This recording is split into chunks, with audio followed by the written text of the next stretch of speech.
We are holding a book in our hands today.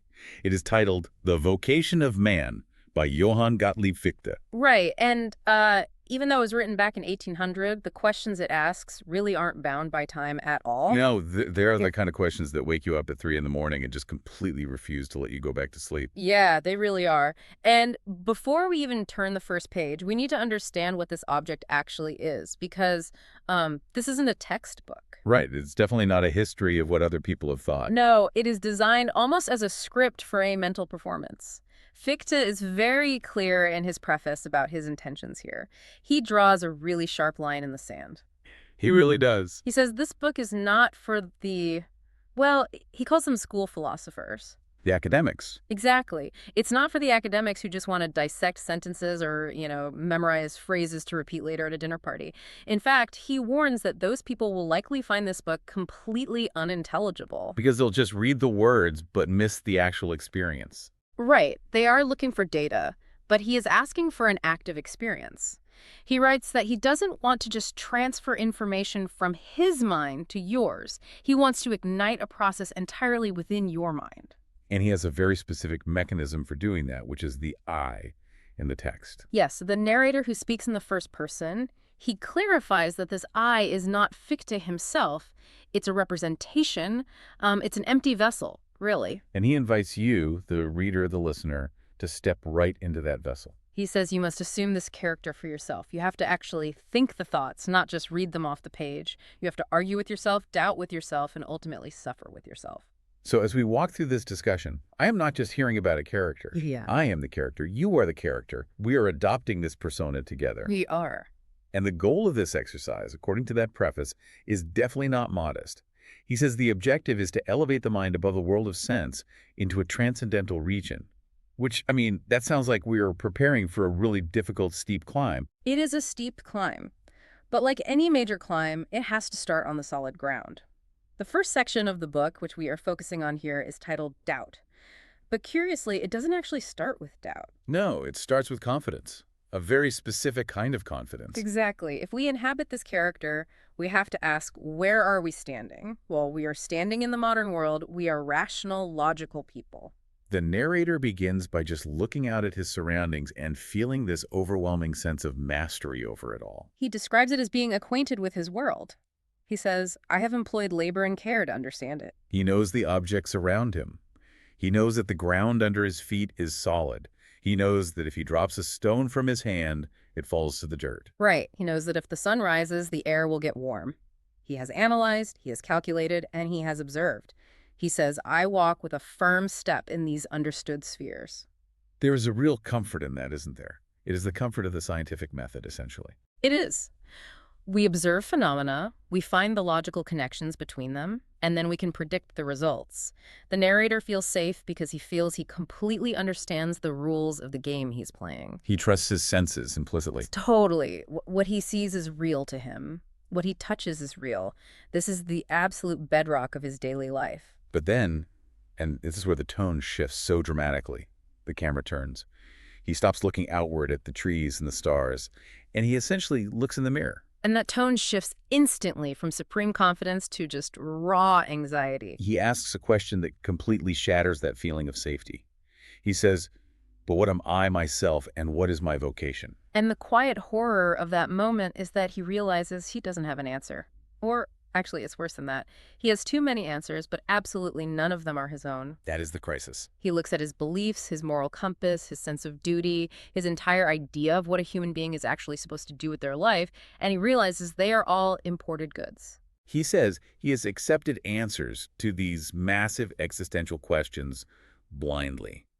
From society, from tradition, from just what other people have told him. It's a terrifying realization. It is the realization that you are essentially a collage of other people's opinions. A patchwork. Yeah.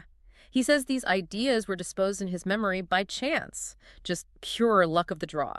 If he had been born in a different town or to different parents, he would have a totally fundamentally different beliefs. He feels like he has just been acting out a script that was written by total strangers. And he feels a profound sense of shame about it, too. He says, I have undervalued and slighted myself. Because he realizes he has been treating other people, his teachers, the profound thinkers of the past, the leaders of his society, as if they were some kind of higher species. Right, he just assumed they knew the truth, and he didn't. But then he asks a very dangerous, subversive question. He asks, whence can they have obtained it but through their own reflection? In other words, they are just people. They are made of the same stuff. They have the exact same brain he has, the same capacity for reason. Exactly. If they could figure it out, why on earth can't he? I, too, have a being as well as they. That is his rallying cry. He decides right then and there to claim his intellectual inheritance. He resolves to tear down everything in his mind that he hasn't built himself. It's a complete demolition of his own worldview. It is. He says, I will examine for myself. He commits to absolute, unflinching honesty. He says he will accept whatever he finds at the bottom of this well. If he finds truth, great. But he explicitly notes that if the investigation leads to the conclusion that nothing can be known, he will accept even that dark ignorance as the truth. He is willing to risk total despair just for the sake of authenticity. He would rather be honestly lost than falsely found. That is beautifully put. So he strips himself naked, intellectually speaking. He casts aside all the foreign aids, the dogmas, the traditions, the comforting bedtime stories he was told as a child. He stands completely alone. And he decides to start his investigation by looking at the only thing he thinks he can actually trust. Yes, the external world. But this time, he isn't just looking at it to use it or to navigate it. He is looking at it to understand the fundamental mechanics of reality itself. And this is exactly where the trap begins to open beneath his feet, although he definitely doesn't see it yet. He doesn't. He starts by trying to observe nature, but he runs into an immediate, practical problem. Nature is moving way too fast. He calls it a rapid and unresting flight. Think about looking at a river. The water is constantly flowing, the light is endlessly shifting on the surface, leaves are drifting by. Everything is in a constant state of becoming something else. You can't analyze a blur. No, you can't. So to understand it, the narrator feels he has to stop the tape.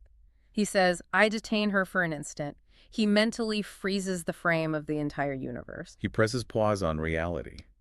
And when he looks closely at this frozen static image, what does he actually see? He sees objects, he sees separate, self-subsisting things, a tree over there, a rock here, a bird hanging in midair. And by looking at these frozen objects, he discovers a fundamental principle of existence, which he calls determination. Or we could also call it definiteness. Let's drill down into this concept for a minute, because determination is one of those words that can mean a lot of different things in different contexts. Here, it's really about specificity, isn't it? It is entirely about the yes or no nature of reality. The narrator realizes that in the real physical world, there is no such thing as a maybe. Right. Look at the tree in his mental snapshot. We might think of a tree in our heads as this vague, green, leafy, cloud-like shape.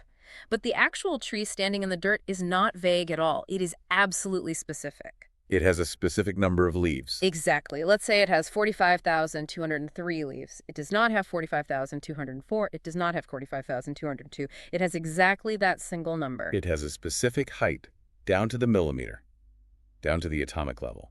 Right. It is a very specific shade of green, which corresponds to a highly specific wavelengths of light. It is located at an exact coordinate on the Earth. So the narrator realizes that everything that exists is something. Or it is not this something. Yes, an object is either colored or it is not colored. It is either tangible or it is not tangible. There is absolutely no middle ground in physical existence. So all that ambiguity we feel in life is just a failure of our own perception. Precisely. If I look at a forest from a distance, it looks like a soft blur of green. But that's just because my human eyes aren't powerful enough. If you were an omniscient observer, you would see every single needle on every single pine tree as a distinct, determined fact. That is the core insight of this stage. All that is determined. It is exactly what it is, and it is nothing else. Now, on the surface, this seems like a fairly harmless observation. Okay, the world is high definition, so what? Right, it feels safe, but then the narrator has to unpause the world. He has to let time move forward again. And this is where we move from determination to causality.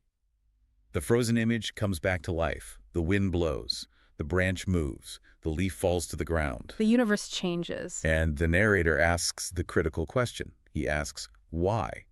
Why did the object become precisely what it is right now? Why is the leaf resting on the ground instead of clinging to the branch?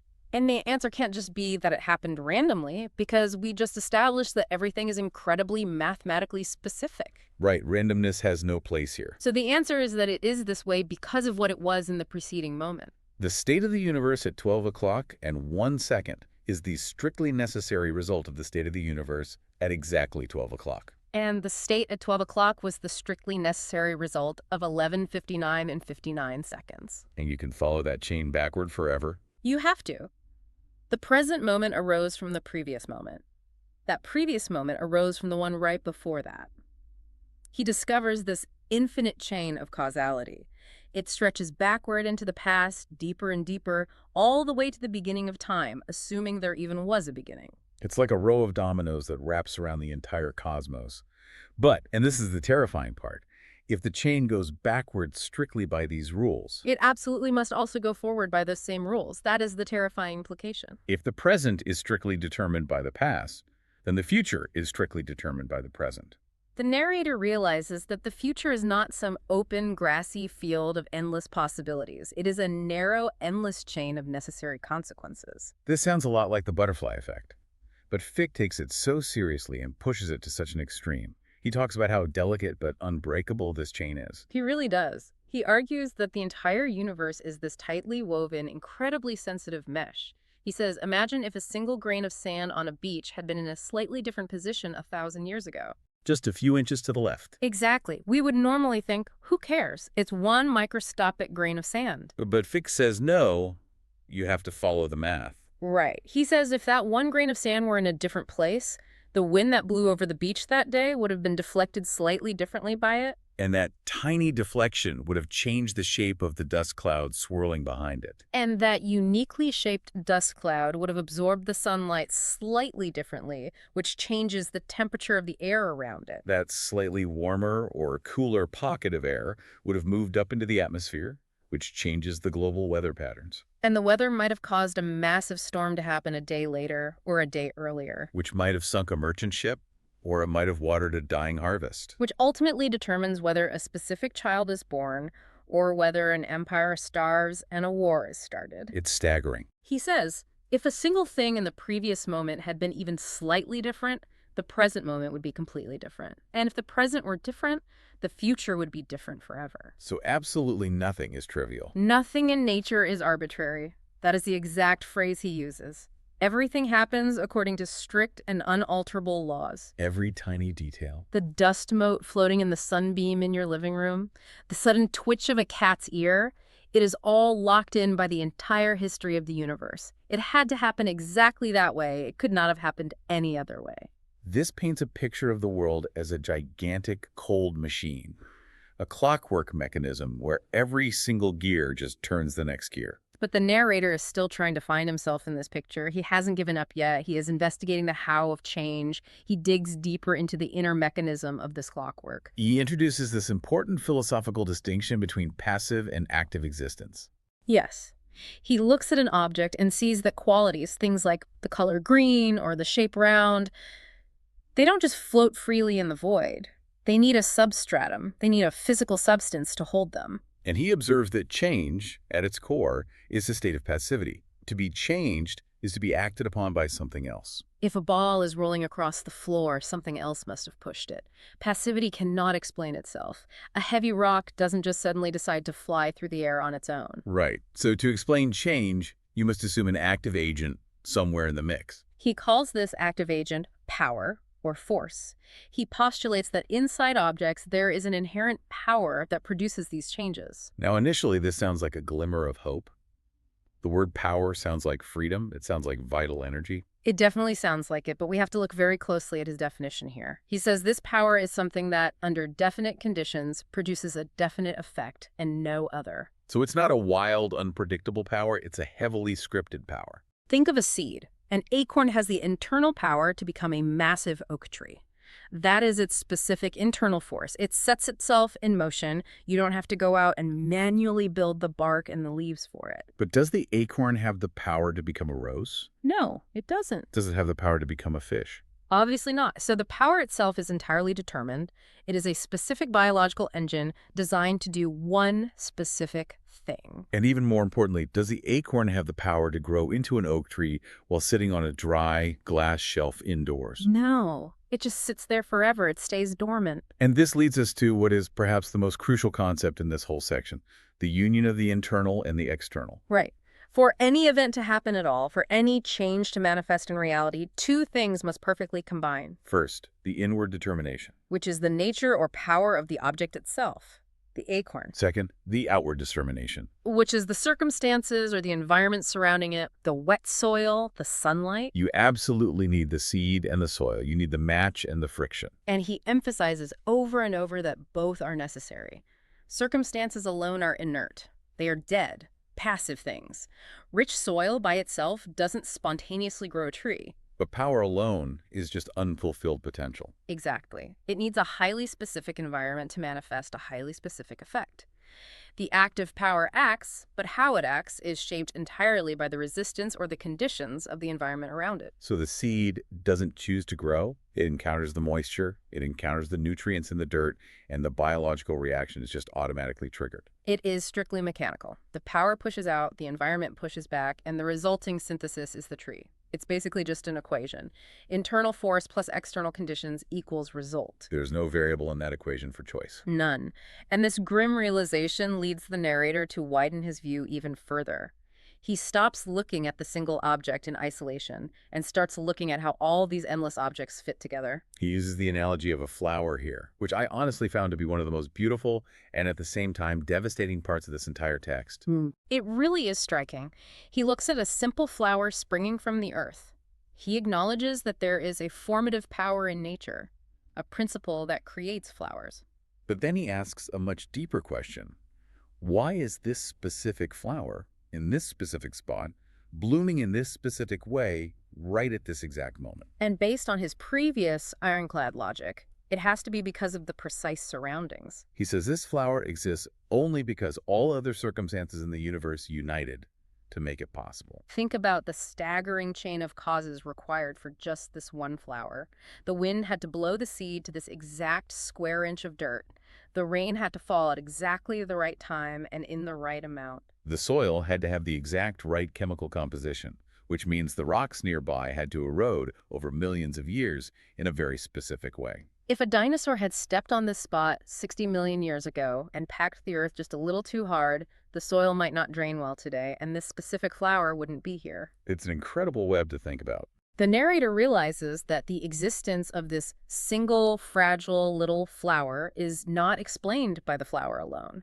It requires the entire history of the entire universe to justify it. And this leads him to a grand, almost overwhelming realization. Nature is one single connected whole. We constantly tend to think of the world as a loose collection of separate things. I am sitting here, the table's over there, the tree is outside the window. But he's saying that's a complete illusion. He is saying that from the perspective of the whole, there are absolutely no separate things. There is only one power, the unified power of nature itself. When we look at individuals, we are just seeing that one power expressing itself in different temporary forms. The flower, the tree, the rock, the cloud, they are all just different waves rising and falling in the exact same ocean. And since they are all completely connected, they are all entirely determined by each other. That is the trap snapping shut. He says, every individual thing is what it is because of its connection to everything else. Because nature is a connected whole, everything is unalterably determined. It is absolutely impossible for anything to be even slightly different than it is. Meaning, for this little flower to be even slightly different, say, for it to have just one less petal, the entire universe would have to be fundamentally different. Yes. For that single petal to be missing, the nutrients in the soil would have to be slightly different. For the soil to be different, the historical rainfall would have to be different. For the rain to be different, the wind patterns would have to be different. You literally cannot pull on one tiny thread without pulling on the entire fabric of reality. This brings us to the concept of the omniscient observer that the narrator imagines next. He speculates about an intelligence that could actually see this whole infinite fabric at once. Yes, this is very similar to what physicists later called Laplace's demon. Fichte imagines a spirit that can survey the entire universe in a single, comprehensive moment. If this spirit knew the exact position of every atom, every force, and every internal power in nature at this precise second. And if it knew all the physical laws of how they interact with each other, then it could foresee the entire future with absolute flawless certainty. It could calculate the exact position of every atom 1,000 years from now. It could easily reconstruct the entire past. It would know exactly when the very first star formed, and it would know exactly when the very last star will burn out. Because it's all just math.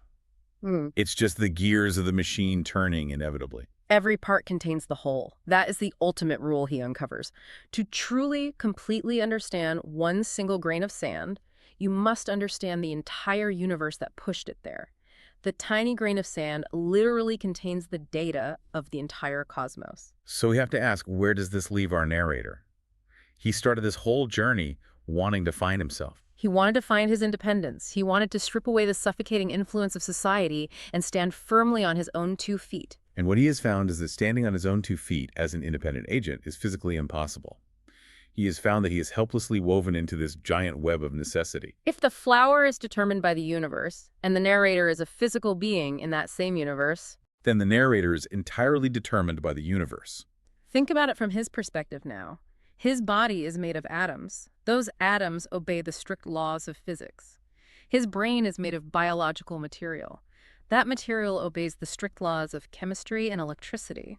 So when he thinks a thought, That thought is just a physical phenomenon. It is merely an event in nature. and just like the flower blooming, that thought is the strictly necessary result of a prior cause. The exact state of his brain right now is the result of the state of his brain a second ago, and that was the result of the physical stimulus he received from the outside world. So I am not a free agent at all. I am just a reaction. In this framework, yes, I am just another link in the infinite chain. My desires, my deep choices, my supposed vocation, they are just the necessary, unavoidable results of the powers within me colliding with the circumstances around me. I am no more free than the flower in the dirt. I am simply a more complex mechanism. I am a machine that has the unfortunate ability to observe its own gears turning. That is an incredibly heavy weight to carry. The narrator admits that he feels utterly trapped. He says, I enter within an unbroken chain of phenomena. He realizes that he is imprisoned in a strict and unalterable system. And remember his pledge at the very beginning of this process. He promised to be honest. He promised to accept the truth, even if it was total despair. So he accepts it. He doesn't look away. He has to accept it. He cannot logically deny it. He has built this argument brick by brick. Determination, causality, power, unity. The wall is entirely solid. He searches for a crack in the wall, any tiny place where human freedom could slip in, and he finds absolutely none. He concludes this stage of his thought with a really devastating maxim. He says, from nothing, nothing whatever can proceed. Meaning, you simply can't get something from nothing. You can't get a magically free choice that just comes from nowhere. Every choice must come from a previous cause. If the previous moment was fixed, the present moment is fixed. Freedom would require a literal break in the chain of reality. It would require an event that has no sufficient cause in the past whatsoever. And his logic tells him that is strictly impossible. It would be magic. And nature does not do magic. Nature does math. The narrator ends this section in a state of profound, knowledgeable despair. He has firmly established the laws of the external world. He calls this terrifying system doubt or determinism. But he hasn't actually resolved the question of the I yet. Or rather, the answer he found is one his human heart simply cannot stomach. He found that the independent I is an illusion. He found that his deep sense of self-determination is just a trick of the light. He is just a passive spectator in his own life, sitting in the theater watching the movie of his existence play out, completely unable to change a single frame. It really is a cliffhanger of the soul. Yeah. He has bravely stripped away all the illusions of the senses and society, only to lock himself inside a prison of pure logic. And that is exactly where Fichte wants him and wants us to be at this moment. He wants us to feel the cold walls closing in. He wants us to feel the claustrophobia of a purely mechanical universe. Because only when you feel the absolute crushing weight of this determinism can you truly understand the desperate need for a philosophical solution. He has proven, logically, that the world is a clockwork machine. Now, the dramatic tension is perfectly set. The mind has to go somewhere next to find a place for the human soul within this cold machinery. Because if he just stops here, life is fundamentally meaningless. The narrator is essentially standing on the edge of that abyss, looking down at the intricate gears of the universe grinding away. He sees the gears moving the sun across the sky. He sees the gears moving the wind over the ocean. And he looks down at his own hands, and he sees the exact same gears moving his fingers. He is desperately asking, is there anything else? Is there a ghost in the machine? Or am I just the machine itself dreaming that it is a ghost? That is the profound silence we are left with here. The cold silence of the mechanism. Just the low hum of the universal engine. The narrator pauses here. He lets the full weight of this doubt settle onto his shoulders. He doesn't run from it. He sits quietly with it. He accepts that based on everything he can observe and measure in the external world, he is a helpless prisoner of necessity. But the investigation is not over. The doubt is merely the very first step of the massive structure being built. He has dug the hole for the foundation, and it is a deep, incredibly dark hole. But he is still holding the shovel. The inquiry must continue. The human mind cannot simply rest on this bed of iron logic. It must push forward. It must find a way to somehow reconcile this cold, flawless logic with the warm, undeniable feeling of the human heart that constantly says, I am free. And so, the narrator takes a deep breath.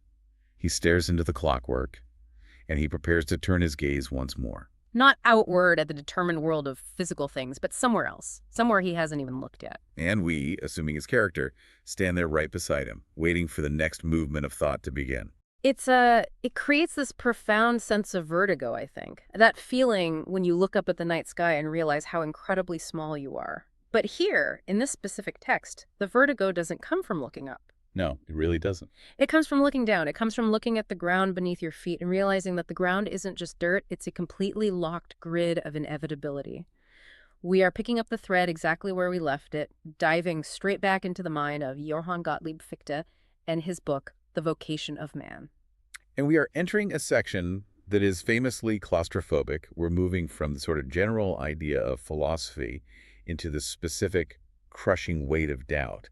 And Fichte isn't using doubt as a rhetorical device here. Right, it's not just a debate tactic. Exactly. He isn't asking questions he already knows the comfortable answers to. This is a panic room.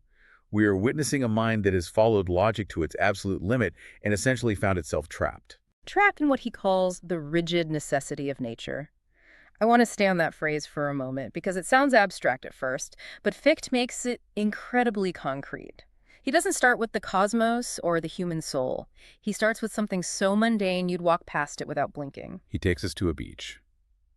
Yeah, he takes us to a beach and asks us to stare at a single grain of quicksand. It is a deceptively simple opening. It feels safe. You are just observing a tiny particle of sand.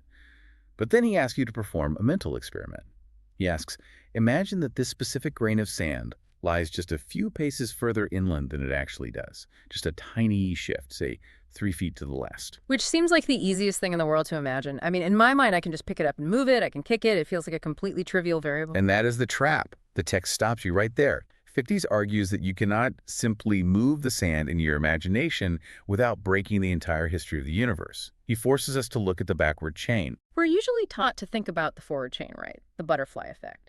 I step on a bug today, and in 1,000 years, the entire government structure of the world is different. We easily get that. Exactly. We understand intuitively that the present shapes the future. But Fichte is arguing something much heavier here. He's saying that the past strictly, absolutely determines the present. He says, look at the sand. How did it get there? It didn't just teleport. It was driven in from the sea by the wind. Okay, so the wind blew it there. Simple enough. But for the sand to be lying 3 feet further inland, the wind that drove it must have been stronger than it actually was. It's just a matter of physics. Force equals mass times acceleration. To move that mass further, you fundamentally need more force. So in my imaginary scenario where the sand is in a different spot, the wind that morning had to be gustier. Right. But wind isn't random. Wind is the result of atmospheric pressure differentials.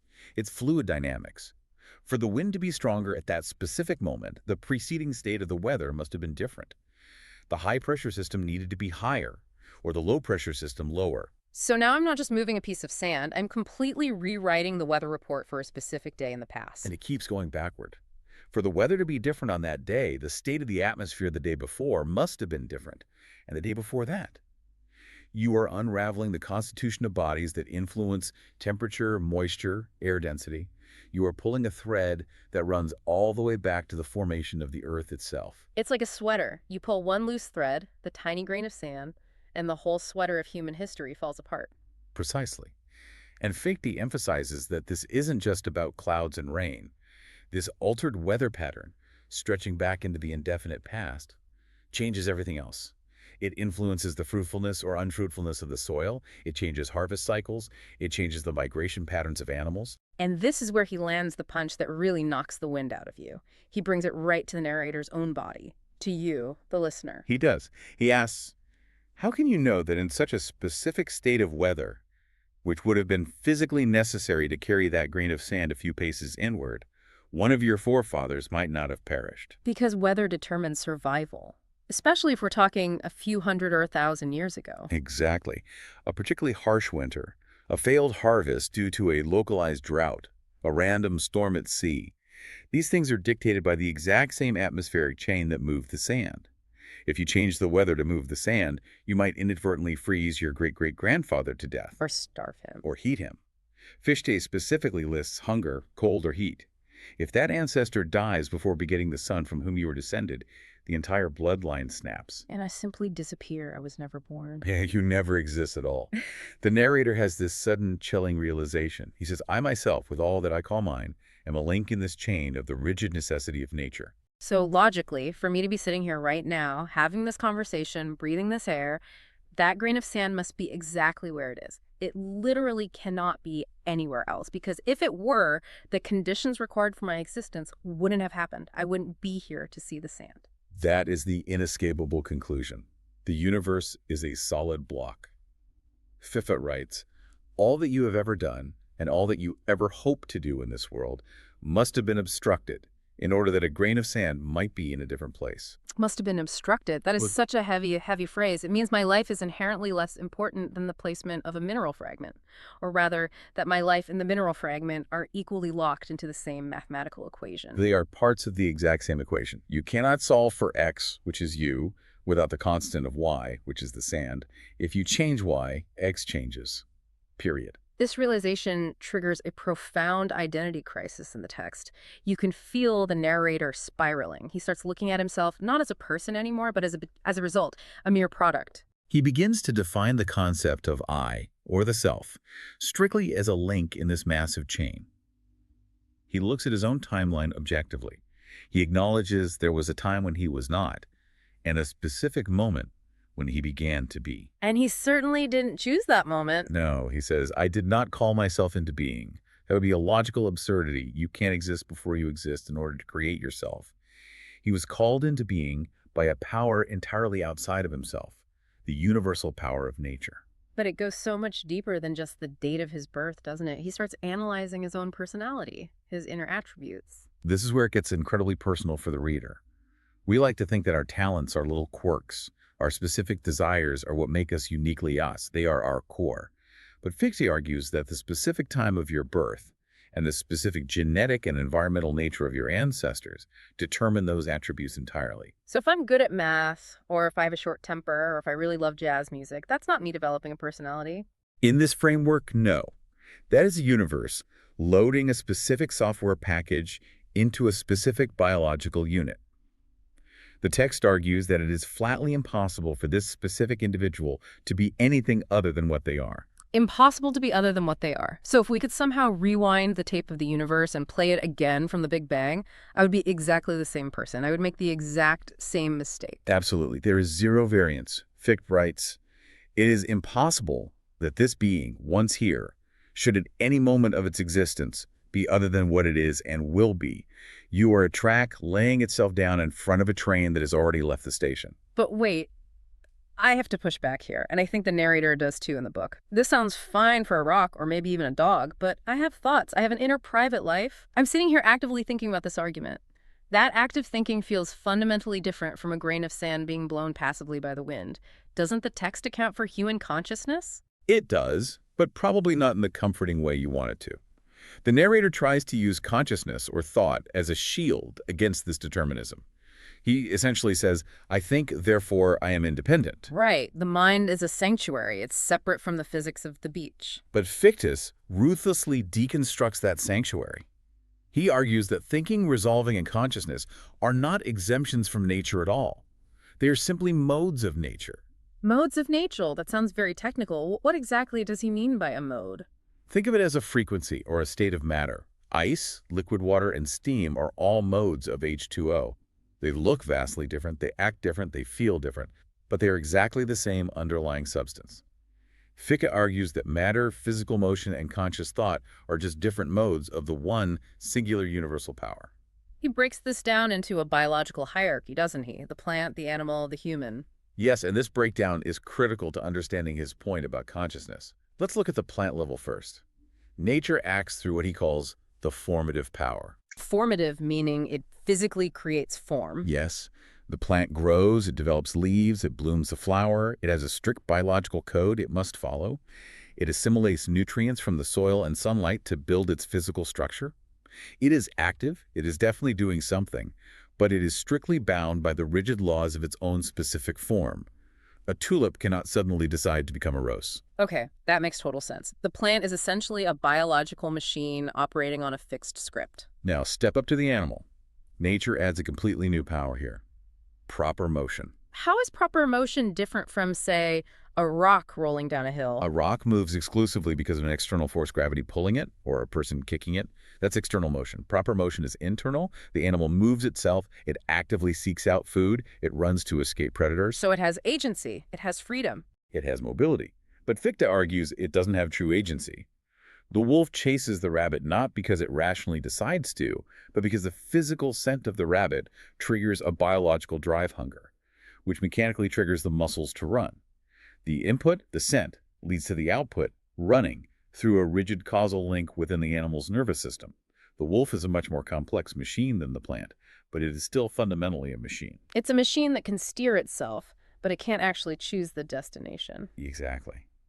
And now we get to the human. To the plant's form and the animal's motion, nature adds thought.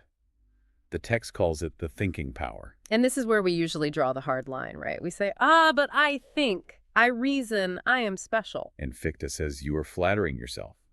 The narrator admits he initially hesitates to call thought a mere power of nature because it feels so incredibly superior to a plant growing leaves. But logic slowly forces his hand. He realizes that thought is just a higher, more subtle operation of the exact same power that grows the moss or moves the wolf. He calls it the man-forming power. Yes, it is a synthesis. This is a crucial concept in the book. You are not a separate, ethereal mind driving a physical meat body like a pilot in a mech suit. You are a unified, singular organism where the formative power of the body, the power of motion, and the thinking power of consciousness all develop simultaneously. So my deepest, most profound thoughts are just what? Biological secretions, inevitable outputs. In this strictly deterministic view, yes, a thought arises in your mind not because you spontaneously created it out of the void, but because the exact physical conditions of your brain, your personal history, your genetics, and your immediate environment necessitated that specific thought appearing at that exact millisecond. A thought arises within me, absolutely. I think that's the line he uses. It is. And he follows it by saying the corresponding form likewise appears absolutely, and the motion which corresponds to both. It's all one continuously unfolding event. You don't consciously think, I will move my arm in a vacuum and then separately move your arm. The thought and the physical motion are two sides of the exact same deterministic coin, spun by nature. This logic leads to that incredibly vivid metaphor in the text, the conscious tree.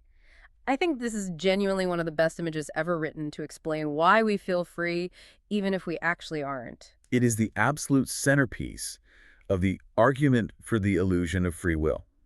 Fichte asks us to imagine taking a regular tree and endowing it with human consciousness. Okay, so we have a sentient pine tree sitting in a forest. Right. And we let this conscious tree grow exactly as its biological nature dictates. We don't prune its branches. We don't block its sunlight with a building. It spreads its roots. It puts out green needles. It produces pine cones. It's doing its tree thing perfectly with no interference. Now, Fichte asks, if that tree could talk to itself, what would it say?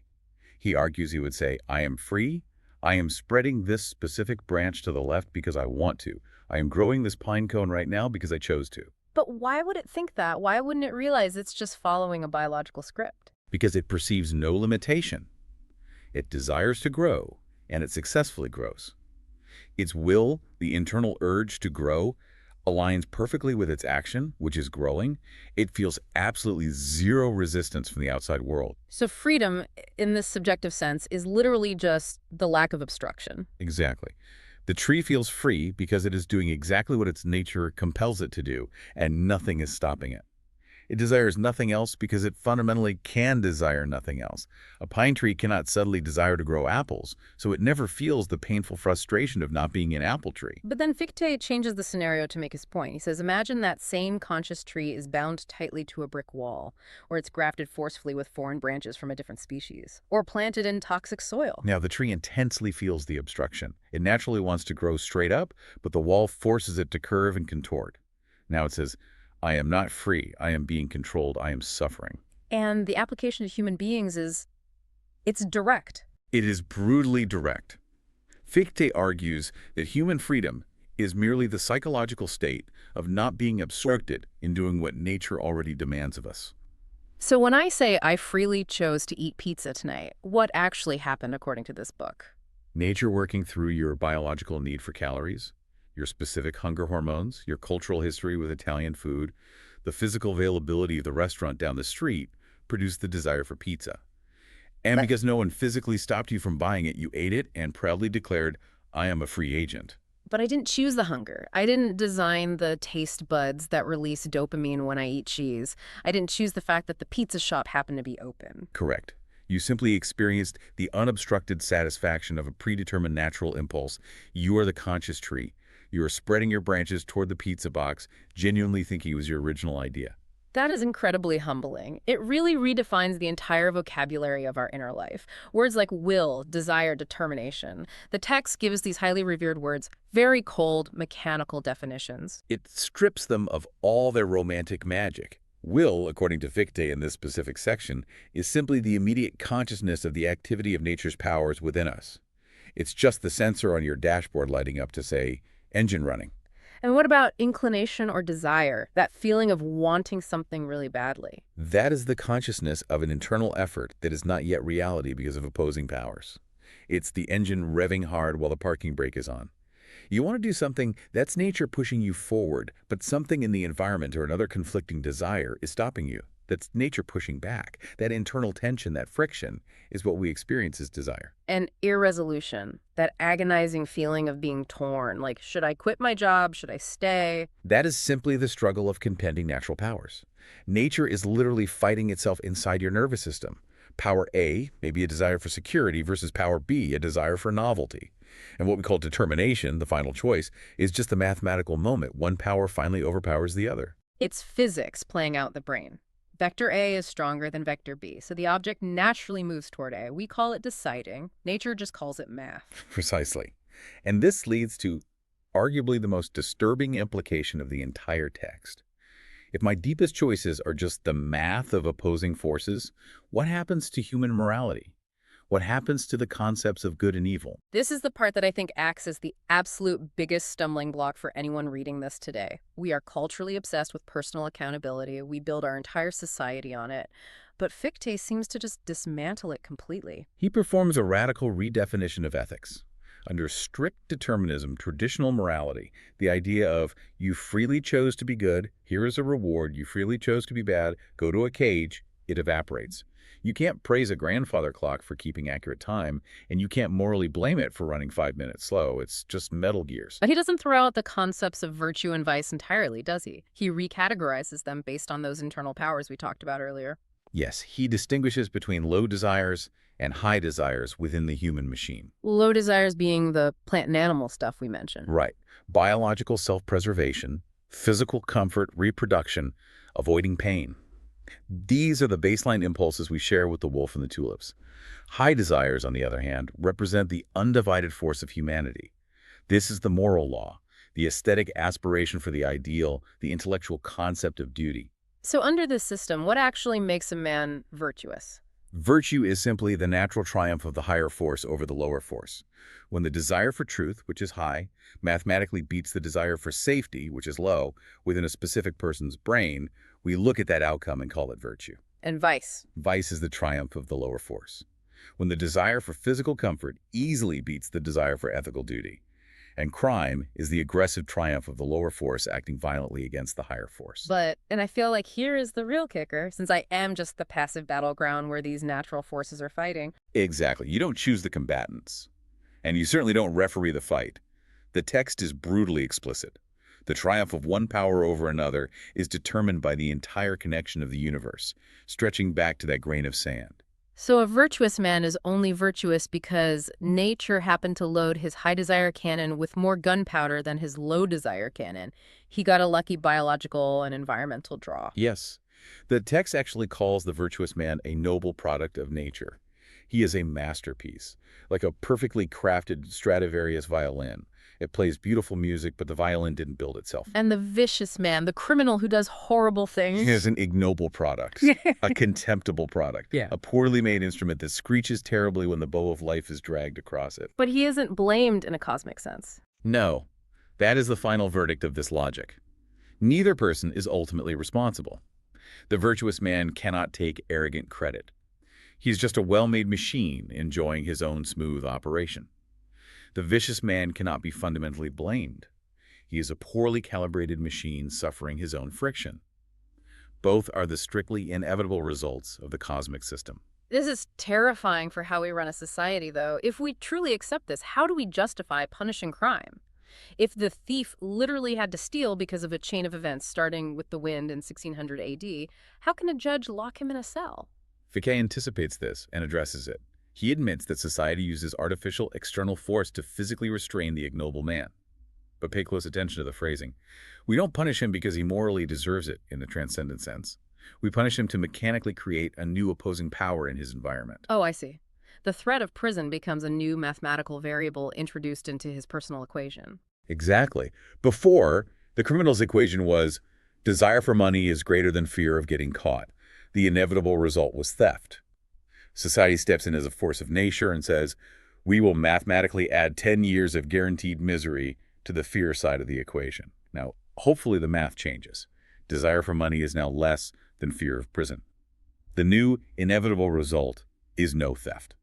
So the entire legal system is just an attempt to hack the human machine. It's society desperately trying to graft a heavy foreign branch onto the crooked tree to physically force it to grow in a different direction. Precisely. It's behavior modification through physics. But the narrator of the book finds this deeply, deeply unsatisfying on a personal level. He doesn't just want to be a machine that is successfully frightened into submission by the police. He wants to be genuinely good. He wants the actual source of his right action to be him. And this leads us to his fascinating analysis of repentance. Usually in religion or society, we think of repentance as a choice. I made a free choice. It was the wrong choice. I feel sorry, and I will actively change my ways. But here, operating under strict determinism, Fichte redefines repentance as a purely passive sensation. It is nothing more than the conscious feeling of the higher nature struggling, even after it has already been defeated by the lower nature. It's the feeling of the car engine desperately trying to turn over after the battery has already died. That's a really great analogy. You feel the disquiet. You deeply feel the remorse. But that terrible feeling is just the higher moral power rattling the steel bars of its cage. It creates no actual change unless nature independently appoints it to create change in the future. A disquieting but precious pledge. I think he calls it a pledge of our nobler nature. But it's a pledge that has absolutely zero purchasing power. It's an IOU that you can't cash unless the universe decides to write you a check. This realization brings the narrator to his absolute breaking point. This is what we could call the crisis of the mind and heart. The section we are in is literally titled Doubt, and we have now reached the very bottom of the pit.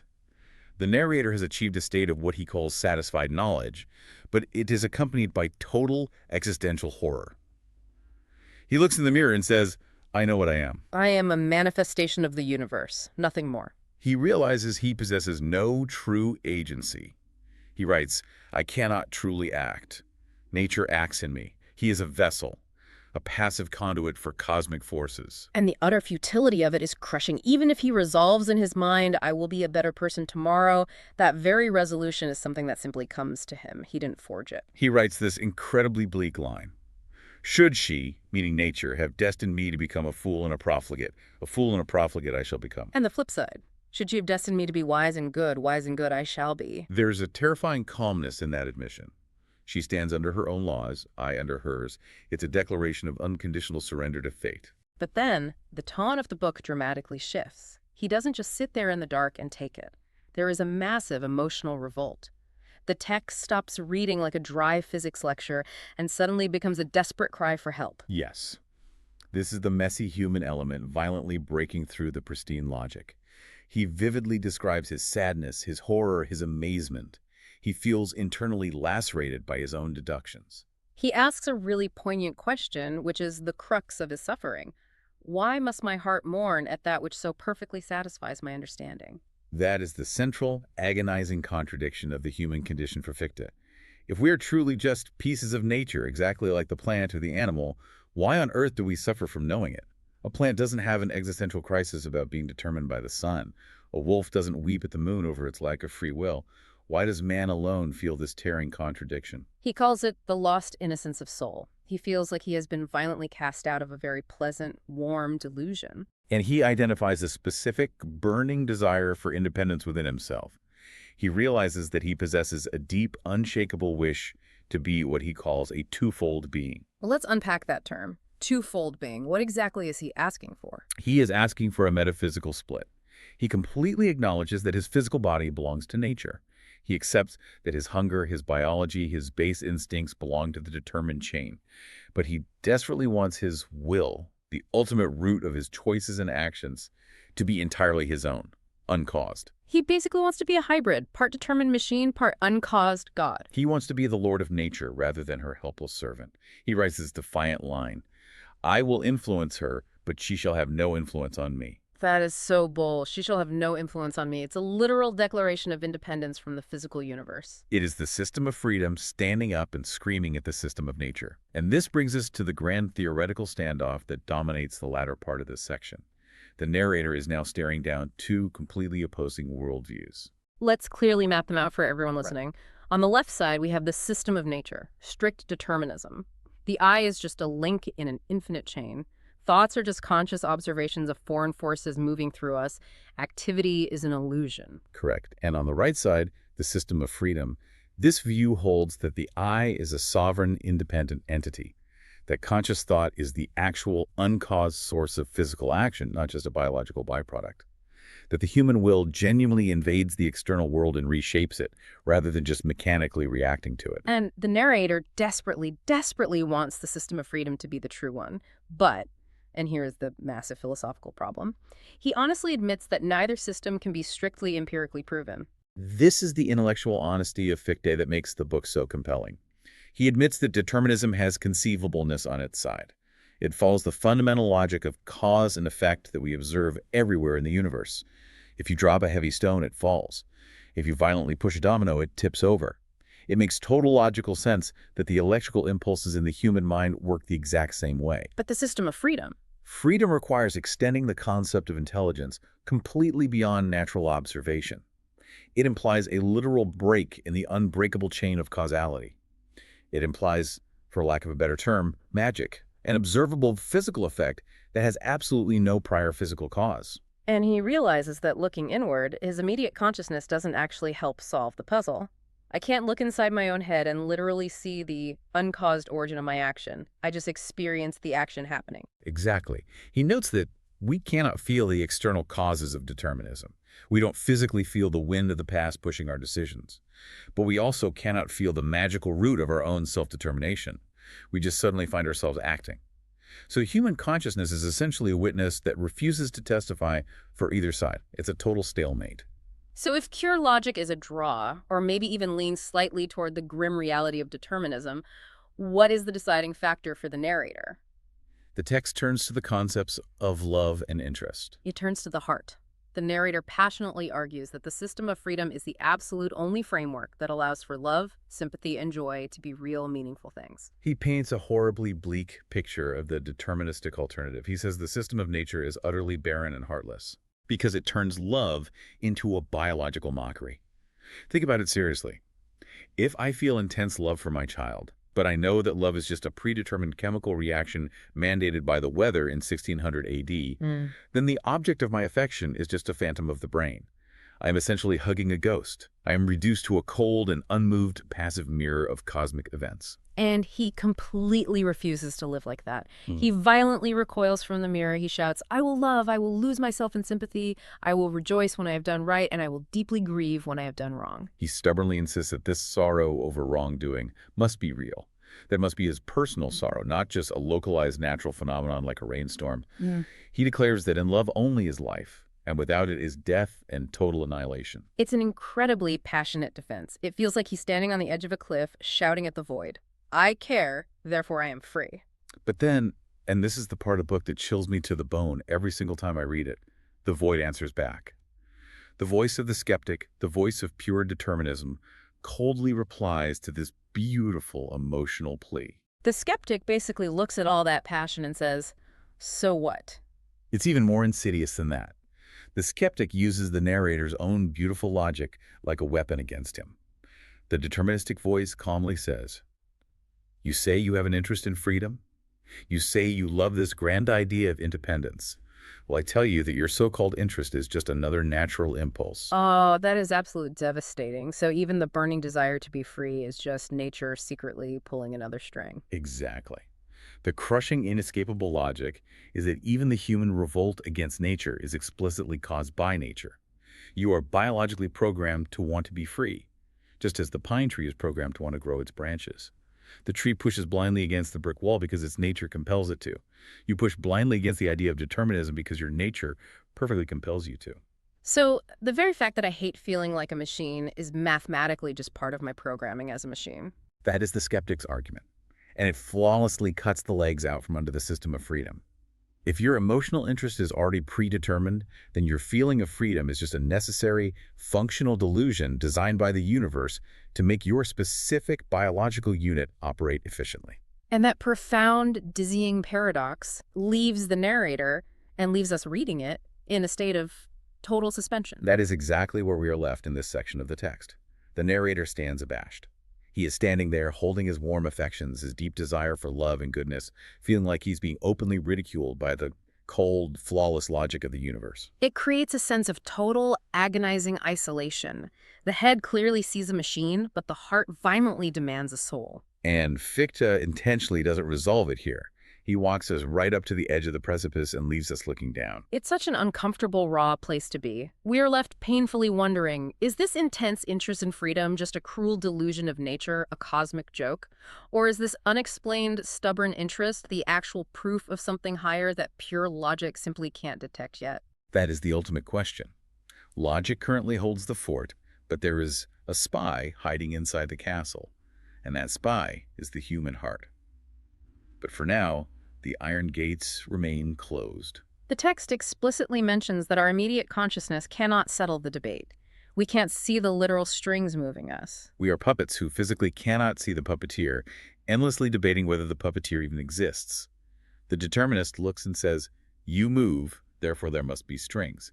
The libertarian looks and says, I feel no strings, therefore I must be spontaneously moving myself. And since the strings are inherently invisible because they stretch back into the indefinite past, neither side can win the argument just by looking. So we are left clinging to the interest, the choice to believe in our own freedom. But is belief really a choice? If I passionately choose to believe in freedom today, was that exact choice predetermined by my nature at the dawn of time? You are genuinely making me dizzy now. That is the intended vertigo of Fichte. It is a brilliant hall of mirrors. You confidently think you've finally found the exit door, but it turns out to be just another perfectly polished reflection of the machine. I want to quickly circle back to the forward chain mentioned earlier in the text, because we focus so heavily on the ancestors and the backward chain. But the text also insists every moment will determine all future moments. Yes, this is the immense, almost crushing responsibility that paradoxically exists completely within determinism. Even if I am entirely determined, my predetermined actions undeniably determine the actual future. If I pick up and move that grain of sand, I have physically changed the trajectory of the universe forever. So I am a puppet, sure, but a very, very structurally important puppet. You are a vital conduit of causality. The energy of the universe literally flows through you.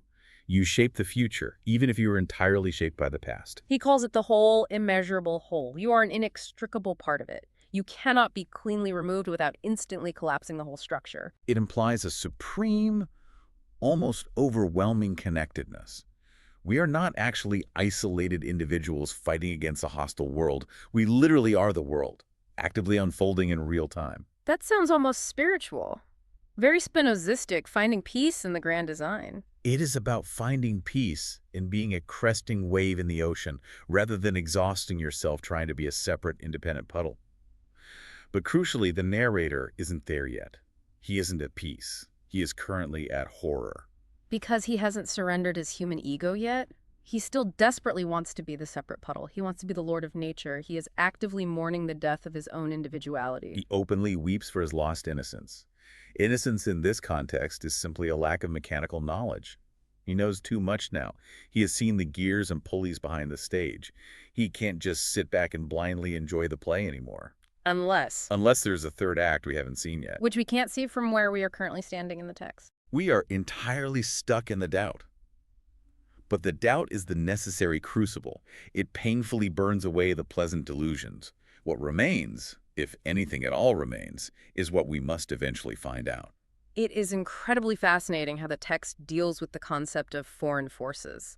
The narrator keeps bitterly complaining about foreign forces determining his actions. He views nature as not me. That is his fundamental agonizing duality.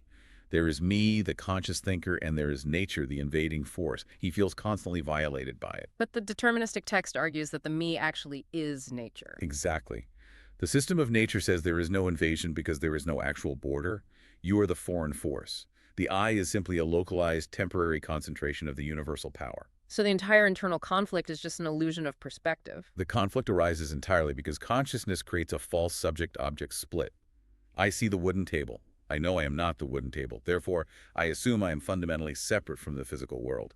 Fichte is violently challenging that separation at its most basic level. If I am the table and the wind and the ancestors, then I am not technically a slave to them. I am the master because I am the whole. But the tiny individual consciousness, the localized I that feels acute pain and longs for love, is not the whole. It is just a minuscule fragment, and the fragment always feels pushed around and crushed by the rest of the massive whole. That is the real tragedy here. To be a tiny part that falsely thinks it is a whole. A finite intelligence trapped in an infinite system. That is the exact term he uses. We are finite. Nature is infinite. The finite is always inevitably overwhelmed by the infinite. And yet, in spite of all that, we judge the infinite. The narrator audaciously judges nature. He calls it barren and heartless. Which is wildly audacious. It's literally a single grain of sand furiously judging the entire beach. But that judgment matters, doesn't it? The mere fact that the grain of sand possesses the capacity to judge the beach, isn't that profound proof of something outside the system? That is the argument from surprise that the text quietly hints at beneath the despair. Why on earth should a biological machine be mathematically capable of hating its own machinery? A grandfather clock doesn't experience existential dread about being a clock. But a human being deeply hates being a clock. That hatred, that visceral, emotional revolt is the grand anomaly. It is the glowing glitch in the matrix that suggests the deterministic matrix might not actually be the complete story. The interest, the love, the agonizing pain of lacking true freedom. These might actually be highly advanced sensors detecting a transcendent reality that the logical understanding, which is strictly built for measuring the physical world, simply cannot process. So we have the head, which is understanding and logic, locked in a deathmatch with the heart, which is interest and love. The head confidently says determinism. The heart defiantly says freedom. And in this text, specifically in this brutal section on doubt, the head absolutely wins the formal debate, but the heart stubbornly refuses to concede the war. It's a philosophical filibuster. The heart is just standing there reading the phone book, absolutely refusing to leave the podium, regardless of the math. I will love.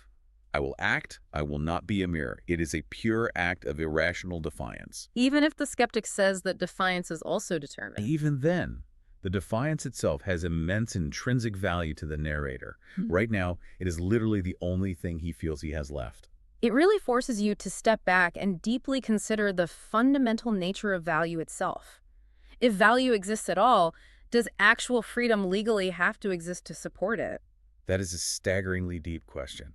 Because if everything is strictly determined, then value is just another physical attribute, like a rock being green or heavy. It completely loses its transcendent moral dimension. And without that moral dimension, the narrator feels his entire existence is entirely loathsome. He says, without it, meaning freedom, I should loathe my existence. Incredibly strong words. He's essentially saying he would rather choose not to be than be forced to exist merely as a machine. Which brings us crashing right back to the cold voice of the skeptic. Thou standest, thus will it answer my complaints. I say so too. The cool, terrifying indifference of it all. The universe absolutely does not care about your petty existential dread. It's gaslighting on a literal cosmic scale. It is the ultimate cold shoulder. It looks the narrator in the eye and tells him that his deepest, most beautiful passions are just mechanical impulses. It clinically reduces Romeo and Juliet to a predictable botanical process. And that clinical reductionism is exactly what creates the horror. We desperately want our lives to mean something more than just the mechanical unfolding of the formative power. We want transcendence. We crave it. The system of nature offers only flat immanence. Everything is here, everything is locked, everything is just physical stuff bumping into other physical stuff endlessly. And the system of freedom offers that transcendence, magical ability to rise above the stuff. But to get it, it asks us to firmly believe in a phantom, to believe that we can somehow be uncaused causes. Which is logically, mathematically absurd. It is the ultimate mystery. The text deliberately leaves us choosing between an intellectual absurdity, which is freedom, and an emotional horror, which is determinism. A rock in a hard place. Or, looking down at our feet, a grain of sand in a hard place. Indeed. I just keep thinking about the ancestor point. It's so jarringly personal. Before begetting the son from whom you are descended. It brilliantly personalizes the abstract math.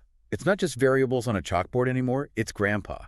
It vividly brings the extreme fragility of your own existence right into your living room. You are only sitting here by a microscopic thread. A thread spun blindly by the wind and the weather thousands of years ago. And if you playfully pull that thread just a few inches? You completely disappear from reality. So in a strange, twisted way, shouldn't we be deeply grateful for the rigid necessity? It's the only thing that kept the conditions right for us to be alive. The narrator does briefly acknowledge this awe. He says, I am that which I am. He clearly sees the firm connection, the comprehensive supervision of it all. There is an undeniable, terrifying beauty in the absolute order. What order, what firm connection does it introduce into the whole fabric of my knowledge? The rational scientist in him absolutely loves it. The detached philosopher in him loves it. It's only the lover in him that completely hates it. The lover and the moralist. The part of the human soul that desperately wants to say, thank you for a gift, and the part that desperately needs to say, I'm sorry for a mistake. Because neither of those phrases makes any logical sense in the system of nature. You can't thank the wind for blowing. You can't sincerely apologize to the rain for falling. And you can't be thanked or apologized to by anyone else? Exactly. It creates a frozen world of total moral silence. Endless physical action without any meaningful interaction. A passive mirror of fugitive and passing forms? That specific image just haunts me. You're just sitting in the dark theater, watching the predetermined movie of your own life play out, completely unable to yell cut or action. And knowing deep down that even your sudden burning desire to yell at the screen is just another line already written into the script. It's the ultimate suffocating, trapped feeling. Which is exactly why the doubt here is so deep and so destructive. It isn't just a casual, I doubt this academic fact. It is a fundamental, ground-shaking, I doubt the very value of my own existence. It's a total identity crisis. Simply, am I? Am I? That's the bleeding question. I know what I am, the narrator finally says, a manifestation. But he violently hates the answer he found. He hates the answer, and that visceral hatred is the burning engine that keeps the book moving forward. Because if he actually loved the answer, the book would literally end right here. I am a machine. Cool. The end. Exactly. The mere fact that the inquiry continues at all proves that the logical answer, I am a machine, is fundamentally insufficient for the human spirit. It perfectly satisfies the understanding, but it completely fails the heart. And the heart aggressively refuses to sign the contract. It absolutely refuses to sign. It actively creates the doubt. And from this deep, painful doubt, we must somehow try to find a new path forward. But that path is clearly not visible while we're standing here on the beach. No, it isn't. We have to leave the beach entirely. We have to leave the physical grain of sand behind. We must go somewhere else to look for answers. Into the interior. Into the deep interior of the mind. Straight into the irrational interest itself. But for right now, at the end of this thought, we just stand abashed, ridiculed by the universe, But we are still listening. listening to the vast, cold silence of the infinite universe. Yeah. And the frantic beating of our own tiny hearts. Which is really just a mechanical biological pump. Or is it? Or is it? That is exactly where we leave the narrator, caught helplessly between the biological pump and the human poetry, between the cold machine and the desperate dream. It is an incredibly precarious, terrifying place to stand, but it is literally the only place we can stand right now. The mathematical logic is ironclad, the human emotion is undeniable, the collision is totally inevitable. And the final resolution is entirely pending. We end this rigorous examination not with a comfortable period, but with a massive hanging question mark. A question mark that casts a long shadow over every single physical action, every private thought, every fleeting feeling we ever have. Is this burning interest in freedom just the pleasant, necessary delusion of a well-crafted biological android, or is it the faint, true echo of a profound reality that completely transcends the physical world? The sand doesn't know, the conscious tree doesn't know, but we are biologically, or perhaps spiritually, compelled to keep asking. So we are moving directly from that place of absolute despair we just talked about. Yeah. We are leaving the book of doubt and stepping into the book of knowledge. And just briefly introduce the book, anyone catching up. This is a philosophical exploration of human purpose, of how we know what is real versus what is an illusion. We are currently in part 3 of our 10-part exploration of this book. And we have to be very clear about the emotional state the narrator is in right now. We aren't just turning a page and suddenly feeling better. The residue of that determinism, that feeling of being just a gear in a machine, it's still clinging to him. Yeah, it is incredibly heavy. I mean, he describes his state as chagrin and anguish. It is midnight. He wakes up from what he calls unquiet dreams. He actually curses the returning day because the daylight only brings back the reality of his prison. And this isn't a physical prison, right? It's this intellectual prison he built where everything is strictly cause and effect. And he has absolutely no freedom. He's looking for a way out of these mazes of uncertainty. But the more he thinks, the more entangled he becomes. Right, it's a very Gothic atmosphere. The Binet setting is, well, it's highly symbolic. It represents the darkness of his own understanding.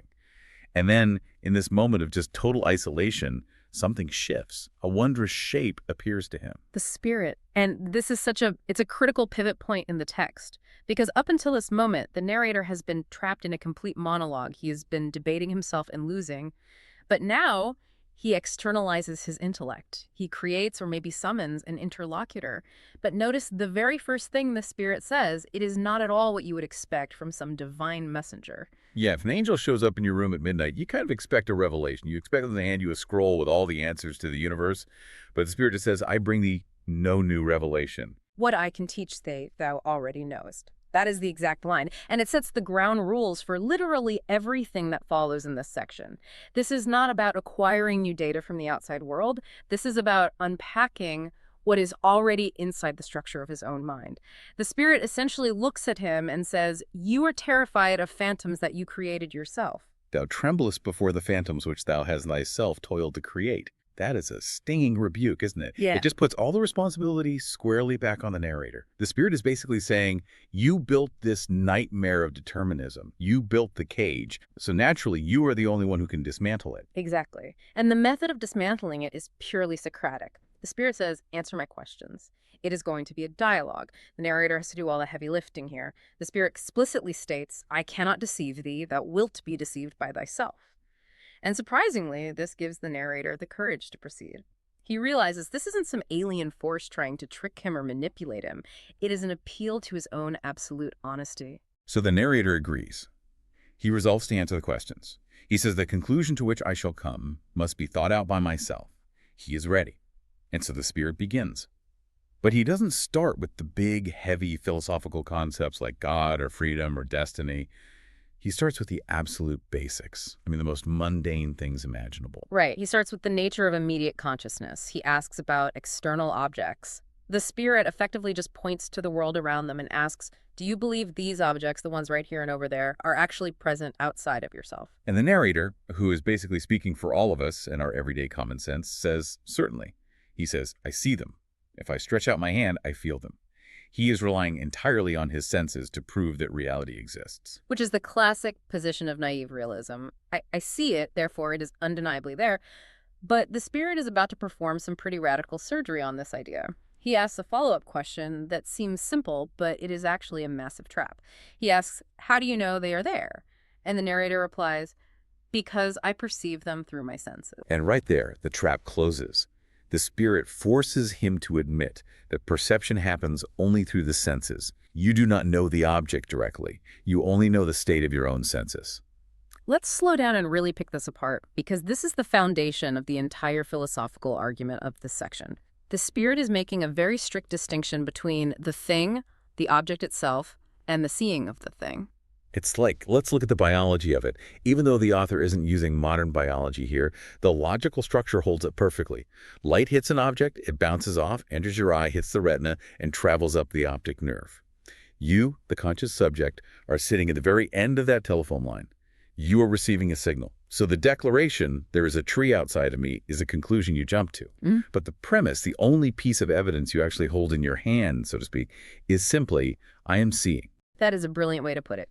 You are locked in the control room. You have all these screens showing you the outside world, but you can never actually leave the control room to go check if the screens are accurate. You only ever know the screens, and the spirit pushes it even deeper. He asks, do you see your sight? Do you feel your touch? Is there some higher sense that sits back and watches your senses operate? And the narrator obviously says no. That would be completely absurd. It would lead to an infinite regress. If I needed a super eye to watch my normal eye, I'd need a super eye to watch that one, and it would never end. So he admits that he just knows immediately that he sees. And that right there is the axiom. That is the bedrock of the argument. The spirit concludes that the narrator is the subject seeing or the subject feeling. When you are conscious of seeing a red apple, what you are actually conscious of, immediately and undeniably, is a modification of yourself. A modification of myself is a really difficult mental shift to make. When I look at a table, I don't feel like I am being modified. I feel like the table is just sitting there being a table. Yes, that is the illusion of projection, which we will definitely get to. But strictly speaking, if we strip away all assumptions, the spirit forces this massive admission. You perceive only your own condition. When you see red, you are internally in a state of red seeing. When you feel cold, your being is in a state of cold feeling. Whatever is not contained within this internal perception is not perceived at all. So the narrator has to walk back his earlier confidence. He can no longer strictly say, I perceive external objects. He has to correct his language and say, I am conscious of seeing and touching. It completely shifts the locus of reality from the out there to the in here. Immediate consciousness of oneself is the imperative condition for all other consciousness. You cannot know a single thing without first knowing that you know it. Okay, so we have firmly established that we are locked inside the subject. We are the perceivers in the control room. But surely the specific details of what we perceive, the colors, the textures, the sounds, surely those specific data points tell us something true about the outside world. And that brings us perfectly into the next phase of the dialogue, the specificity of qualities. The spirit asks a seemingly innocent question. What do you mean by red? What do you mean by smooth or cold? And the narrator suddenly realizes he can't really define those things with words. If someone asks what red is, you can't describe it mathematically. You just have to point to something. He says, what I become conscious of through sight, I call red. What I feel with my hand, I call smooth. In philosophy, this is called ostensive definition. You define something simply by showing it. The spirit pushes this limitation further with a really fascinating thought experiment. It's actually very similar to a modern philosophical puzzle known as Mary's Room. The spirit asks, imagine someone had seen red, green, and yellow their entire life, but they had never, ever seen blue. Could they sit in a dark room, think really hard, use pure logic, and deduce what blue looks like? And the answer is obviously no. You absolutely cannot calculate a color. You can't use pure logic to figure out what bitter tastes like if you've only ever tasted sweet things. Correct. Sensation is incredibly direct. It is immediate. It is not something discovered by thought or reasoning. It is purely experienced. It is raw, unfiltered data. So if I can distinguish between red and blue, or if I can tell the difference between the sound of a violin and the sound of a trumpet, where exactly is that distinction happening? It is happening entirely within you. The narrator is forced to admit that distinguishing objects is actually just distinguishing his own internal states of being. Red and blue are just arbitrary signs. They're labels that we attach to very specific, different internal sensations. The narrator says something very profound at this point. He says, the sensations differ as much as self-consciousness differs in each moment. That is a crucial insight. The I that feels freezing cold is in a fundamentally different state of being than the I that feels comfortably warm. The difference is immediate and internal. It isn't something you learn from a textbook. It is something you simply are. You are cold. You are seeing red. And this leads directly to the projection error. The Spirit points out the massive contradiction in how we operate. He says, essentially, you feel a modification of yourself. It is entirely internal. It is a state of you. And yet, you somehow transfer it to an object completely outside yourself. Yes. The Spirit asks, do you perceive that the object is red? And the narrator has to sheepishly admit, no, I perceive that I am red affected. But we naturally, almost compulsively say the apple is red. We would never say, I am currently experiencing a red sensation in the presence of this apple. The narrator admits this transference is deeply strange. He says, I am myself and not the object, yet he feels absolutely compelled to do it. It's almost like we are all ventriloquists. We throw our voice, or in this case our sensation, into the dummy, which is the object. And then we sit back and pretend the dummy is the one speaking to us. That is a perfect analogy. We paint the world with our own feelings. We are the actual source of the qualities of the world. The redness, the coldness, the sweetness, that is all us. That is all entirely interior. Okay, so we have completely dismantled what philosophers call the secondary qualities, things like color, taste, smell, temperature. I think most people, if they think about it, can accept that those are somewhat subjective.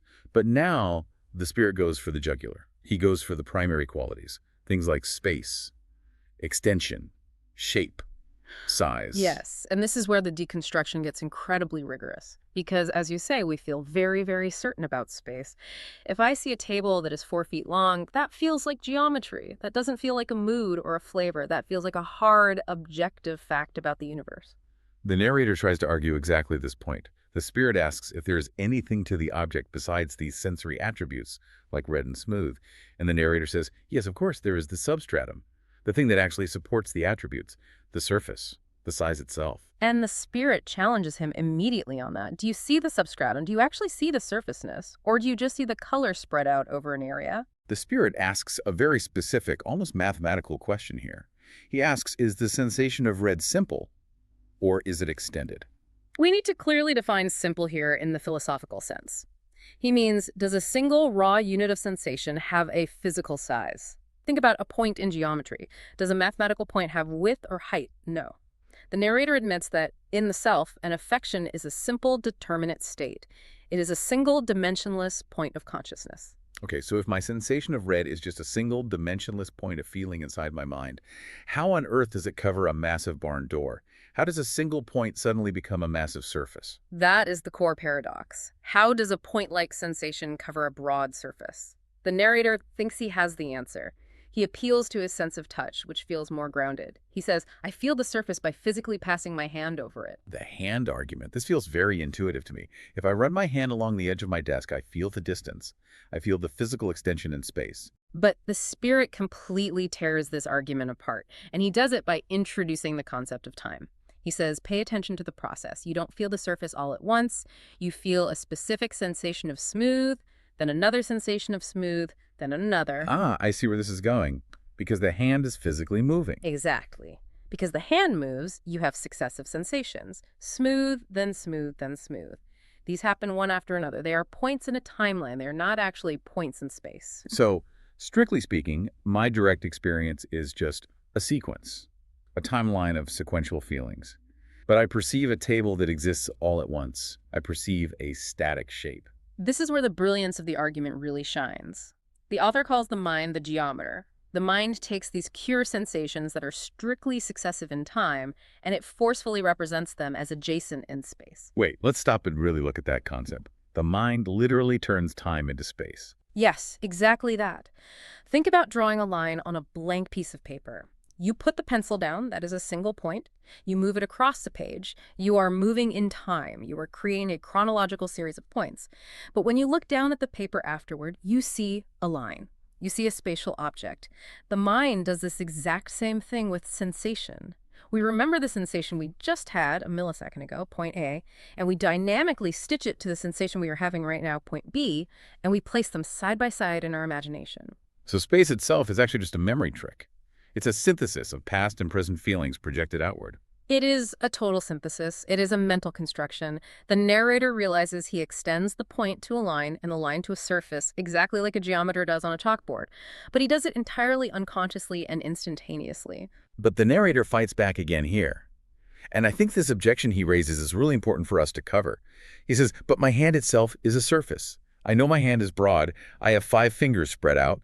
So if I use my broad hand to stamp the table, like a rubber stamp, I feel width directly.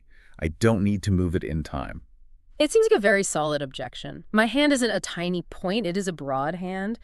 But the spirit asks a completely devastating question in response. He asks, how do you know your hand? Oh, wow. Right. You only know your hand by feeling it with another part of your body or by using it to touch things. If you touch your left hand with your right hand, you're just doing the exact same sequential process again. You're scanning it. Scanning. That's a really good word for it. It's like a radar sweep.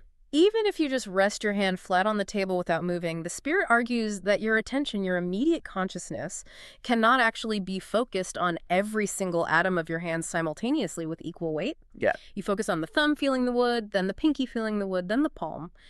It is still fundamentally sequential in time. It just happens so incredibly fast that we think it is simultaneous. It's exactly like the refresh rate on a computer monitor. Yes, perfect analogy. If the refresh rate is fast enough, a single moving dot of light looks like a solid stationary image. Your mind is the refresh rate. You are scanning yourself and the world constantly, and your internal geometer is rapidly stitching those time points into a stable space picture. So even my own physical body, as a solid object taking up space, is a construction I have unconsciously made. Yes. The inescapable conclusion regarding extension or space is that it is not seen or felt immediately. It is entirely a product of the mind extending a single point of internal sensation into a line. We are literally painting space using time. That is profound. And honestly, it is very disorienting. So let's take stock of where the narrator is. We have lost color and temperature. Those are just internal feelings in the mind. Now we have lost space and shapes. Those are just geometrical constructions of the mind. But surely there is something actually out there. The object has to have an inside, a physical substance, a core. And that brings us to the deconstruction of substance. The spirit asks, okay, you have painted this surface in your mind using time. But do you assume there is a substantial, hard interior behind that painted surface? And the narrator naturally says, of course I do. The surface is just the outer wrapper. There's something dense and real inside. It is solid matter. But the spirit asks, can you see inside? Can you feel the inside? No, the senses bounce right off the surface. If I touch the wall of my room, I am only touching the outermost layer of paint. I don't touch the drywall behind it unless I violently break through the paint. So the spirit asks, what do you think is inside? And the narrator says, well, something tangible, something very similar to the surface. Which leads directly into the infinite divisibility argument. Yeah. The spirit says, okay, divide the object in your thought. Imagine slicing it perfectly in half, then slice that half in half. Keep dividing it down to infinity. Do you ever reach a core part that is not perceptible? A part that doesn't just have more color or more roughness? And the narrator has to say no. Even if I try to imagine a microscopic atom, I still just imagine it as a tiny, hard, colored thing. I just imagine another smaller surface. So we never actually get to the true stuff of reality. We just find an endless Russian doll of potential surfaces. Precisely. The spirit says you never actually perceive the inside. You only add the imagination of potential sensation to it. If you break a rock in half, you simply create new surfaces to scan. You never, ever find the inner substance. It is like a hollow chocolate bunny, but it's infinitely hollow. No matter how deep you bite into it, you just find another layer of chocolate shell forever. That is a fantastic and slightly terrifying analogy.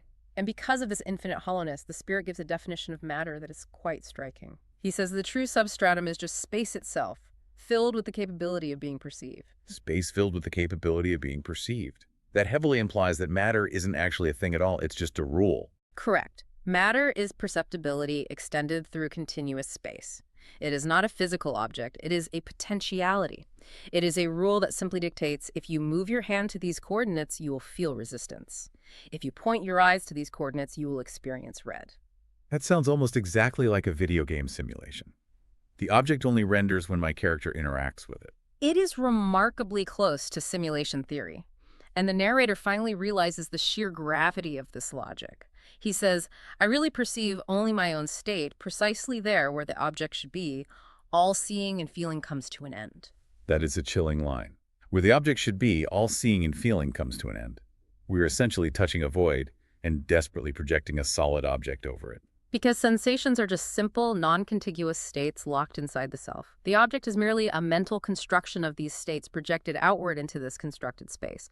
We have completely lost the thing itself. So why on earth do we do it? This is the massive question staring us in the face.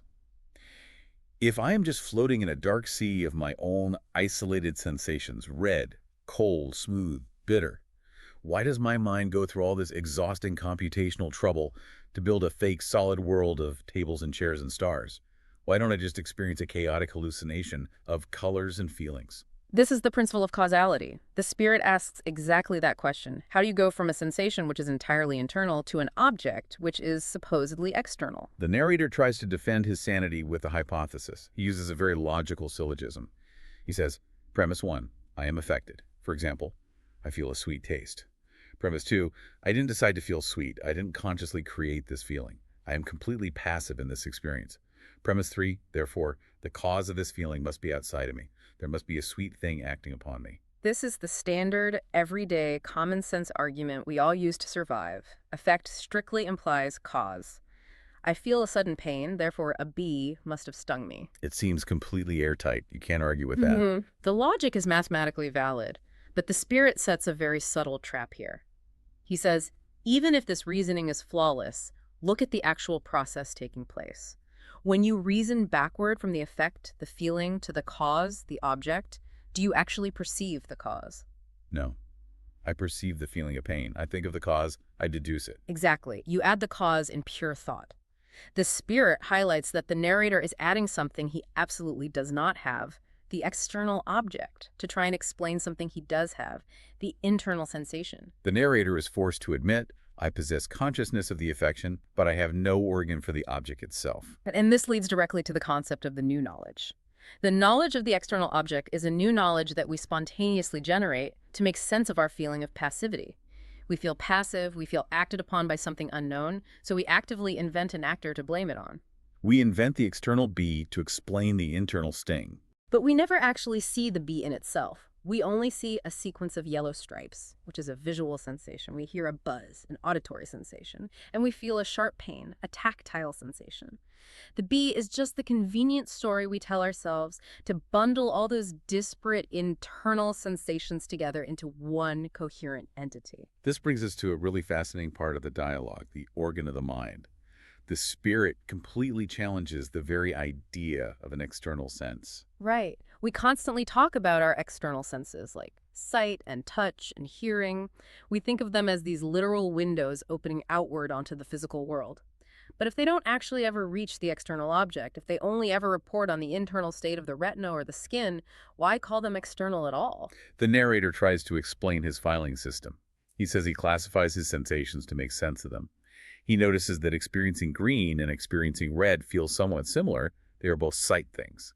Experiencing sweet and experiencing bitters are similar. They are both taste things. And the spirit immediately points out that sight and taste are not actual sensations themselves. You never just see in a general way. You specifically see red or you specifically see green. Sight is merely a classification. It is a purely mental filing cabinet used to organize internal states. So sight isn't a window looking outside. It is literally just a folder on my mental desktop labeled visuals. Exactly that. And touch is just a folder labeled tactile. The narrator finally completely admits he has no physiological or mental organ for the object in itself. He cannot touch reality. He can only ever touch his own skin. The spirit confirms this absolute limitation. He says, essentially, you have an organ for your own knowledge, and that is your consciousness. But the direct knowledge of the thing in itself is a complete phantom. You find the object only by thinking it. You employ an imagined organ to apprehend the object. This is what the text refers to as the procession out of oneself. The narrator realizes that, strictly speaking, he has absolutely no consciousness of things. He only has a consciousness of his own internal state. And he powerfully projects this internal state outward. It is like a centrifugal force of the mind.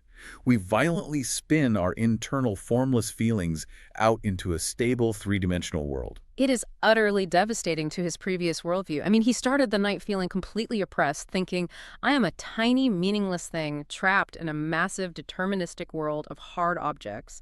Now, he realizes, the entire world is just a painting I subconsciously created to explain my own feelings. And this is where we really have to pause and look at the massive implications of what we've just uncovered.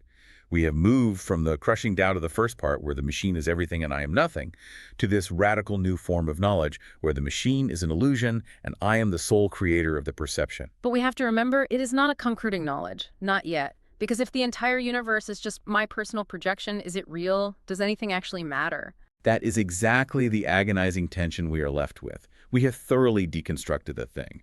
We have realized the apple is just a bundle of internal sensations that our inner geometer projects into a constructed space. But we haven't fully explained why those specific sensations happen in the order they do. Right. If I am making it all up, why is the fire always hot? Why does the stone always fall to the ground? If I am the ultimate creator of this projection, why can't I just decide to make the fire cold? Why can't I make the stone float in midair? We have discovered the geometer hidden in the mind, but we haven't found the source of the raw data the geometer is furiously processing.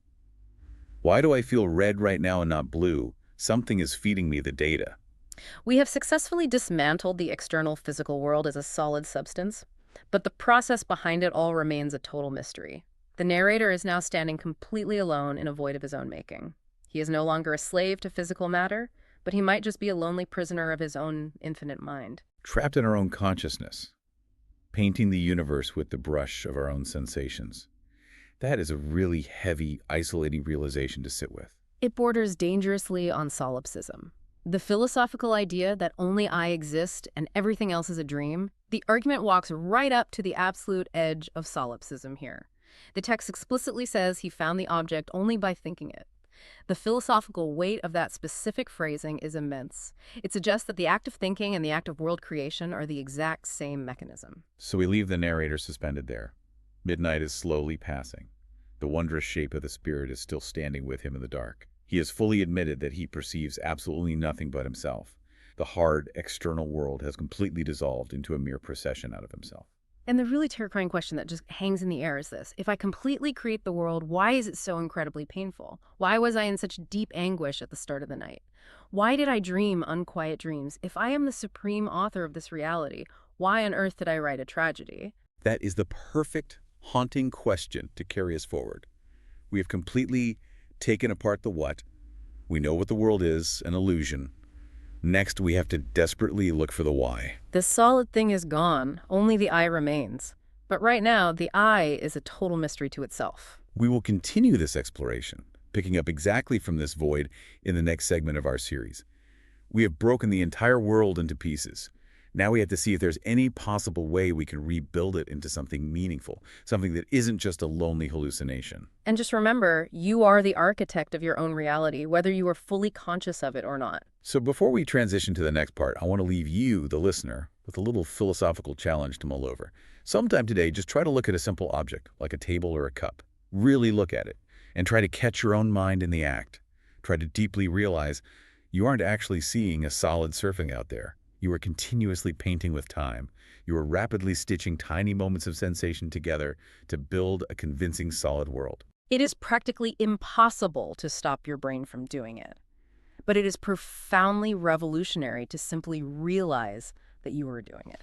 So keep questioning your basic perceptions. The next time you see the color red, really ask yourself, where exactly is that red existing? And more importantly, who is the one actually seeing it? We'll see how the narrator handles this infinite void in just a moment. So, we are still wrestling with this attempt to build a bridge, essentially. Right. We are standing on one side of this massive conceptual chasm, and that side is our own internal consciousness, our feelings, our sensations, the absolute certainty that, well, that I exist. Yes, the undeniable starting point. And we are trying to figure out how in the world we get to the other side, which is the conviction that there is a table in front of me or a wall or, a world at all. And where we left off in the book, we were grappling with this idea of causality, the principle of causality. It is the anchor the I in the dialogue is clinging to desperately. It's really the only tool left in the toolbox at this stage of the investigation. The I is saying, essentially, I feel something inside me. I feel a sensation. Like a pain or seeing a color. Exactly. Yeah. And the I argues, I did not create the sensation myself. I didn't choose to feel pain or see red right now. Yeah. Therefore, something else must have caused it. That is the bridge. Internal feeling implies external cause. And it feels like a really solid argument. I mean, it feels like common sense. If I am sitting here and suddenly I feel a pinch on my arm, I assume something pinched me. I assume a foreign power, as the text calls it, acted upon me. That is the natural human assumption. But the spirit, the interlocutor in this book, is not letting the I off the hook that easily. The spirit makes a really subtle distinction right at the beginning of this section regarding exactly how we are connecting these two things. It is a crucial distinction, and honestly, one that is easy to miss if you read too quickly. The spirit calls the process an annexation, rather than just a synthesis or connection. An annexation. Yes. You see, normally, when we talk about a synthesis or connecting two things, we imagine that thing A exists and thing B exists, and we build a bridge between them. We imagine they are two independent islands in the ocean. Because that is how we experience the world, isn't it? I am here, the table is there, two islands. But the spirit argues that is not what is happening in the structure of the mind, because we don't start with two things. We don't start with two islands. We only start with one. Exactly. We start with one immediate, undeniable knowledge. I exist, or I feel. That is the base. Yeah. We do not have the second knowledge sitting there waiting to be connected. The knowledge that the world exists. Right. We have Right. to add it. We have to annex it to the first knowledge. The text says we are adding to a knowledge which we have, another which we had not. It is like building an addition onto a house that doesn't have a foundation yet. Or rather, projecting an entire wing of a building out of thin air just because the main room exists. We are standing in the room of self and building a patio called world instantly. That's a great way to visualize it. But the eye immediately spots a problem with this timeline, doesn't it? Because in my actual everyday experience, I don't feel me and then, 5 seconds later think, oh, and there is a world. It happens at the exact same time. It is an undivided moment. That is the simultaneity paradox. The I argues, wait a minute. I am conscious of external things at the very same undivided moment in which I become conscious of myself. There is no lag. There is no lag. There is no pause where I exist in a void and then deduce the world. They arrive together. I open my eyes, and I am a subject looking at an object. And usually in the physical world, if two things happen at once, we hesitate to say one causes the other, or that one is built on top of the other. Like if thunder and lightning strike at the exact same instant, you wouldn't say the thunder caused the lightning. They're just there. But the Spirit says, we aren't talking about time. And this is a very common stumbling block in philosophy, especially in this kind of rigorous idealism. We are conditioned to think in terms of succession. First this, then that. Chronological time. Right. The Spirit clarifies this explicitly. Quote, I did not speak of such a succession in time at all. We are talking about conditioning. We are talking about logical dependence. Logical dependence, meaning one thing relies on the other to exist, even if they appear at the exact same time. Precisely. Think of a structure like a dome. The pillars hold up the roof. They exist at the same time. The roof isn't added later in time. The building stands as a whole. But logically, the roof depends on the pillars. If you remove the pillars, the roof collapses. Yeah. The Spirit is arguing that the external object, the world, can only be conceived of if we presuppose the subject, the I. The I is the pillar. So even if they happen in the same flash of lightning, one is the lightning and one is the thunder, logically speaking, the consciousness of self must be there for the consciousness of the object to attach to it. We cannot have a painting without a canvas, even if we never actually see the blank canvas. Yeah, it is a perfect analogy. And this leads us right back to that tool the I wanted to use, causality. All right, the I says, okay, fine, I admit I am doing this adding, I am generating this idea of an object, but I have to, I am forced to. Because of the sensation. He feels like he is being pushed. Because of the sensation, yes. The I says, I find a thing determined this way or that. It has become so by means of a foreign power. The I is adamant. My sensation must have a cause. This is the absolute bedrock of realism. We believe the world is real because we believe our sensations are effects caused by the world. It is the ouch factor. And this is where the text gets really fun, because the Spirit sets a trap. It asks, okay, you say you know this principle of causality. You seem very sure that every effect must have a cause. Where did you get that idea? It is the ultimate interrogation of our common sense. The Spirit asks, did you learn that everything must have a cause by looking at the world? Which seems like a totally fair guess. I look around, I see a ball hit another ball, the second ball moves, I see rain, the ground gets wet. I observe cause and effect everywhere in nature. I learn the rule by watching the game. But think about the circularity of that. The I is trying to prove that the external world exists. To do that, he uses the principle of causality, arguing that his feeling must have a cause. But when asked where he got the principle of causality, he says, well, I saw it in the external world. Oh, I see. You are using the external world to prove the rule that you're using to prove the external world. It is a loop. Exactly. You are assuming the thing you are trying to prove. The text uses a wonderful analogy here. The angel gets frustrated and says, do not treat me like a child. But the spirit effectively says, you are arguing like the ancients who said the earth rests on a great elephant. And the elephant rests on the earth. It is a perfect closed loop. If your knowledge of causality comes from observing things, you must first know the things exist. But you only know the things exist because you use the law of causality to project them. You are trapped in your own reasoning. That is a devastating logical takedown. If I cannot trust my observation of the world to give me the rules of logic, because the world itself is the thing in question, then the rules of logic must come from somewhere else. They cannot be imported. They must come from within. The I is forced to retreat. He admits, okay, I cannot have learned this from outside. I must have this knowledge immediately. It must be hardwired into the very structure of my mind. So the law of cause and effect is not something we discover in nature. It is something we bring to the party. We wear causality glasses, and so everything we look at looks like a cause or an effect. That is the critical philosophy in a nutshell. We prescribe laws to being. We don't just read the laws off the surface of the universe. We dictate how the universe must appear to us. The Spirit says, through thine own immediate knowledge, thou prescribest laws to being and its relations. We are the legislators of reality. But the I is still struggling with this idea of agency. Because if I am the one creating this logic, and if I am the one projecting this world, why don't I feel like I'm doing it? This is a huge objection the I raises. He says, I am perfectly conscious of the act of my mind when I form a general conception, or when I choose one of many possible modes of action. Right. If I decide to imagine a purple dragon right now, I feel myself doing it. I know I am making it up. If I decide to lift my arm, I feel the decision. This is what the I calls freedom. But when I open my eyes and see a table, I don't feel like I'm doing any work. It just hits me. I don't feel like the author of the table. I feel completely passive. And this brings us to the distinction between freedom and spontaneity. This is a vital definition in Fichte's system. The Spirit explains that there are two kinds of mental acts. There is the act where you deliberate, you hesitate, you are conscious of your own indecision, and then you resolve it. That is freedom. You see the gears turning. Okay, and the other kind? The other kind is spontaneity. This is an act of the mind that happens at once. There is no hesitation. There is no conscious deliberation. The mind acts immediately and absolutely. Because you don't see the process, you don't see the making of it, you only see the result. So spontaneity is like a background process in a computer. It is running, it is doing complex calculations, it is rendering the graphics. But as the user, I just see the image on the screen. I don't feel the processor working. That is a very helpful analogy.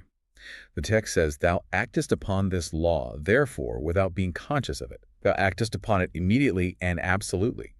We are conditioned to think in terms of cause and effect. We don't have a choice. We don't pause and say, this sensation of red needs a cause. Let me invent a rose. No, the mind instantaneously posits the rose. And because it happens so fast and without my conscious permission, I assume it is coming from outside. I mistake my own spontaneous mental activity for a foreign power.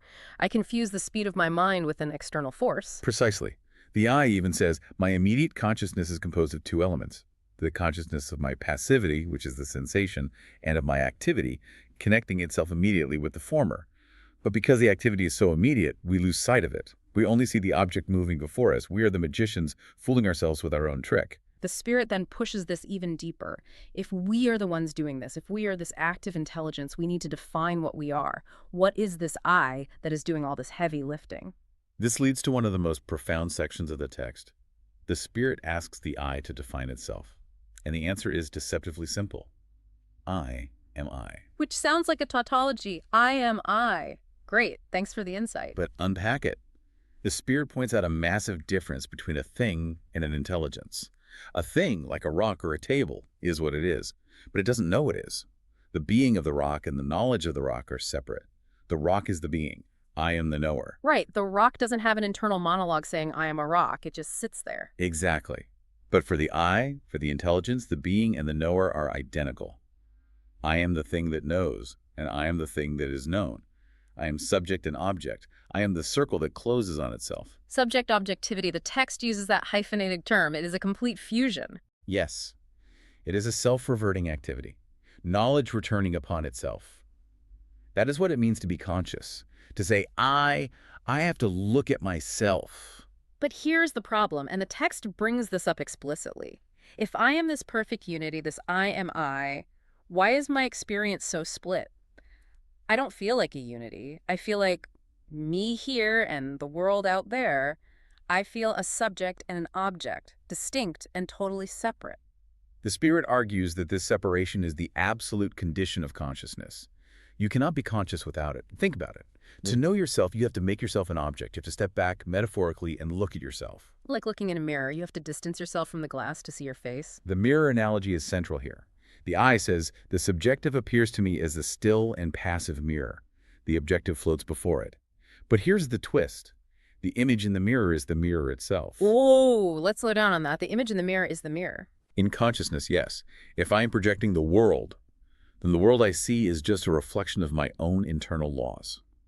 The text says, I begin to believe it half credible, that out of the internal laws of my own consciousness may proceed even the presentation of an existence out of myself. So I am the mirror, but I'm also the projector. I am projecting an image onto myself and then looking at that image and saying, oh, look, a world. Yes. The I's myths, the objective is in and for itself. The subjective appears as the still and passive mirror. But the Spirit forces the admission that this object floating there is nothing but the I's own nature projected outward. The I is looking at its own shadow and calling it reality. But the I still resists. This is really hard to accept intuitively. The I says, okay, I can see how I might project abstract ideas. I can see how I project emotions. But this, and he points to the physical world, I see a mass extended through space. I see hard, tangible things. How can a thought turn into a solid block of matter? Why is it only half credible, the Spirit asks. And the I replies, because I do not yet see why a presentation of a mass extended through space should arise. It is the space issue. That is the final frontier for the I. Because thoughts don't take up physical space. My idea of justice isn't 3 feet wide, but this table is. So if the table is just my creation, where did the 3 feet of width come from? To solve this, the Spirit moves from abstract argument to a concrete experiment. The Spirit says, fix thine eye on the red object before us. I love that the text grounds us here. Stop arguing. Look at something red. It feels like a mindfulness exercise. It is. Surrender thyself unreservedly to the impression, the Spirit says. What takes place in thy mind? And the I describes the experience. He says, I see a surface. I see a red point extending into a line, and the line into a surface. It stands there, present, entire, and at once. And here is the crucial question.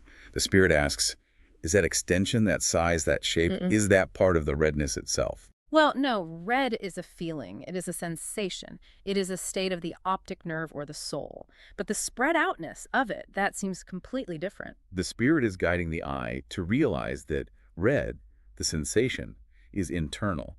But space, the canvas it is painted on, is also internal, but in a totally different way. The eye tries to explain it. The sensation becomes transformed for me into something sensible by this extension in space alone. So we have the paint, which is the sensation of red, and we have the canvas, which is space, and we smear the paint on the canvas. But the Spirit asks, where is the canvas? Is the canvas out there in the yard? And the eye has a breakthrough.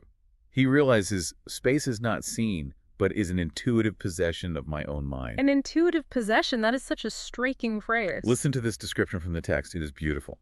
Space, illuminated, transparent, palpable, penetrable space, the purest image of my knowledge. The light is not out of, but in me, and I myself am the light. I myself am the light. That is almost religious. It gives me chills. It is deeply spiritual in the philosophical sense. Fichte is arguing that space is not a physical box out there in the universe that things are put inside. Space is the form of our intuition. It is the outer sense itself. It is the capacity to set things apart. We don't see things in space. We see space in things because we put it there. So I have this internal faculty called intuition, and intuition is basically a projector that throws out a grid of space. And then I have sensation, which provides the color and the resistance, and my mind instantly, spontaneously merges them. I put the red into the grid, and suddenly, boom, I see a red surface out there. Exactly. The text says, I intuitively contemplate my sensation itself. Sensation becomes transformed into its own object.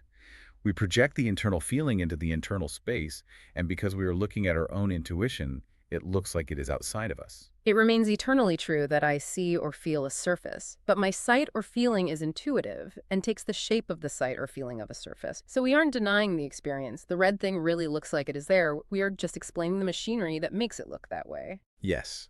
We are looking at the mechanism of the projector, not denying the movie on the screen. The movie is real as a movie. But then, if space is just my own internal grid, how do I know where things are? This is the next objection the eye raises. He asks, do different things occupy the same part of space? And the answer is obviously no. They are beside each other, behind each other, nearer or farther. The question of distance. This is fascinating because it totally challenges the idea that we just see the world exactly as it is. The Spirit asks, how dost thou come to this measurement and arrangement of them in space? Is it by sensation?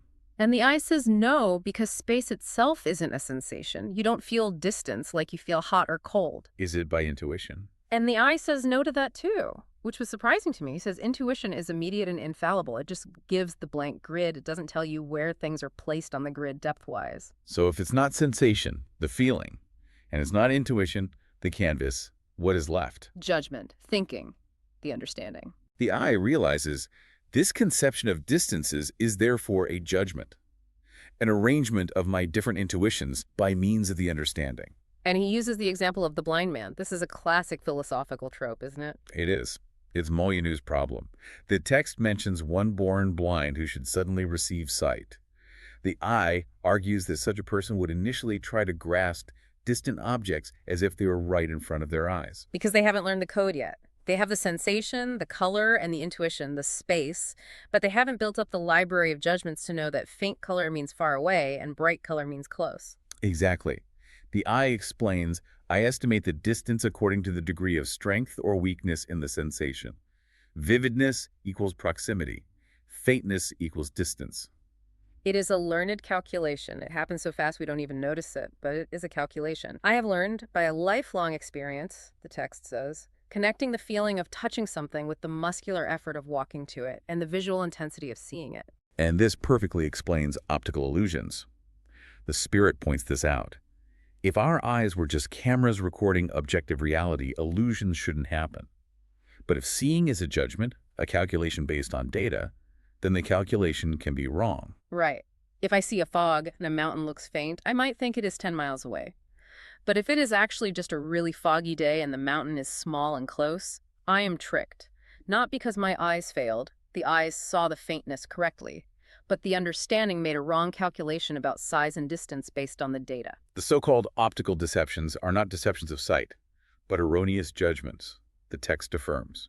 We are judging the size and distance based on the clarity of the sensation. So to recap where we are, and the eye actually does a great summary of this threefold mechanism here. We have 3 layers working together to create this hologram we call reality. Let's walk through them, because this is the synthesis of the entire chapter we are discussing. Layer 1 is sensation. The first consciousness, the raw internal feeling. I am a practical being, I feel. This is passive, it happens to me. Layer 2 is intuition. The second consciousness. This is the active projection of unlimited space, the blank canvas, the light in me. And layer 3 is thought, or understanding. This is the tool that measures and limits. The text says, the measure of this limited portion of space is the extent of my own sensibility. Thought takes the sensation, places it in the intuition, and says, okay, this feeling is strong, so it goes here. This feeling is weak, so it goes there. This red shape ends here, and the blue one begins there. By a process of thought, both are conjoined, a measuring, regulating thought. And the result of this rapid-fire, 3-part synthesis, sensation, intuition, thought, is that I open my eyes and I say, look, there is a red apple on the table 5 feet away. And I believe it is there. completely independent of me. It floats immediately before me, the eye says. It appears as a red, smooth object out of myself. It is absolutely mind-blowing when you break it down like this. We are essentially living in a simulation of our own making. But, and here's the kicker, and this is where the text starts to pivot toward the end of this section. If I am the one making all this up, if I am the projector, why am I so limited? That is the bridge we need to cross next. The I has realized I am absolutely because I am conscious of myself. But immediately a condition is placed on it. I cannot comprehend the unlimited, for I am finite. If I were an infinite mind, presumably I could project any world I wanted. I could make the sky purple. I can make gravity go sideways. But I can't. I am stuck with this specific world. I can create the concept of space, but I can't just fill it with whatever I want. I must therefore set apart, in thought, a certain portion of universal space. I have to cut the infinite down to size. I have to limit myself just to be conscious. The text says whatever affects me in such or such a manner is to be placed in space in such or such relations. I am bound by the laws of my own finitude. And that is the cliffhanger. We have explained the mechanism, how the machine works. We know it uses sensation, intuition, and thought. But we haven't explained the content. Why this sensation? Why am I limited in this specific way? The foreign power we started with, the idea that something outside is pushing me, has been totally internalized. Now, the power is my own nature, but it is still a limitation. I am still a prisoner of my own way of seeing. And the question that remains, which the text leaves hanging right here, is whatever affects me is to be placed. But what is affecting me? If there is no physical world out there pushing on me, what determines the specific sensations I feel? Why red and not blue? Whatever affects me in such or such a manner, that is the lingering thought. It is a door left distinctly open. It forces us to ask, is there a ground for this finitude? Or are we just spinning in a void? We have solved the how, the construction of the object, but we haven't solved the why. We have built the projector, we have analyzed the screen, we have identified the film, but we still don't know who directed the movie. Or if there is a director at all. This journey through the book is intense. We've gone from the world is obviously real, to the world is a circular argument, to the world is a projection of my own internal light. It is a journey from dogmatism, believing things are just there, to idealism, realizing the mind constructs experience. But Fichte isn't done yet. This construction is just the first step. We have established the I as the center of the world, but a lonely, finite center. A finite center painting pictures on the walls of its own mind. It is almost claustrophobic. It is, and that claustrophobia is necessary. Fichte wants to drive us into this corner. He wants us to realize that mere knowledge, theoretical knowledge of surfaces and measurements, is a closed loop.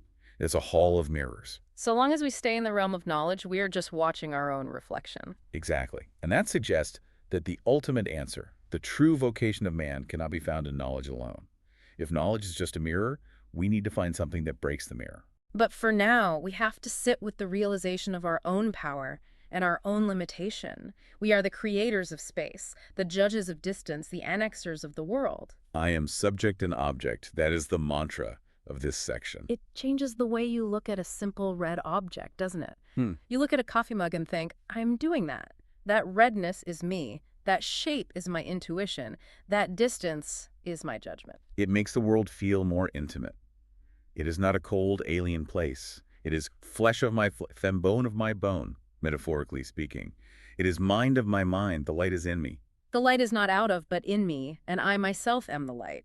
That is a beautiful place to pause. We have constructed the world from the inside out. But as you said, the story isn't over. We have a world, but we are stuck in it. And we must see where this finitude leads us next. It feels like we are standing on the edge of a precipice. We have explained the world away into ourselves. Now what? Now, we must find a way to live in it. But that, as they say, is the next step in the argument. For now, we rest in the knowledge that we are the architects of our own reality, determining the red and the smooth and the far and the near.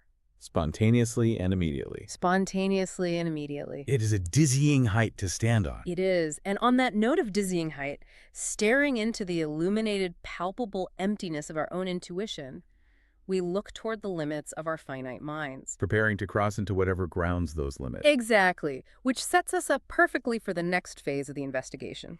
So let's pick the thread right back up precisely where we left off in Johann Gottlieb Fichte's The Vocation of Man.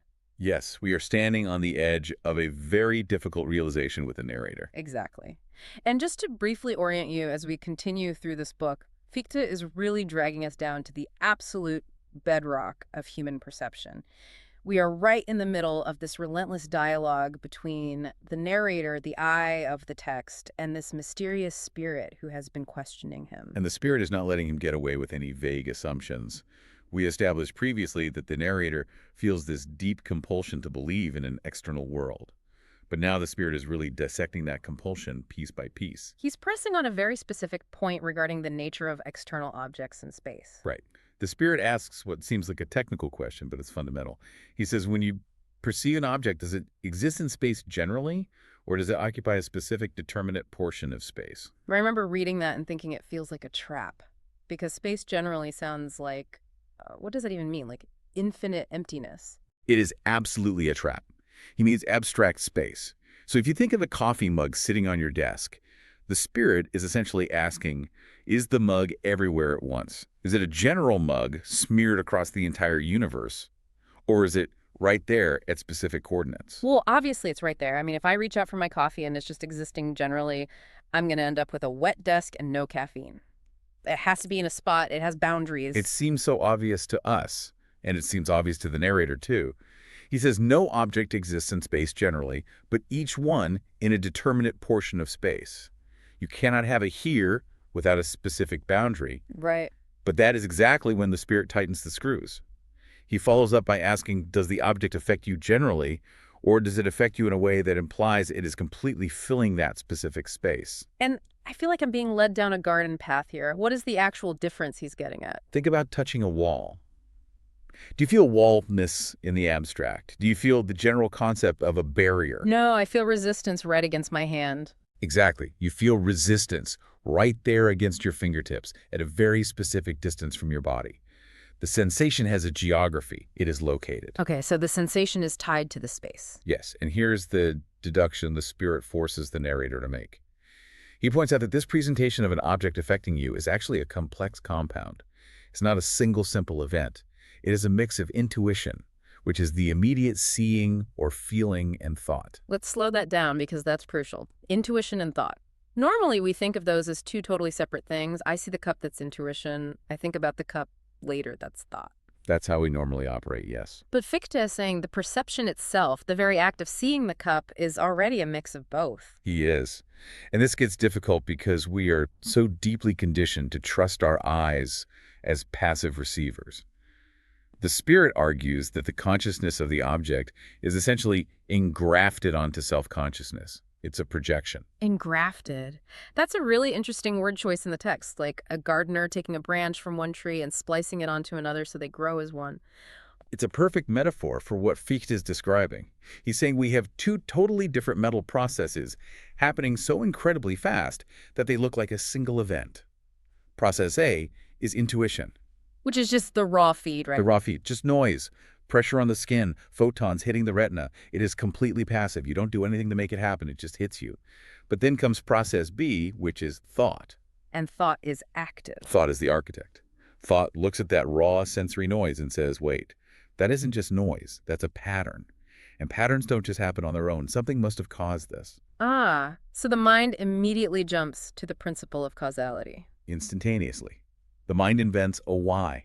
It says, I'm feeling pressure on my hand right now, therefore there must be a solid table right there causing it. It projects the concept of a table into that empty space to explain the feeling in the hand. I mean, it's almost like a hallucination, if you really think about it. You're saying, I don't actually see the table. I feel a sensation, and my brain hallucinates a table to explain why I'm feeling it. Fichte wouldn't use the word hallucination, of course, because for him it's a necessary deduction. It's how the mind is built to function. But functionally speaking, yes, you are painting the world as you look at it. That is unsettling. It is. The object, as you know, is a result of deliberate thought. It feels immediate. It feels like you just opened your eyes and boom, the world was there. But the spirit is showing the narrator that the mind performed a lightning-fast calculation. I feel sensation X, therefore object Y must be over there causing it. It's the causality trap. The spirit actually asks him something to the effect of, to your passive state you assume in thought, an activity out of yourself? And the narrator has no choice but to say yes. When we are seeing or hearing, we are passive receivers. But to make sense of that reception, we have to become active. We assume an activity outside of us to explain the passivity inside of us. This brings us right into that really dense section in the book on the construction of the external world. There's this fascinating interplay between the passive state and the active thought. The spirit basically corners the narrator into admitting that the object is entirely a product of thought. It's the only inevitable conclusion of the premise. If you cannot know the object exists except by thinking that it exists, then for all intents and purposes, the object is a thought. The spirit puts it very bluntly. He asks, insofar as it is assumed, it is a product of your own thought only. And the narrator replies, certainly. He has to. But he tries to fight back here, doesn't he? Because I know I would. I'd be saying, wait a minute, I might have invented the thought of the table, sure. But I didn't invent the actual power that the thought is about. Something real hit my hand. Yes, he does exactly that. He says, wait, either. I assume this object is a power out of myself. He's trying to defend reality by saying, I'm just the reporter, I didn't invent the news. And how does the spirit dismantle that? Effortlessly, really. The spirit asks him, do you perceive this power immediately? Do you actually see the power itself? Do you taste the power? And the answer is no. I perceive the result of the power. I perceive my own sensation. Precisely. You only ever perceive your own reaction. Yeah. You perceive that you are being affected. You do not perceive the agent doing the affecting. You just reason that a power must be there. So we are just inferring the whole world. Yes. The spirit distinguishes between the object of intuition, which is just the surface appearance spread out in space, and the object of the understanding. The understanding is what supplies that internal force, that power out of yourself, which you assume is holding the whole image together. It's like the difference between seeing a video game character on a screen and understanding there is code running it. I see the character moving, that's intuition. I assume there is an engine rendering it, that's understanding. But I never actually see the code. That is a very apt analogy. And Fichte would take it one step further and say you are writing the code yourself as you watch the screen. You are the one compiling the sensation into an object. The spirit calls this the principle of causality. Right. You feel a sensation, say it's red and hard and sweet, and your mind says this is an apple. The sensation is the raw code. The apple is the compiled program your mind projects outward. Well, let's dig into that red, smooth, sweet argument a bit more, because this part of the book really strips away the illusion of the physical world. The spirit asks the narrator to look at the substratum of reality. What is underneath all these qualities? The narrator claims there's a permanent substratum. He calls it force itself. He argues that while the redness might fade or the sweetness might turn sour over time, there's a force that remains the same, supporting all those attributes. He identifies this as mass. Mass meaning the physical stuff, the actual matter of the world. Yes. But defined here, strictly, as the physical manifestation of that inward force. The force has two jobs, essentially. It maintains itself in a particular form, and it affects the observer. But look at how the spirit reduces this. He asks you, feel yourself in a certain state, affected in a certain manner, which you call red or smooth or sweet. Of this you know nothing but simply that you feel it. That sensory reduction is devastating to the idea of a physical world, because I don't actually know red. Red isn't a thing floating in the air. Red is just a state of my optic nerve. It's a state of me. And smooth is a state of your nerves of touch. Sweet is a state of your palate. Sensation is purely internal. The spirit asks, is there in mere sensation anything more than mere sensation? And the narrator is forced to concede no. So all the qualities of the object, every single thing I can describe about the apple or the table are actually just descriptions of my own internal feelings. Correct. Every physical attribute you assign to the world is just a mirror reflecting your own sensory state back at you. But now the spirit delivers an even deeper cut. He attacks space itself. This is the part that genuinely makes your head spin, because I can almost accept that red is just in my eye. But surely the location of the red, the fact that the apple is 3 feet away from me, surely that distance is real space, right? The spirit asks, is there in space spread out before you anything more than this internal presentation? And the narrator eventually has to admit no. The consciousness of space is just that it is a consciousness. He says between that state of simple sensation and this space which is spread out before you, there is not the smallest connection, except that they are both present in your consciousness. Think deeply about what that implies. There is no logical glue holding feeling red and 3 feet away together, except that your mind presents them simultaneously. The connection is not out there in the world. The connection is entirely in the structure of your awareness. It sounds like he's saying space is just a lens we look through. Like if I wore blue-tinted glasses, everything would look blue. But the blueness isn't in the world, it's in the glasses. Fichte is saying we are all wearing space glasses. That is exactly what he's saying. We wear space and time glasses. We cannot help it. It is the fundamental operating system of the human mind. The text says I cannot proceed beyond my thought, for simply because I think it, does it become my thought and fall under the inevitable laws of my being. The inevitable laws of my being, that is the key phrase. The mind is a machine that processes data in a highly specific way. It takes an internal feeling, it stamps it with a space tag, and it projects it outward. Yes, we are compelled to add an external foundation, the object, to explain the internal feeling. But this addition is an act of necessity, driven by the laws of thought, not a discovery of an independent reality. So if we follow this logic to its end, we have constructed the entire external world out of our own mental furniture. We have. And this is what leads us directly into the closed loop of consciousness. This is where the trap snaps shut completely on the narrator. The spirit has him backed into a corner where he has to admit that he is trapped inside his own head. The phrase he uses is, I cannot proceed a hair's breadth beyond this consciousness. It is an absolute barrier. Think about it.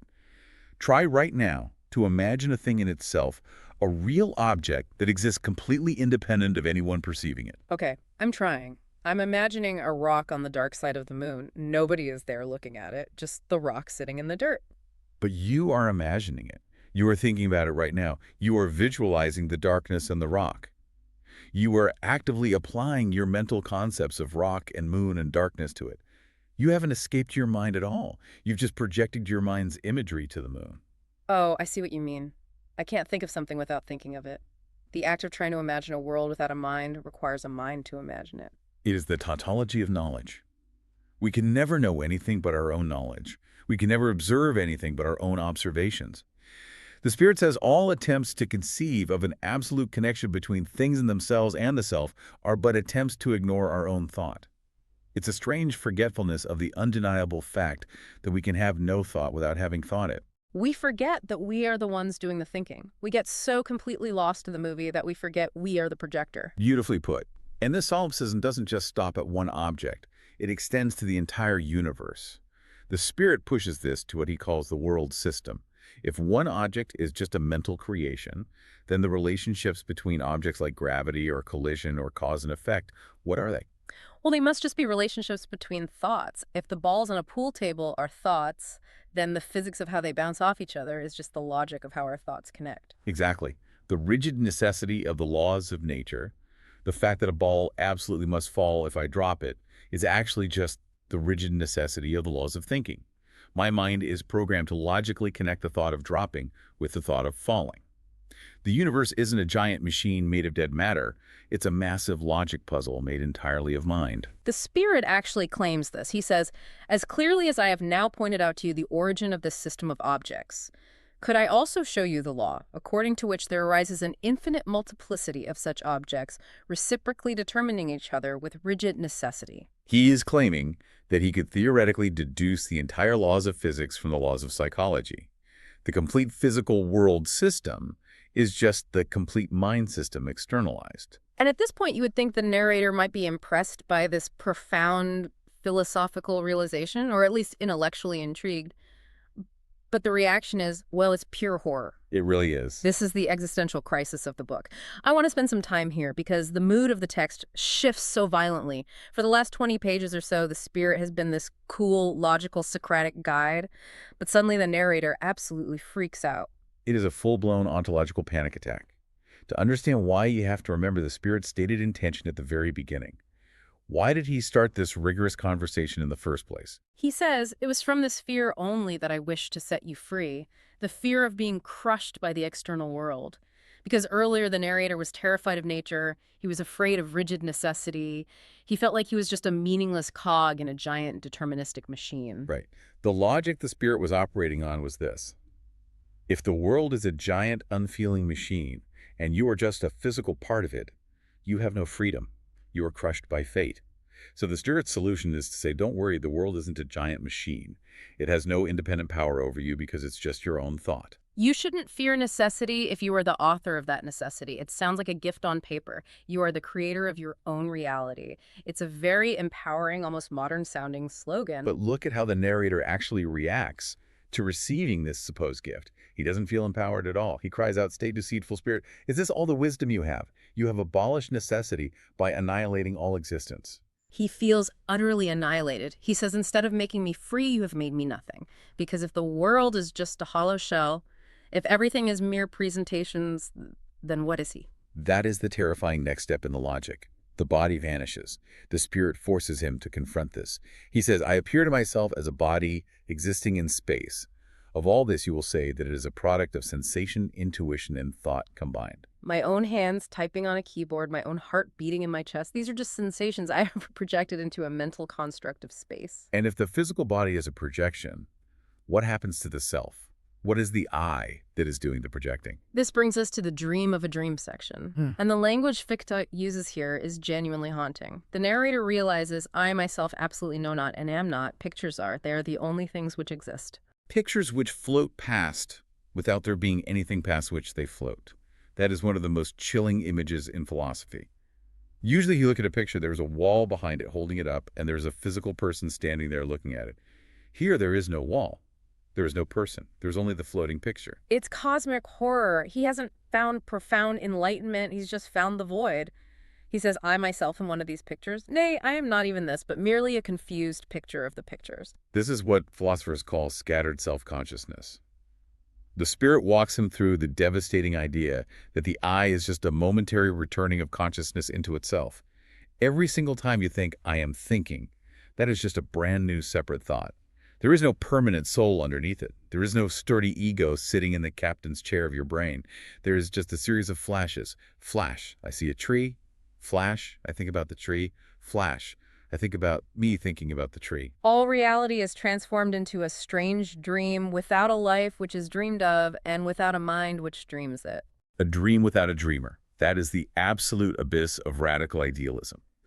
If you follow the discursive intellect to its absolute logical limit, you dissolve the external world, and then you dissolve your own self. You are left with absolutely nothing but floating, disconnected images. The narrator lashes out at the spirit here. He calls him profligate. He says your knowledge is profligacy. He feels completely betrayed.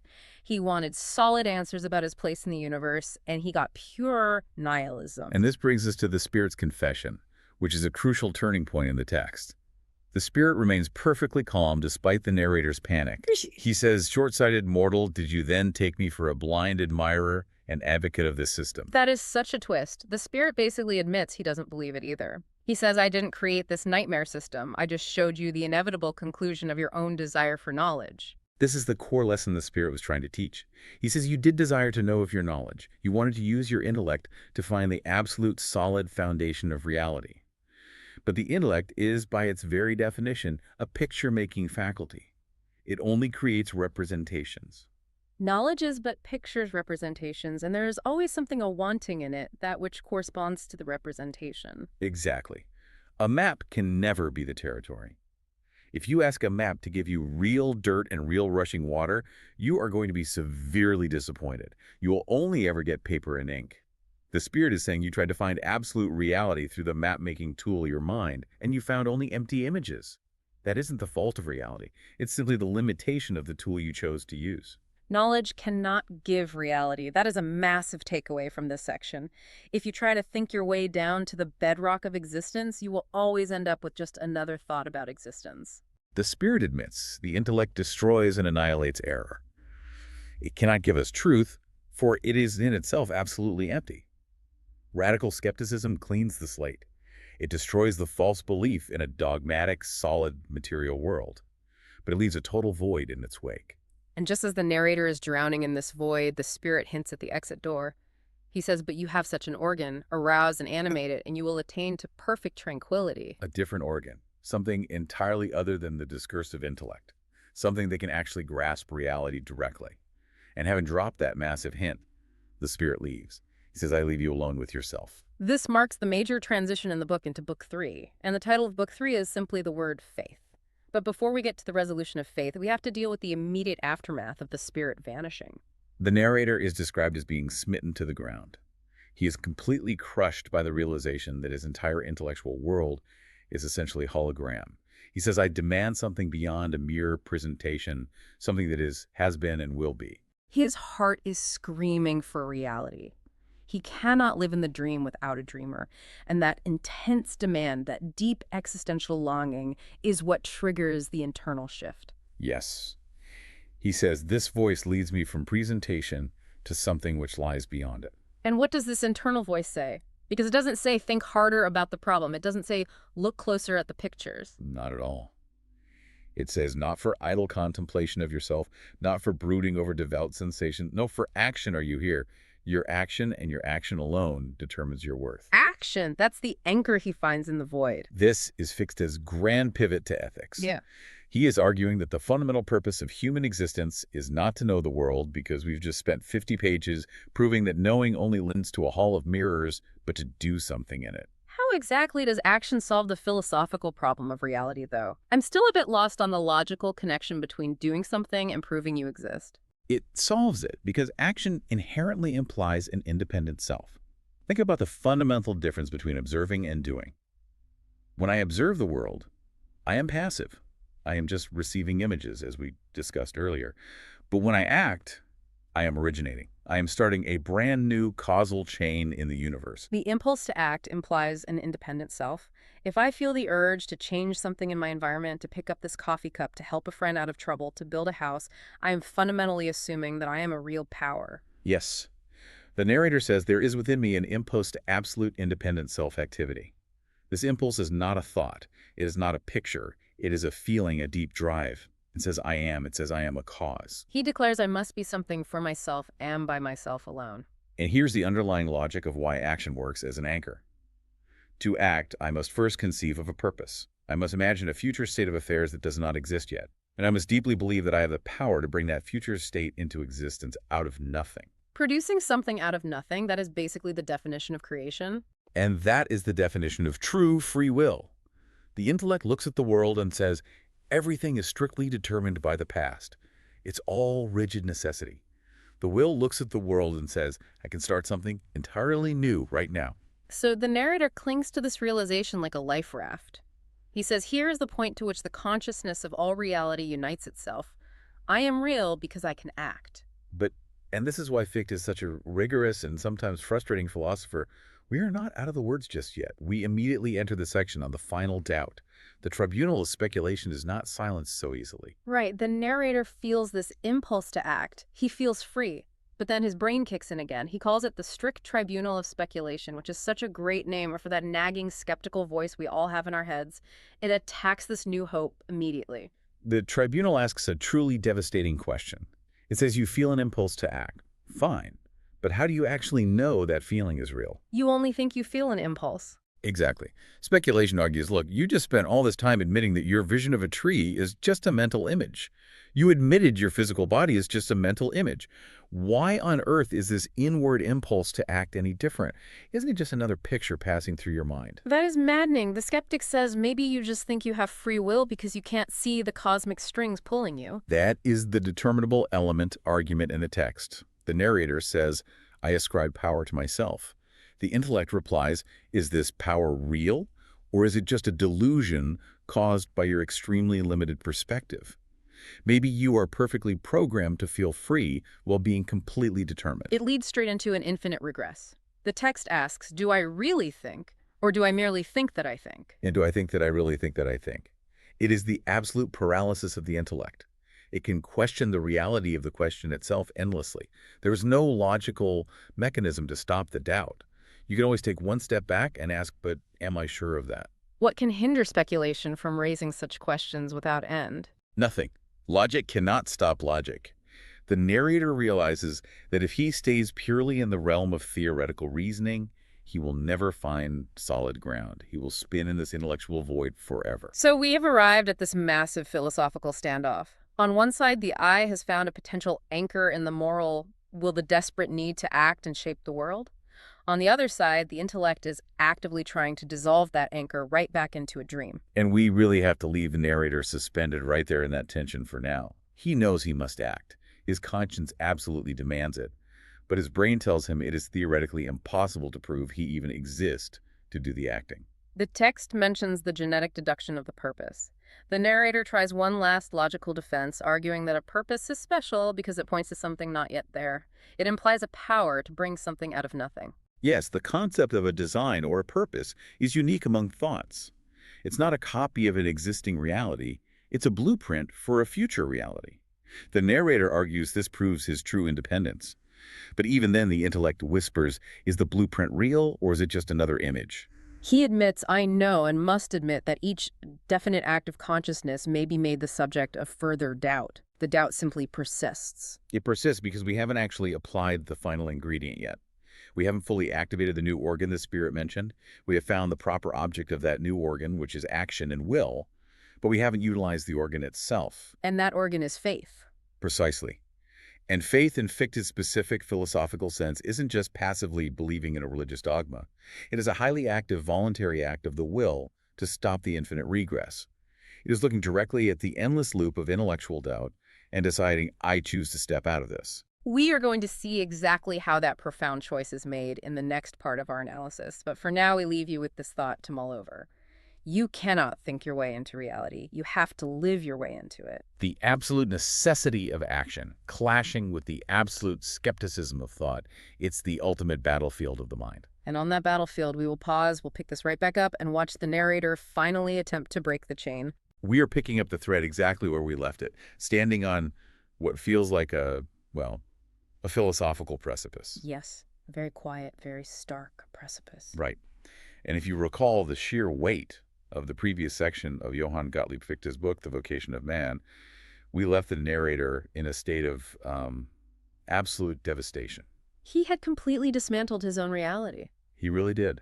He used the razor of pure intellect to just quietly slice away every illusion, but in doing so, he sliced away his own humanity. He ended up with a system where he was nothing but a machine, just a determined cog in a deterministic universe, observing a world that might not even be real. And it's a moment of total intellectual paralysis. We have to keep in mind the progression Fichte is building here. Yeah. The first book was doubt, which, stripped away the senses. And the second book was knowledge, which stripped away the will. Exactly.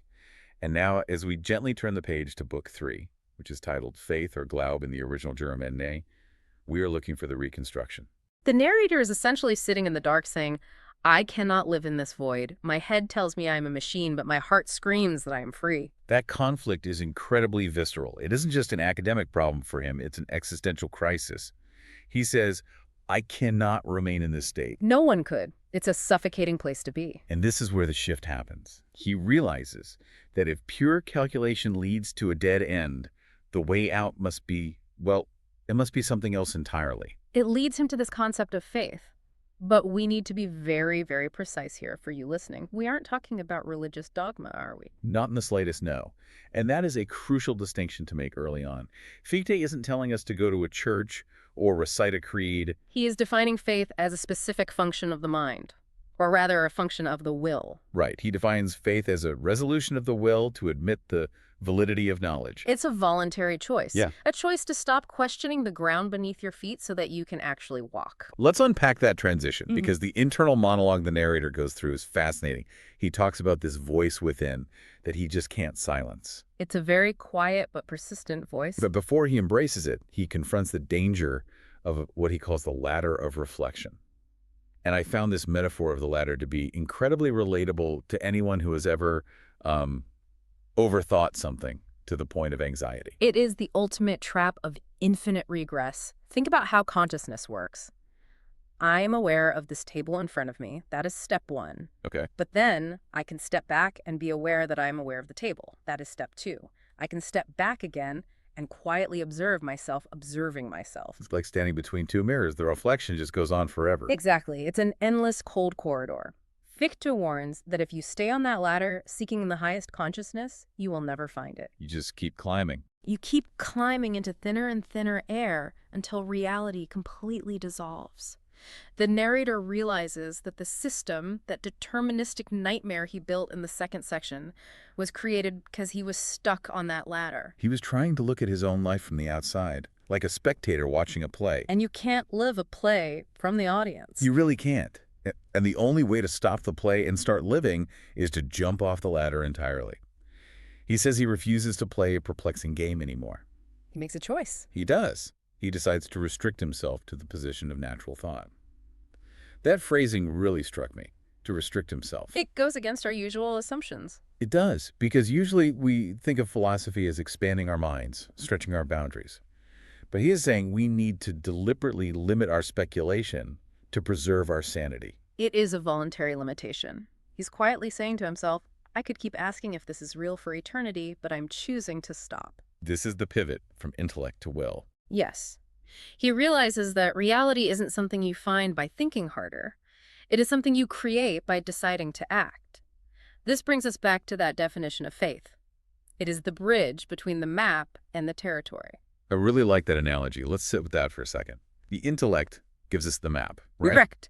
The knowledge section we discussed before provides the concepts, the logic, the pictures of the world. It gives you a highly detailed map of the terrain. But a map, no matter how beautiful or detailed, can never prove that the actual terrain exists out there in the world. Exactly. It's just paper and ink.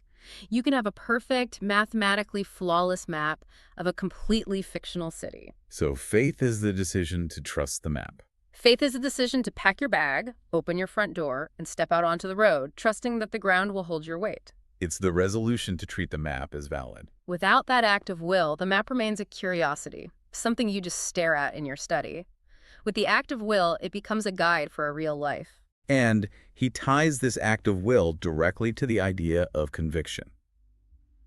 He says something very provocative in the book here. He says, all my conviction is but faith, and it proceeds from the character. It's a profound shift.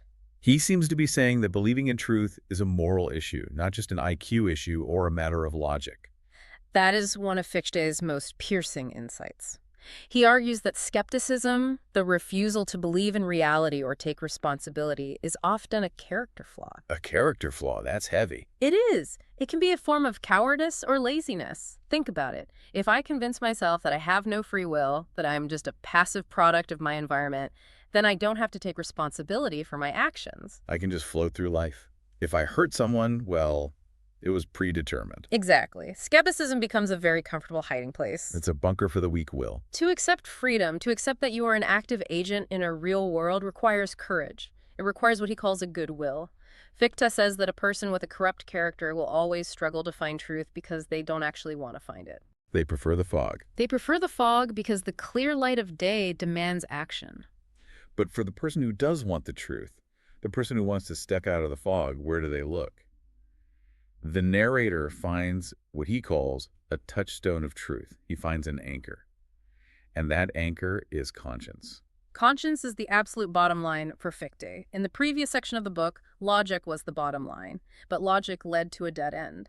Now he establishes a new hierarchy. And he says whatever is opposed to conscience is assuredly false. That is a radical claim. It really is. He's saying that if you have a logical argument that is mathematically perfect, but it concludes that you should hurt someone or that your actions are meaningless, the argument is wrong. You don't even need to find the error in the math. You just quietly know the conclusion is invalid because it violates that inner voice. It's like a veto. It is the veto of the soul.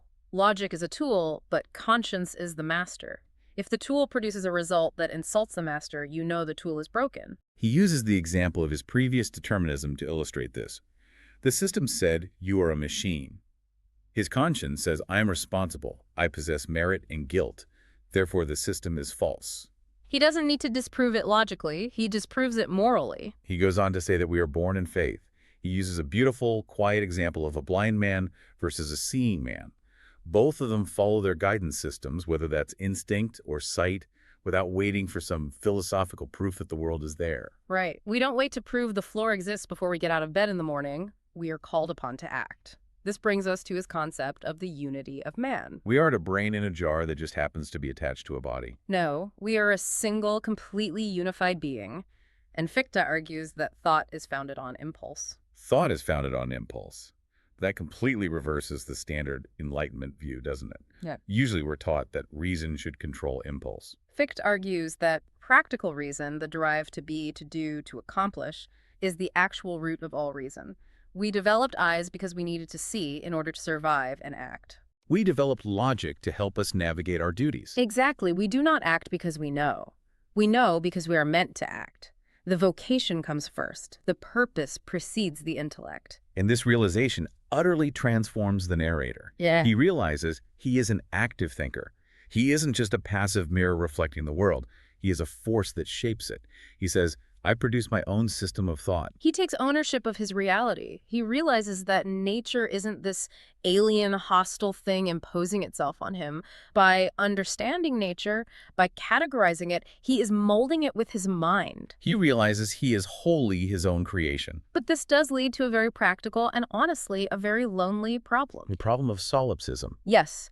Even if I accept that I am real and I have a duty to act, am I alone? How do I know that you, the person I'm talking to right now, are real? How do you know I'm not just a figment of your imagination, another picture in your head? It is the ghost that haunts all philosophy. And Fichte's solution here is so elegant because, again, he doesn't try to solve it with physics or biology. He solves it with ethics. Walk us through that deduction. How does a quiet inner voice, the conscience, prove that other people exist? The conscience issues a command, a very specific limit. It says here, set a limit to thy freedom. Limit thy freedom. Yes. The conscience tells you that you cannot treat everything in the world as a tool. You can use a rock, you can use a stick, but when you encounter another human being, the conscience says, stop. Respect this. Respect this. This is a free being, like yourself. Treat their goals as if they were your own. So the feeling of duty, the feeling that I simply must respect you, is the proof. Exactly. Because you cannot have a moral duty to a hallucination. I don't have a moral duty to the characters in a dream I had last night. Right. If you dream you were rude to someone, you don't wake up feeling the need to apologize to them. But I do feel a duty to you. That duty is undeniably real to me. Therefore, the object of the duty you must be real. That implies that reality is fundamentally social. We pull each other into existence through our mutual obligations. We do. If I were truly alone, I would have no limits. I would be a god in an empty universe. But the presence of the other creates a boundary, and that very boundary defines me. I am compelled to believe in your existence because I'm compelled to be moral. To treat you as a thing would be to violate my own vocation. And he extends this exact same logic to the material world, to the rocks and trees and food, because we aren't just floating spirits, we have physical bodies. He validates the sensory world through the argument of impulse and duty. We feel hunger. We feel thirst. And these aren't just passing thoughts, they are drives. But is hunger enough to prove the bread is real? By itself, maybe not. But combine it with conscience. My conscience tells me I have a duty to act in the world. To act, you must live. To live, you must eat. He says, thou shalt maintain, exercise, and strengthen thyself. So, because I have a moral duty to keep my body running as a vehicle for good work, I must believe in the reality of the fuel that runs it. Yes. The world becomes what Fichte calls the sphere of duty. This is such a key concept to hold on to. The world isn't just stuff floating in dead space, it is the object of our duties. It's the gymnasium where we exercise our moral muscles. I love that image. The world is a gym. The weights are heavy not to crush us, but to make us stronger. The obstacles are there to be overcome. It completely changes how you view difficulty. If a storm destroys your house, it isn't just a random accident of physics. It is a new situation in the sphere of duty. It's a prompt. The house is gone. Your duty is now to rebuild, to shelter your family, to show resilience. The reality of the storm is confirmed by the reality of the duty it creates. Now that we have established the reality of the self, the other, and the world around us, we have to naturally ask, what is the point? What are we building? This brings us to the section on ends and means. Fichte asks, can I act without having an end in view? And he answers no. Every action has a goal. To will nothing is not to will at all. But here, Fichte gently flips the script on how we usually think about goals. He performs a sort of reversal of utilitarianism. Usually we pick a goal, say, I want to be wealthy, and then we choose the means to get there. I will start a business, or I will cut corners. The goal justifies the means. Fichte says, for the moral being, it is the exact opposite. We do not choose the moral law to get a reward or reach a specific earthly goal. We accept the moral law because it is the law, and the law assigns the goal. He uses a geometry analogy in the book that I found incredibly helpful for visualizing this. He talks about drawing a line. It is the perfect illustration. Imagine you are drawing a line on a blank piece of paper. You don't look at a destination point first and try to connect the dots. Instead, you follow a rule, an angle, Let's say the rule is draw this line at a perfect right angle. So I focus entirely on the angle. I focus on the immediate correctness of my action in the present moment. You obey the angle. And by obeying the angle, the line naturally extends toward a specific point. The destination is determined by the trajectory of the law. You don't do the right thing to get a specific outcome. You do the right thing because it is right, and you trust that the outcome, what he calls the better world, will naturally follow from that trajectory. That requires a profound amount of trust. It means I might have to tell the truth, even if it looks like it will cause me immediate trouble. Because you trust that the angle of truth leads to the best possible future, even if you can't see it yet. It creates a tremendous sense of liberation. You are released from the anxiety of calculating endless outcomes. You don't have to be a chess master predicting 20 moves ahead. You just have to make the right move right now. The future belongs to the law. The present belongs to you. But Fichte does have a vision of that future. He doesn't just leave it blank. He talks extensively about what this line is pointing toward. Better world. He is incredibly optimistic here. He flatly refuses to accept the cynicism that says the world is just a mess and always will be. He talks about the absolute demand. He looks at the suffering, the feebleness, the corruption around him, and he says, it is impossible that it can remain thus. He rejects the idea of the cycle, the popular idea that history is just a wheel turning. Empires rise, empires fall, people eat, drink, die, and are replaced by others doing the exact same thing. He calls that a monster continually devouring itself. If that were true, life would be a bad joke, a perplexing game with no point. He insists on a principle of permanence. We must be building something that lasts. And he starts this building project with the physical earth itself. The section on the taming of nature reads almost like science fiction from the year 1800. He sees nature as an enemy to be conquered. We have to remember the context of his time. For most of human history, nature was not a gentle mother, she was a serial killer. Smallpox, famine, freezing winters, devastating floods. He describes the blind mechanism of nature as a chaotic force that wipes out human work without a second thought. He uses such vivid, intense imagery, pestilence stalking through blooming lands, volcanoes burying entire cities. He talks about the tragedy of rational, careful human work being destroyed by completely irrational forces. But he prophesies the dominion of reason. He believes that the absolute vocation of humanity is to tame this wild beast, to impose quiet order on the chaos. He sees the violent geology of the earthquakes and storms as merely the last shivering strokes of an uncompleted formation. Like the earth is still growing up, and we are here to help it mature. Precisely. He predicts that we will make nature regular and calculable. He talks about ameliorating the atmosphere. He explicitly mentions curing deserts and draining marshes. It sounds exactly like terraforming. It is terraforming. He believes that by understanding the laws of nature through science, we can modify the environment to be a perfect, safe home for a rational race. He envisions a world where the sun shines on a healthy, industrious people. And he even predicts the end of hard physical labor. He says man is not destined to be a bearer of burdens. He anticipates the age of machines. He believes that mechanical labor is beneath the dignity of a spiritual being. So we will invent tools to take the heavy load off our shoulders, freeing us for art, for philosophy, and for genuine connection with one another. So step one is fix the planet. Stop the floods, cure the diseases. But step two is infinitely harder. Fix the people. Man is the crudest enemy of man. That line cuts so deep. Fichte acknowledges that while nature is indifferent, humans can be actively malicious. He paints a brutal picture of human history. Savage hordes devouring foes.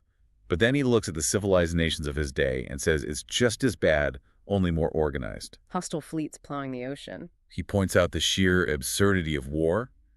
We use our genius to conquer the wind and waves. We defy the elements just so we can cross the ocean and kill each other. We use our hard-won power over nature to destroy our own kind. It's a tragic irony. And he looks inside the nations too, the interior of states. He critiques the way power operates, saying that force and fraud often rule under the venerable name of law. He is attacking the hypocrisy of his time, and perhaps all times. He notes that the powerful often rejoice aloud in the ignorance of the masses. They want to keep people degraded and uneducated so they're easier to rule.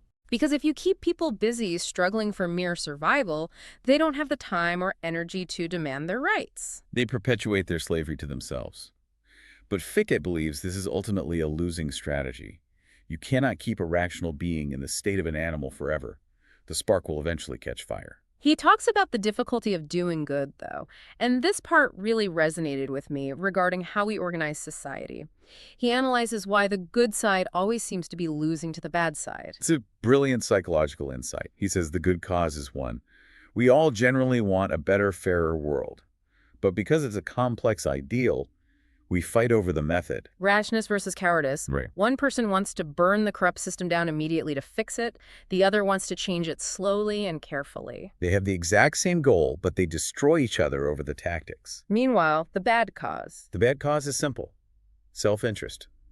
Greed. Power. These are transactional. I could easily work with you if it makes me money, even if I despise you.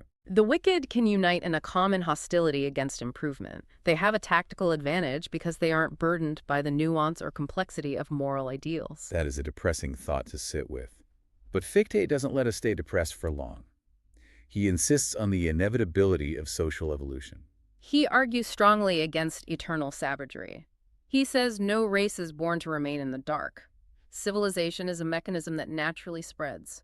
It moves steadily from the cultivated to the uncultivated. And the ultimate goal is the unification of humanity. He envisions a single body of the human race, a world where everyone is known to everyone else, a global, quiet republic of reason. He talks about universal diffusion. Yes. In the ancient world, culture and knowledge were concentrated in a few small pockets. Athens, Rome, while the rest of the world was in darkness. Fichte says the modern goal is to spread the light absolutely everywhere. To make sure wisdom isn't just a privilege for the elite, but a basic reality for everyone. It is the fulfillment of his vision. The trajectory, he firmly believes, is toward unity, despite all the setbacks. So we have the tamed nature and the unified society. The narrator stands there, equipped and perfected. He is moved from the cold paralysis of the machine to the warm power of the builder. He has finally found his vocation. He knows why he is here. But, and this is the final massive turn in this section, Fichte asks a crucial question. Is that enough?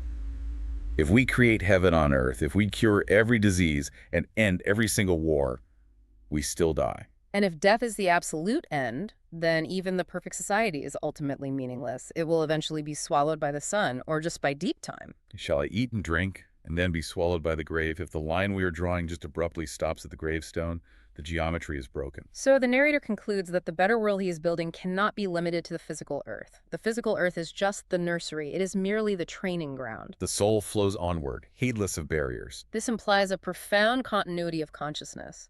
It implies that the moral will is not just biological. The physical body breaks down, but the will, the force that quietly chooses the good, is something else entirely. It belongs to an eternal order. Fichte argues that we must act as if we are immortal. And by living that way, we align ourselves with the only thing that is truly permanent. It's a breathtaking arc when you step back and look at it. We started in a cold, deterministic void.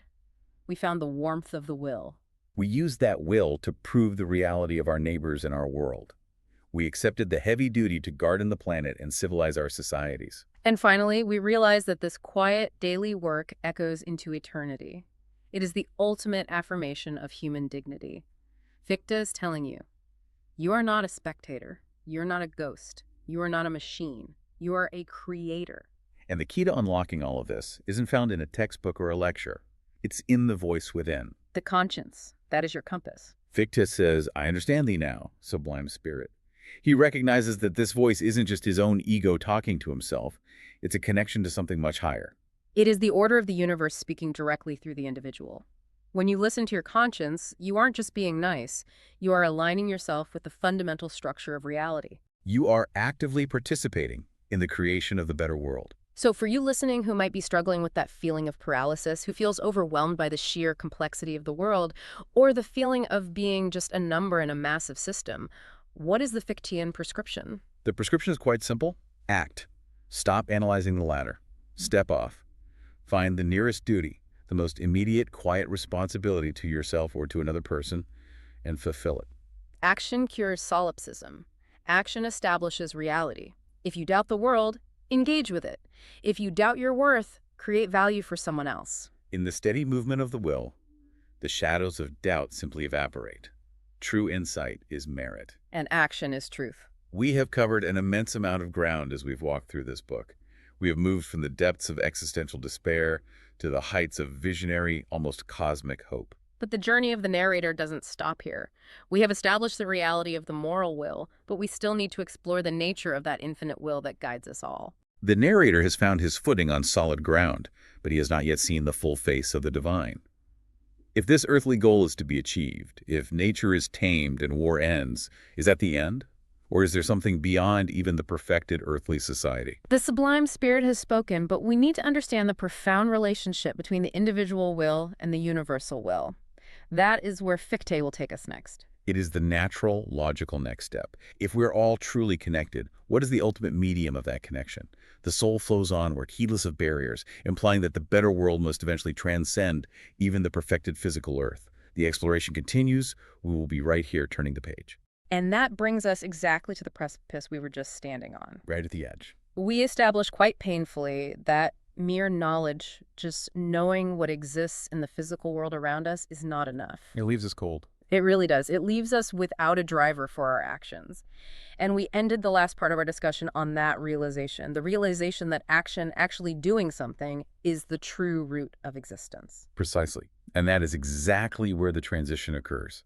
We are moving from the realm of knowledge, which Fichte found ultimately hollow on its own, into the realm of faith. But we have to be very careful with that word, right? Faith. Oh, absolutely. Fichte isn't talking about blind belief in a dogma or, a specific religious creed. He's talking about a reasonable trust in the purpose of our existence. It's more like a logical necessity to keep from going insane. Yes, a conviction. Yeah. An unshakable resolve. And this is where the book shifts gears dramatically. As we enter this section of The Vocation of Man, specifically Book 3 titled Faith, Fichte immediately widens the lens. He zooms way out. We aren't just looking at one guy having an existential crisis in his study anymore. No, we're looking at the entire history of the human race. To understand his own vocation, the narrator realizes he has to understand the vocation of humanity as a whole. Because you can't really know your part in the play if you don't understand the plot of the entire play. That's a perfect way to put it. Yeah. And the book provides this incredible visualization of history. It asks us to look back at the very beginning of civilization. I loved this image. He describes the early days of civilization as just a few light points. Yes. Picture a vast, completely dark landscape. And just a few tiny specks of illumination in that world of darkness. And those light points are slowly spreading out from a center. It is a beautiful metaphor for the diffusion of culture. Fichte argues that civilization doesn't just spring up everywhere at once. Like rain falling equally on the whole earth. Exactly. It doesn't work like that. It starts in a nucleus, a specific place where reason and culture first take hold, and then it radiates outward. One individual embraces another, one nation embraces another, into this constantly widening circle of culture. It reminds me of a contagion, but a positive one. Like a virus of reason. That is a very apt comparison. It spreads through contact. The text says that the coarser matter of the world is gradually seized and animated by this spreading spirit. But there is a catch in this diffusion process that I found really striking, and frankly, a bit frustrating if you're an impatient person. You mean the pause? Yes, the pause. The text says that this progress isn't a straight, fast line. There is a necessary pause. It is the imperative of waiting. This is a crucial concept in his philosophy of history. He says that the advanced nations, or the parts of the world that have achieved a certain level of culture, eventually hit a limit. They hit a ceiling. Right. They cannot just keep zooming ahead indefinitely on their own. But why not? I mean, if you're on a roll, why stop? If a society has the technology, the philosophy, the art, why not just keep ascending to the next level? Because the ultimate goal is a universal commonwealth. The goal is the connection of the entire inhabited globe. Fichte argues that a nation or a continent must actually pause on the common path of progress and wait for the others to catch up. So no one gets left behind. He says explicitly that it is impossible for one part of the human race to settle into a permanent state of perfection while the rest remain in barbarism. That feels so counterintuitive to how we usually think about progress today. We usually view it as a race. We need to get there first. Space race, the arms race. Exactly. But Fichte is saying, no, you actually can't get to the next level until you bring everyone else with you. Because true culture requires unlimited intercommunication. We must wait until the existing culture is diffused over the whole globe. Think of it like a complex conversation. If I am speaking a highly advanced poetic language, and you are still just learning the basic alphabet. We can't build a philosophical system together. I have to stop, teach you the language, and wait until you are fluent. It's like a convoy in the Navy. Oh, that's a great analogy. The fastest ship can't just leave at full speed. It has to circle back or slow down because the mission requires the whole fleet to arrive together. The speed of the fleet is fundamentally determined by the slowest vessel. That is exactly it. And notice the payoff he promises for this patience. He says once that point is reached, once the whole world is connected and educated to the same baseline, humanity will move with united strength and equal step. Towards something entirely new. Yes, toward a culture we cannot even imagine yet. He calls it a culture of which we can at present form no conception. So the current friction we feel, the staggering halt, the feeling that the world is holding us back, it's all just the staging ground for a unified leap forward. Correct. We are simply gathering our collective strength. But Fichte doesn't just leave it in the realm of abstract culture. The text takes a very gritty, realistic turn here. He dives into the mechanics of how we actually organize ourselves. Yes, he talks about the state. And he doesn't start with some utopian vision of people holding hands. He starts with oppression. Yeah, this part was surprisingly dark. He says the origin of political change often begins with unreasoning accident or conquest. He is acknowledging historical reality. States often form because one group simply conquers another. It is not a voluntary book club. You have a ruling class and a serving class. And initially, this is maintained just by brute force. But he describes a mechanism, almost a psychological tipping point, that inevitably leads to freedom. It's the classic, it gets worse before it gets better scenario. How so? Well, the ruling classes, according to the text, enjoy their extorted privileges. And human nature being what it is, they have insatiable desires. Power is highly addictive. Right, they always want more. So they extend those privileges further and further. They squeeze the population harder and harder to extract more wealth, more labor. Until they break them. Or rather, until they fix them. Fix them. The text says oppression reaches a limit where it becomes wholly insupportable. And that absolute despair actually gives the oppressed their courage back. Ah, I see. Fichte writes that their courage had been extinguished by centuries of tyranny, but total despair reignites it. Exactly. That is a profoundly powerful thought, that when you have absolutely nothing left to lose, you suddenly find your agency again. It's when you realize, well, I'm going to die anyway, so I might as well die standing up. And that realization leads to what Fichte calls the social contract of necessity. This isn't a fun philosophical exercise for these people. It is raw survival. They will no longer tolerate inequality because inequality has literally become fatal. So to protect themselves from violence, they agree to equal obligations. Yes. And this brings up a vital distinction the text makes between ordinances and legislation. I want to unpack this because it seems central to his definition of a true state. Let's do it. What is the fundamental difference? It is the definition of freedom versus slavery. Ordinances are what you have in that oppressive phase. Those are rules made by combined lords for the countless herds of their slaves. It's top-down command. Exactly. It's the shepherd telling the sheep you're to go, purely for the shepherd's benefit.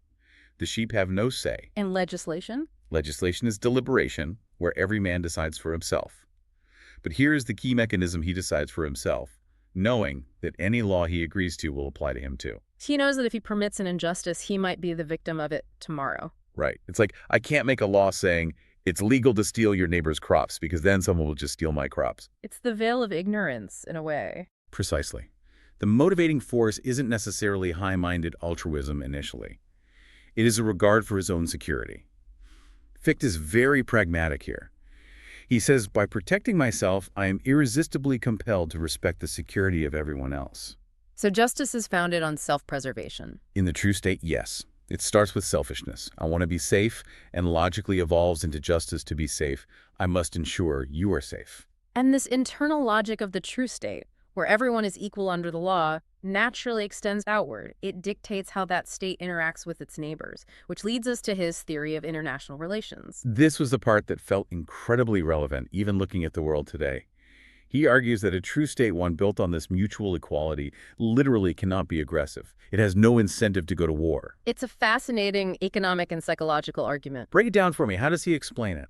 Well, in a state where a few rule and the many serve, the old oppressive model war, is highly profitable for the rulers. They get to keep the booty, the land, the new resources, while the countless herd bears all the toil and the dying. The rulers get the glory, the peasants get the grave. Exactly. So for a tyrant, war makes perfect sense. It's a business venture with very low personal risk.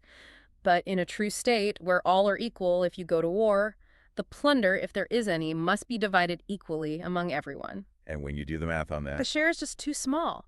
It never compensates the individual citizen for the trouble, the cost, and the mortal risk of the war. imagine if we decided to invade a neighboring country, and your share of the national loot was, say, $5. But you had to leave your job for a year, march through the mud, and risk getting shot. You would vote no. Every rational person would vote no. So a free people, acting rationally, would never vote for a war of spoliation. It just doesn't pay. So if true states don't fight for profit, do they fight at all? Or are they strictly pacifist? They fight only for security. Fichte makes a very important exception for what he calls the robber state. The robber state, meaning states that are not yet true states. Right, the bad neighbors, the dangerous neighbors. He argues that a free state simply cannot tolerate slave states or barbarian neighbors on its borders. Not because they want to conquer them for land. No, but because those neighbors are inherently dangerous. It's the foreign policy as self-preservation idea again. If my neighbor is running a chaotic, oppressive regime where the rulers actually benefit from attacking me, I am never safe. The mere existence of an oppressive state next door is an active threat to the free state. So the free state is forced, really, to transform its neighbors into free states. It has to export its culture and its freedom for its own survival. And this creates a ripple effect, a massive domino effect. How so? Well, as those immediate neighbors become free, they now face the exact same security problem with their new neighbors further out. So they must free their neighbors. Fichte sees this as a necessary, mechanical consequence of the laws of self-preservation It just keeps spreading outward. until it covers the entire globe. And the ultimate result is this empire of culture, universal peace. And he presents this not as some dreamy utopian wish, but as a rigid, logical necessity. It is a beautiful construction. We start with raw oppression, move to despair, then revolution, establish internal justice. And that internal justice necessitates external justice until we have a unified, peaceful world. It Yeah. seems absolutely perfect. It does, but then right when you're feeling good about humanity's trajectory, we hit what we can call the crisis of purpose. Yes. Let's say we get there. We hit the finish line. Universal peace is achieved. Everyone is educated. No one is hungry. Culture is everywhere. The universal commonwealth is established. And then Fichte asks a question that just stops you in your tracks. He asks, so what? It is so jarring. You Mhm. spend all these pages rooting for this universal commonwealth, following this tight logical chain of history, and then he says effectively, suppose we achieve this perfect world, what then? He points out the finite nature of purely earthly success. If the only goal is to set up a comfortable society, what does humanity actually do once it's set up? He says they would just abide, die, and leave descendants. Who would just do the exact same thing? It's just maintenance at that point. We would be caretakers of a perfect museum. We'd eat, sleep, be nice to each other, and die. And that leads to stagnation. Fichte argues that this stagnant perfection conflicts with the very nature of reason itself. He has this profound line in the book. Reason is not for the sake of existence. Existence is for the sake of reason. Can you break that down a bit more? Existence is for the sake of reason. It means that simply staying alive isn't the point of life. Evolution, survival, physical comfort, these are not the end goals. The point of being alive is to fulfill the infinite demands of reason. Growth, moral development, endless striving. So if we build a perfect world and just sit in it, we aren't satisfying those infinite demands. We are just existing. It feels like he's saying a perfect earth is a cage, if that's all there is. It's a finite container for an infinite spirit. It just doesn't fit. You cannot put the entire ocean in a teacup. But the crisis he describes goes even deeper than just existential boredom. It goes to the very problem of the moral will versus the outcome. This is a crucial pivot. He talks about the disconnect between what we try to do and what actually happens in reality. Right. Conscience commands us to act. We feel this duty to do good.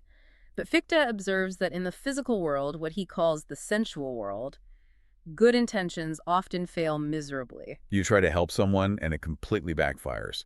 You work your whole life to build a charity or a hospital and a natural disaster destroys it in an hour. And conversely, bad intentions often succeed.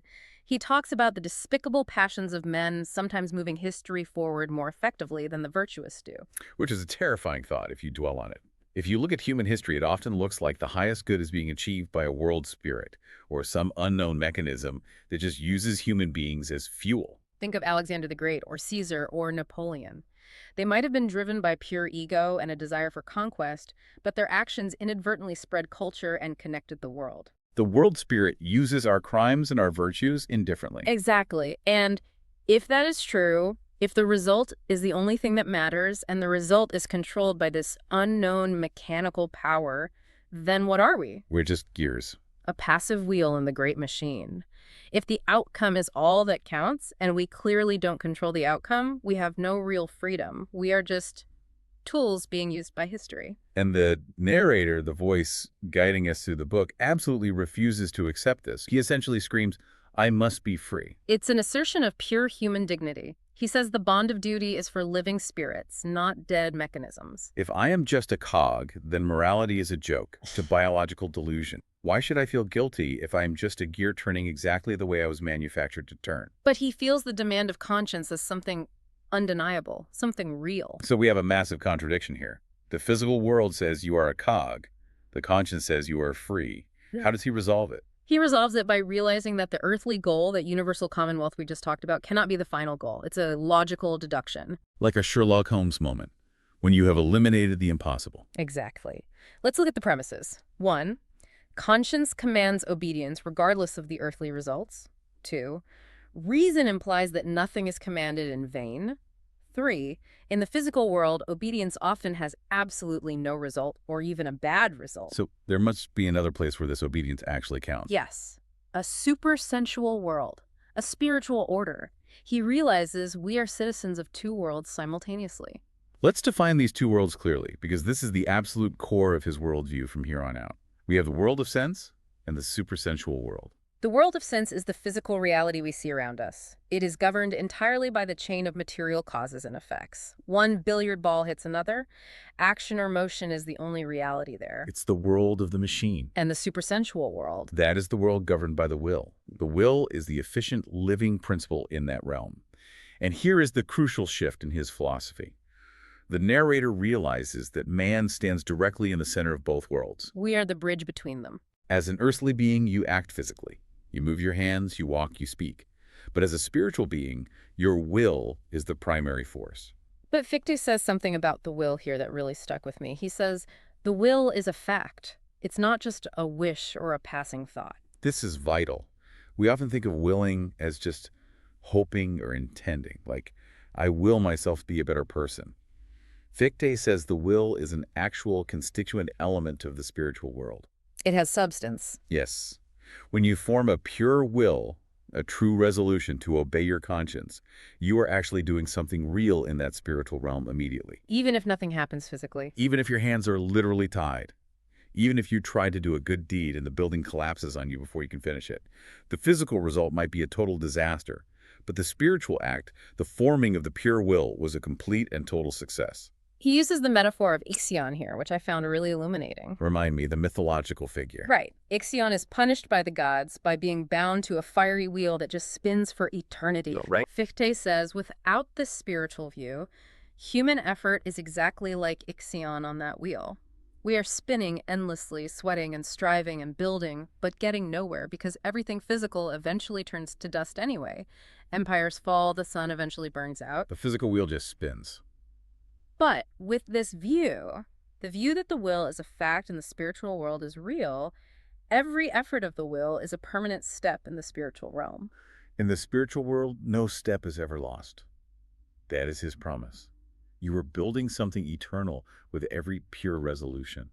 Which leads to a radical redefinition of immortality in the book. I think most people, when they hear terms like faith and spiritual world, they immediately think of a traditional afterlife. You know, you die and then you go to the good place. But Fichte says, not exactly. No, he says we are in it right now. He literally says, I do not need to die to enter the celestial world. That is a massive game changer. Heaven isn't a waiting room. He argues that by resolving to obey reason, by forming that pure will we've been talking about, one lays hold on eternity instantly. You are anchoring yourself in the eternal order right this very second. When you make a moral choice, you are momentarily stepping out of time and into eternity. So what is the point of the physical world then? If I'm already operating in eternity through my will, why am I also stuck here paying taxes, tripping over furniture, and dealing with difficult people? The physical world is the place or the raw material given to us to practice our obedience. It is a testing ground. It's a gym. A gym for the will. Exactly. You need resistance to build muscle. You need a chaotic, difficult, stubborn physical world to exercise the will against. That makes perfect sense. Without the resistance of matter, the will would have nothing to work on. If you just thought about goodness and the world instantly became perfectly good, you wouldn't grow. You need the struggle. The text mentions receiving a new organ at this stage. This sounded almost sci-fi to me at first. He says, I receive a new organ and a new world opens before me. He doesn't mean a physical organ, obviously. He means a new organ of perception. It is the ability to see the spiritual reality operating behind the physical appearances. Before this realization, he only saw the material chain, the endless cause and effect. Now, with this new organ of faith, he sees the will acting through the physical. It's like putting on infrared goggles. Suddenly you see heat signatures where before you only saw dark shapes. Yes, that's it. And this completely changes his view of death.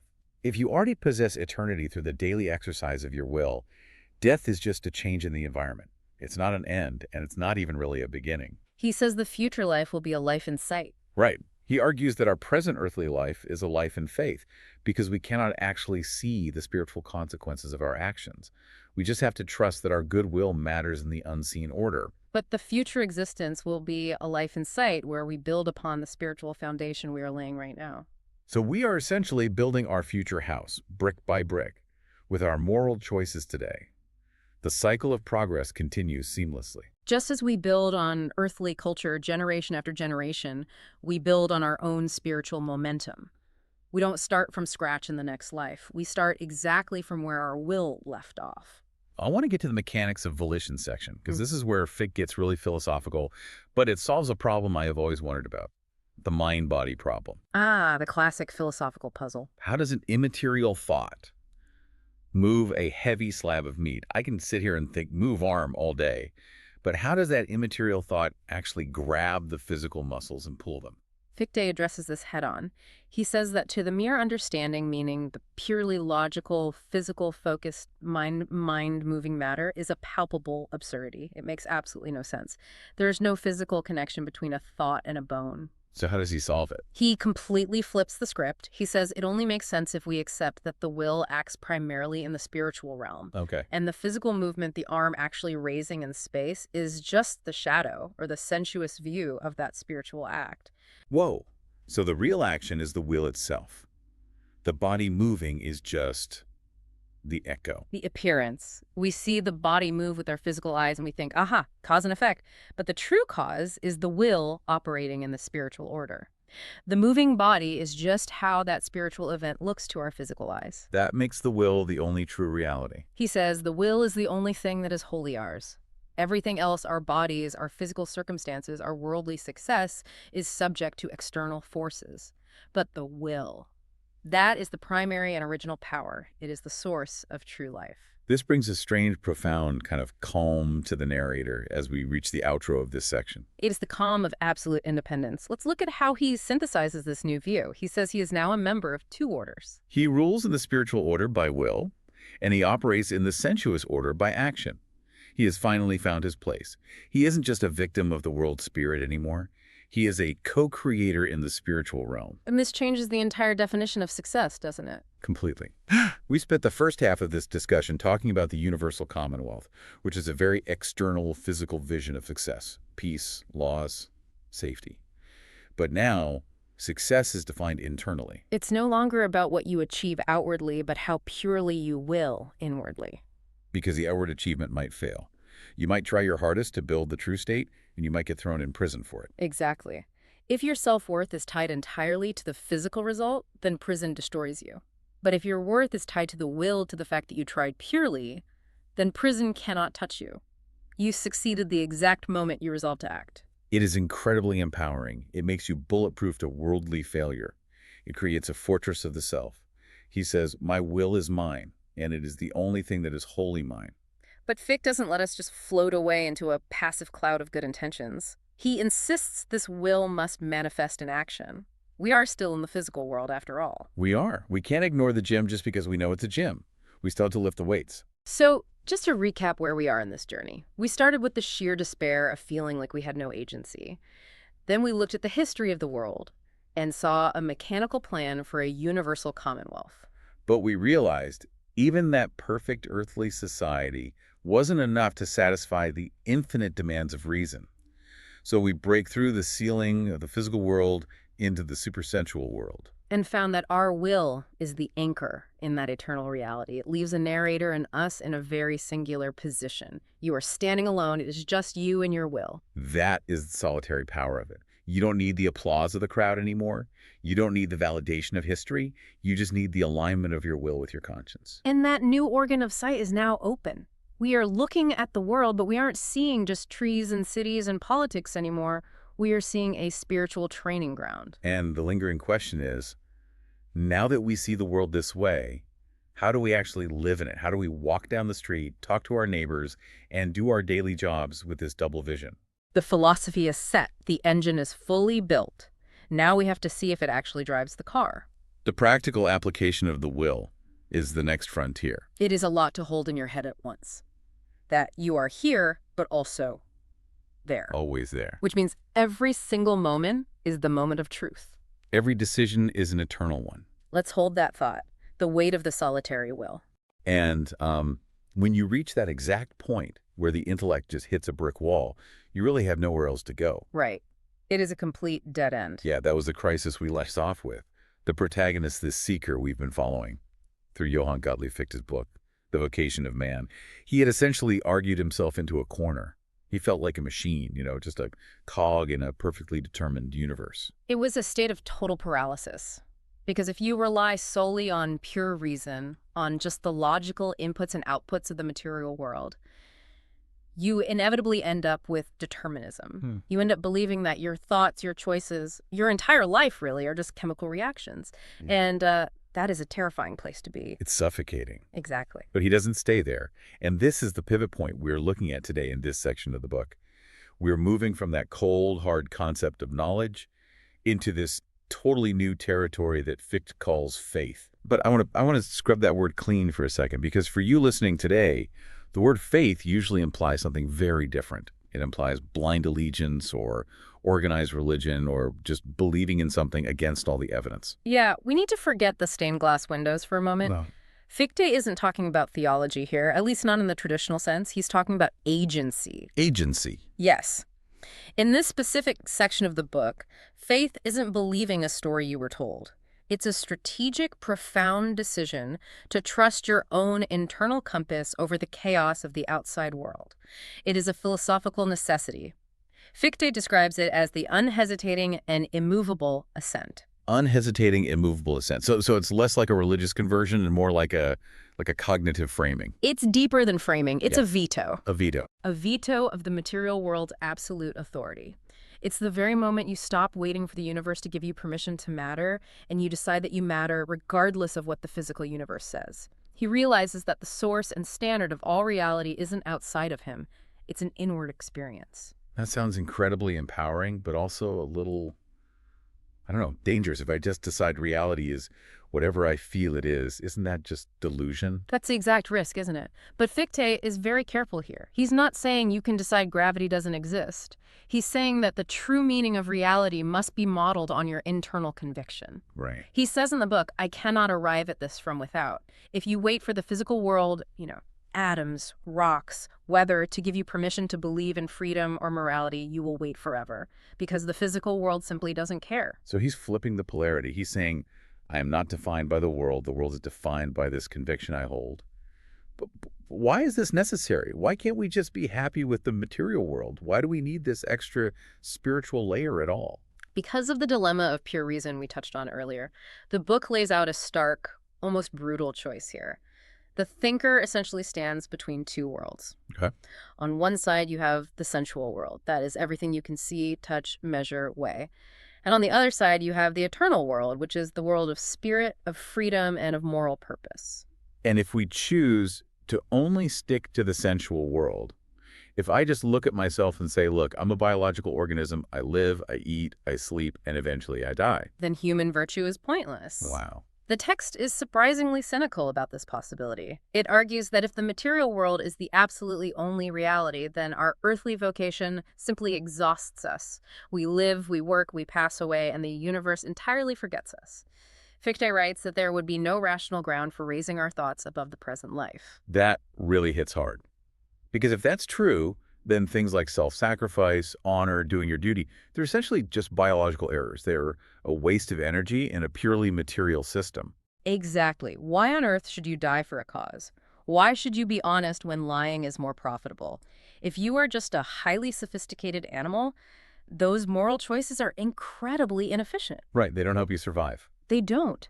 And the protagonist realizes he absolutely cannot accept that. He cannot accept a universe where morality is a glitch. So he makes what we can call the leap. The leap to the eternal world. Yes. He decides, and notice, it is a deliberate decision, not a mathematical proof. He decides to accept the eternal world as the true reality. He states, I abandon the former, and the latter falls to the ground. He has to choose which world is the absolute foundation. And he actively chooses the spiritual. This actually reminds me of an analogy the book uses, which I found so helpful but also deeply tragic. The analogy of the blind man. Oh, yes. It's a beautifully devastating image. Fichte describes a blind man who has thoroughly studied the theory of colors. Historically, intellectually, he knows all the principles. He can discuss optics. He understands exactly how light refraction works on a physical level. He could probably even teach a university class on the physics of light. But he's never actually seen the color red. Never. He has never experienced it. To him, color is just a concept. It's a set of rules and mathematical equations. It's empty. The text literally says there is in reality no color existing for him. He can tell you how it must be under certain conditions, but he himself does not stand under those conditions. And the application here is that we are the blind man when it comes to the eternal world. Yes, exactly. Until we awaken that inward sense of faith, we can speculate endlessly about God or human freedom or eternity. We can build magnificent logical arguments for them. Which is what philosophy usually does. Right. But without the sense of faith, those concepts just remain pale shadows floating past us. They are entirely empty and theoretical.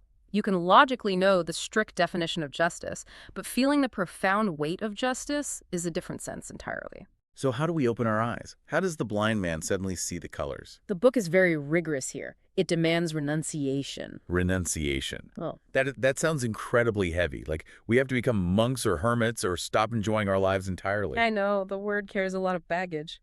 Fichte isn't talking about starving yourself or living in a cave. It's not about leaving the world physically at all. It's about the renunciation of the sensuous as the dominant reality. As the dominant reality. Meaning it still exists, but it's not the boss. Precisely. It means you stop believing that physical, earthly life is the only thing that ultimately matters. You have to sacrifice the deeply held belief that matter is the ultimate truth. The text says we must die into the world and be born again before we can enter this new kingdom of thought. It's a massive shift in priority. It is. And when he does that, when the protagonist stops demanding that the physical world prove the spiritual exists, what happens? He says, I see I now see clearly. A moment of complete clarity. Yes. He realizes his previous indifference, his previous despair, was just because he was so completely absorbed in earthly objects. He was basically trying to find the sun by staring directly down into the mud. Once he lifts his head, the new light floods in. And this light illuminates a concept. We've struggled with the concept of freedom. Before this realization, he felt like everything in the universe was just cause and effect. But the text uses this fascinating image of a plant to explain the difference between fake freedom and real freedom. The self-forming plant. Yes, and I want to push back on the plant thing for a moment because that sounds a little insulting to human effort. I go to work, I make careful plans for my family, I save for retirement. That feels like I am doing something. Are you saying Fichte thinks that's just what photosynthesis? Essentially, yes. A very complex, high-stress form of photosynthesis. How? Fichte is totally ruthless here. He argues that if your choices are merely reactions to external needs, for example, I work because I am hungry, I save money because I fear poverty, then You aren't actually choosing in a truly free sense. You are reacting. So I'm just a biological algorithm executing a survival script. Exactly. Think about a plant. A plant doesn't wake up and choose to be an oak tree. It just follows its genetic code. It creates a form, it grows roots, it sprouts leaves, it produces blossoms, but it's just strictly following a biological algorithm. Its freedom to grow is an illusion. It's just complex determinism. It is artistical, as the text says, but not free. Fichte asks a crucial question. When do you actually break the code? True freedom only happens when you do something that does not serve your biological survival, but instead serves a purely moral ideal. So true freedom is when I choose to do something, not because it feels good, not because it pays well, but because why?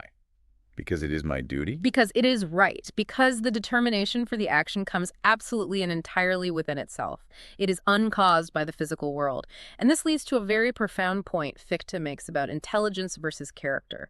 He states clearly the improvement of the heart alone leads to true wisdom. Which really flies in the face of how we usually think about wisdom today.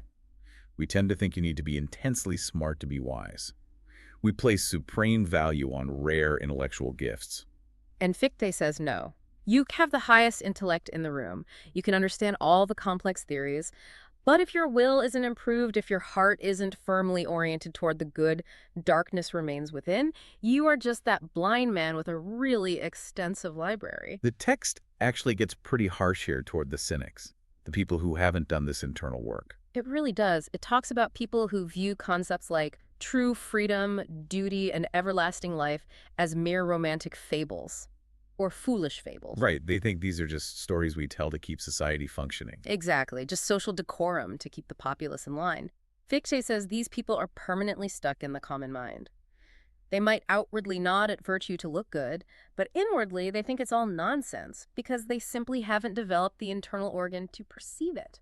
They remain spiritually blind. So, once the protagonist accepts that he's truly free, that he isn't just a complex plant, he has to deal with the actual consequences of his actions. And this brings us to one of the most detailed and important analogies in the entire text. The ball. The ball analogy. Yes, this is absolutely central to understanding how Fichte's law of the spiritual world works. Walk us through it. Let's really break this down. Okay, imagine you hold a physical ball in your hand. You throw it. Now, when you throw it with a certain amount of physical force in a specific direction, you automatically assume it will move in a specific way. You assume it might hit another ball, transfer its energy, and make that second ball move. Right. Basic cause and effect. The physics of the material world. But ask yourself, do you actually see the law of gravity? Do you see the invisible transfer of momentum? No, of course not. I just see the physical ball move through the air. Exactly. Think of it this way. If you throw a baseball, you implicitly trust gravity to pull it back down in an arc. You don't literally see gravity, but you bet your life on it every day. You have a firm, immovable confidence that the ball won't just freeze in midair or suddenly turn into a bird. The text argues that this confidence in the law and the law itself are basically one and the same thought. Okay, I follow that. So how does this physical analogy apply to our will? Fichte says we need that same kind of physics for our inner intentions. Yes. He argues that the moral will operates on a very similar law, but entirely in a spiritual dimension. When you form a genuinely virtuous intention, when you truly will to do good, that internal action is exactly like throwing the ball. But that's where it gets hard to accept, right? If I throw a baseball, I watch it hit the glove, I see the result. If I make a good moral choice, but the outcome is a total disaster. Yeah. Let's say I try to help a friend in need, and my help accidentally makes their situation much worse. I feel like I failed. The ball dropped. And that is the ultimate trap. Fichte says you're unfairly judging a spiritual act by material metrics. In the physical world, yes, the result matters. Did the ball hit the target? But in the spiritual world, the intention is the only thing that has efficient activity. Efficient activity, meaning it's the only thing that actually does anything real. Bingo. The pure intention is the ball hitting the glove in the spiritual realm. Whether the physical world cooperates with your good intention is totally out of your hands. The text insists that this pure determination of the will must have profound consequences. It operates in a world where nothing but this moral determination of the will shall possess efficient activity. So if I intend to do good, I am definitively setting a spiritual ball in motion. even if I completely fail to see where it lands in the physical world. Precisely. You cannot see the spiritual consequence. You can't track it with your eyes like you track a baseball. But just as you implicitly trust gravity, you must trust that there is a spiritual law that takes your pure will and infallibly produces a result. And this requires that leap again. We are back to faith. It does. You have to deeply believe that the universe is built in such a way that moral intentions are actual, real forces. Fichte says, I can conceive of a law of the spiritual world in which my pure will is a moving force. And my profound confidence in this is not a delusion, it is the actual apprehension of the law. This moves us into a really massive concept, because if there is an overarching law that handles these spiritual balls we're constantly throwing, there has to be something holding that entire system together. The text shifts right here from talking about a passive law to talking about something active. It uses a very specific term, the infinite will. Yes. The shift is subtle, but it is incredibly profound. He moves from an abstract mathematical principle to a living principle. Why the change in terminology? Why not just call it karma, or the universe, or just nature? Yeah, because an active law requires an active agent. Fichte argues that no finite being, no human mind can possibly understand how a mere thought produces a tangible consequence. We are far too limited, we are finite, we desperately need a mediator. Just as gravity holds physical bodies together in space, the infinite will holds all finite spirits together in the moral realm. The text describes this infinite will in a really interesting way. It is not a fixed, inert existence. Right. It's not a static statue. It's not a guy sitting on a golden throne in the clouds. It is fiercely active. For this infinite will, the text says, to will is to do, to command is to execute. It is pure, unadulterated effectiveness. And because it is absolutely eternal and unchangeable, we can safely rely on it. The text says we can rest on this. Will just as securely as a physical man relies on the solid earth beneath his feet. This sounds very comforting, but then the text throws a massive philosophical curveball. It brings up the problem of other people. And this is something I think we all just take for granted every day, but philosophically speaking, it's a total nightmare. Solipsism. It is the ultimate philosophical puzzle. How do I actually know that you exist? Well, I see you sitting there across from me. I hear your voice resonating in the room. You see a physical body, you hear acoustic sound waves, but you absolutely cannot look into my mind. You cannot perceive my consciousness.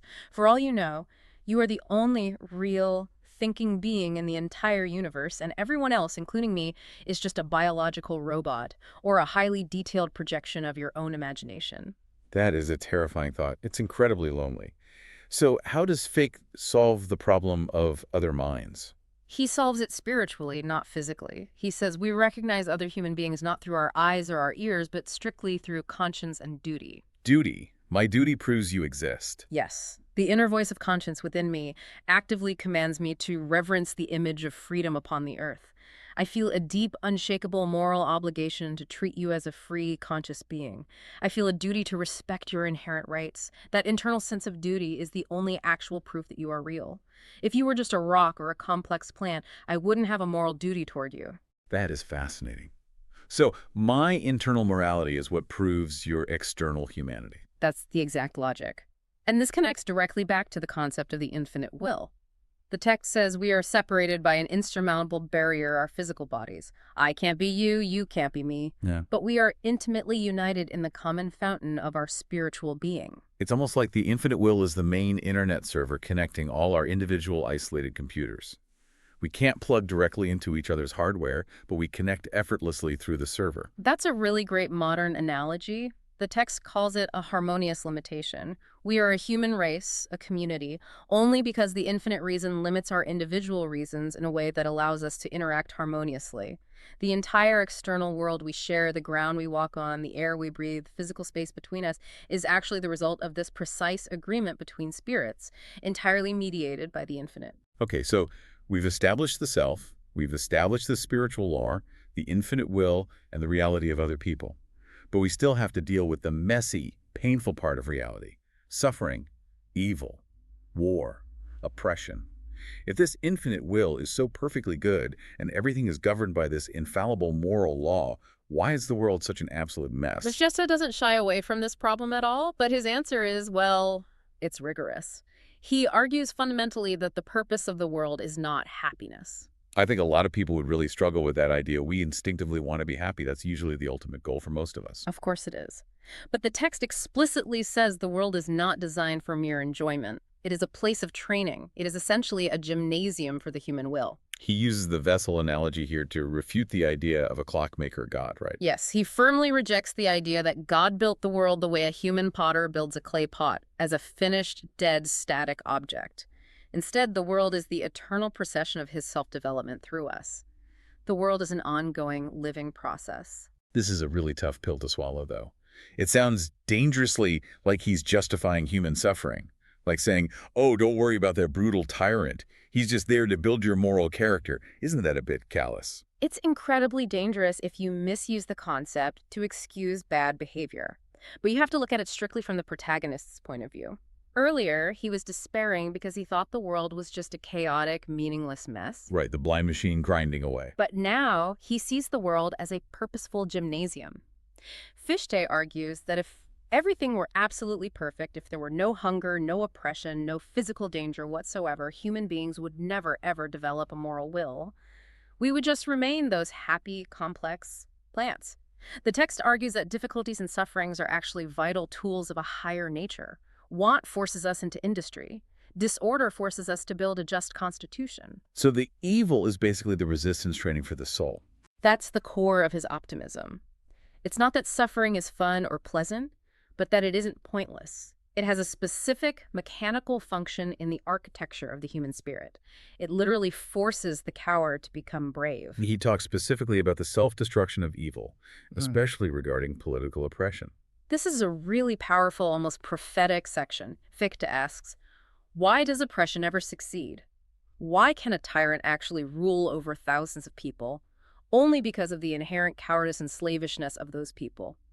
But oppression eventually becomes so thoroughly unbearable that it destroys the very cowardice that allowed it to exist.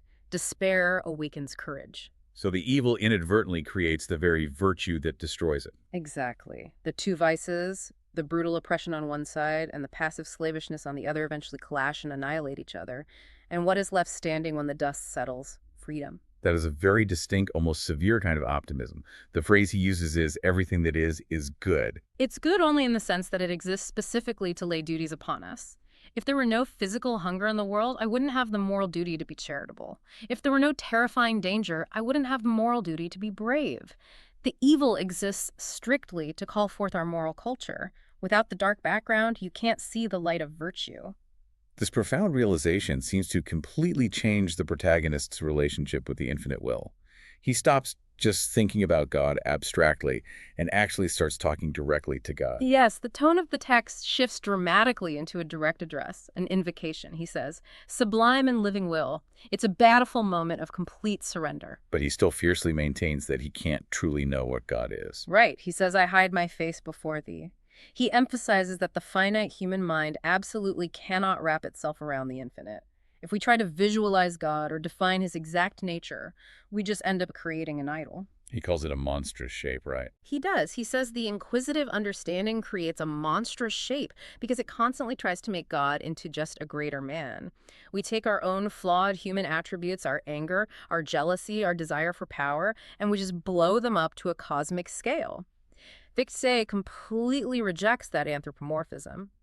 He says we must approach the infinite with a childlike mind. We simply resign ourselves to the will without needing to understand the divine mechanics of it. And the absolute core of this relationship is, once again, duty. It always comes back to duty for Fichte. How does God actually speak to us? Not in dramatic thunderbolts from the sky, but quietly within. He says, thou workest in me the knowledge of my duty. When I clearly know what I ought to do in any given moment, that is the literal voice of the infinite echoing in my finite mind. This finally brings the protagonist to the profound conclusion of this section of the book. He reaches a permanent state of tranquility. The anxiety is entirely gone. That crushing existential dread that started this whole philosophical journey, it just evaporates. Because he finally has an anchor. He says, I know immediately only what I ought to do. That is his single, unbreakable point of certainty. He realizes he doesn't need to know the future. He doesn't need to understand the grand master plan of the entire universe. He just needs to know his specific duty in this specific moment. He decides to root his whole existence firmly in this one point. Yes. He says, I am a fitter instrument of duty. He decides he will meticulously cultivate his understanding. He will take good care of his physical body. He will continue to learn and grow, but not for his own vanity or pleasure. He does it so he can be a sharper, better tool for the infinite will. And what about the actual results of his actions? We touched on this briefly with the ball analogy, but it bears repeating because it's so central. What if I do my absolute duty, my intentions are pure, and everything still goes horribly wrong? That is the most incredibly liberating part of this entire philosophy. He realizes, deep in his bones, that he is not responsible for the final outcome. He is only responsible for the action itself. Once the deed is done, the result is handed over entirely to the eternal will. The text actually calls anxiety about the outcome a form of unbelief. That's a remarkably strong statement. Fichte is saying that if you obsessively worry about the consequences after you've genuinely done your best, you are essentially saying you don't trust the infinite will to handle the universe. You are arrogantly trying to govern the world in his stead. The protagonist finally realizes, I am not the CEO of the universe. I'm just a worker, and I am entirely safe in the hands of the infinite. That is such a profound, peaceful place to land. He has moved all the way from the crushing despair of being a meaningless machine to the absolute peace of being a willing servant of the good. He has truly found his footing. The intellectual storm has passed. But, and I think we both know this isn't the actual end of the story, is it? He has found the internal stance. He has discovered this profound faith. He knows exactly how to live on the inside. But the major question still remains. What does this actually look like when he steps out his front door? Exactly. The blind man can now clearly see the colors. He has the theoretical knowledge, and now he has the actual sight. But simply seeing the colors is one thing. Painting the masterpiece is another thing entirely. He has laid an unshakable foundation, but he hasn't built the house yet. And that is exactly where the real, tangible work begins. Because having a calm blessedness inside your own mind is wonderful, but we still have to live and operate in that external messy world we talked about. We still have to deal with the ball once it physically leaves our hand. And that implies that this pure internal clarity must now actively project itself outward into reality. It has to become something visible to others. The internal faith has to become an external act. Which means we have to take this entirely new spiritual vision and turn it directly onto the physical world itself. We have to see exactly how this infinite will shapes the actual unfolding history of mankind. It really is the ultimate tension, isn't it? I mean, I have just been sitting with this feeling since we finished the last discussion, and it is heavy. Yeah, it really is. It is that lingering, almost physical pressure we were wrestling with.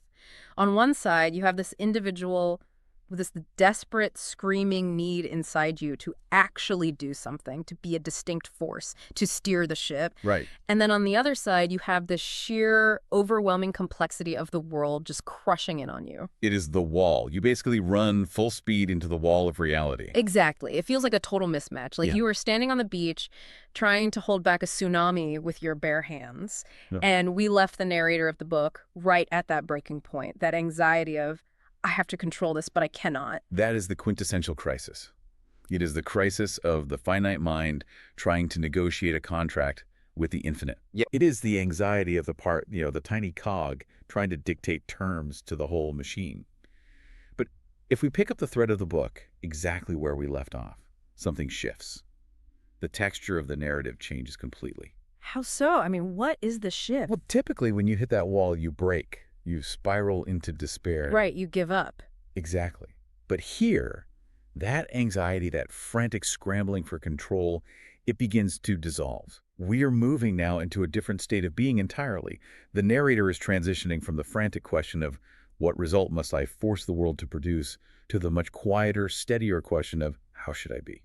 That sounds sort of like a pivot to passivity, though. You might think so, but the book calls it the surrender to providence. See that word, surrender. Yeah, it has baggage. It really does. In Yeah. our culture and the way we usually talk about ambition and success and all that, surrender is a dirty word. Surrender means you lost. It means the enemy won or the world beat you down. You wave the white flag. But here, the narrator seems to treat it as, I do not know, a victory. It is not a surrender of defeat. It is a surrender of perspective. Think of it as an intellectual correction or a calibration. The narrator realizes that the anxiety he felt, that breathless panic about the future, it came from a specific error in his math. What was the error? He was trying to substitute his own imperfect wisdom for the voice of conscience. He was trying to swap his partial views, his tiny keyhole glimpse of reality, for the vast plan of the universe. Keyhole view. That is a really good way to put it. It is the only way to put it, I think. Yeah. Imagine you're looking through a keyhole into a room.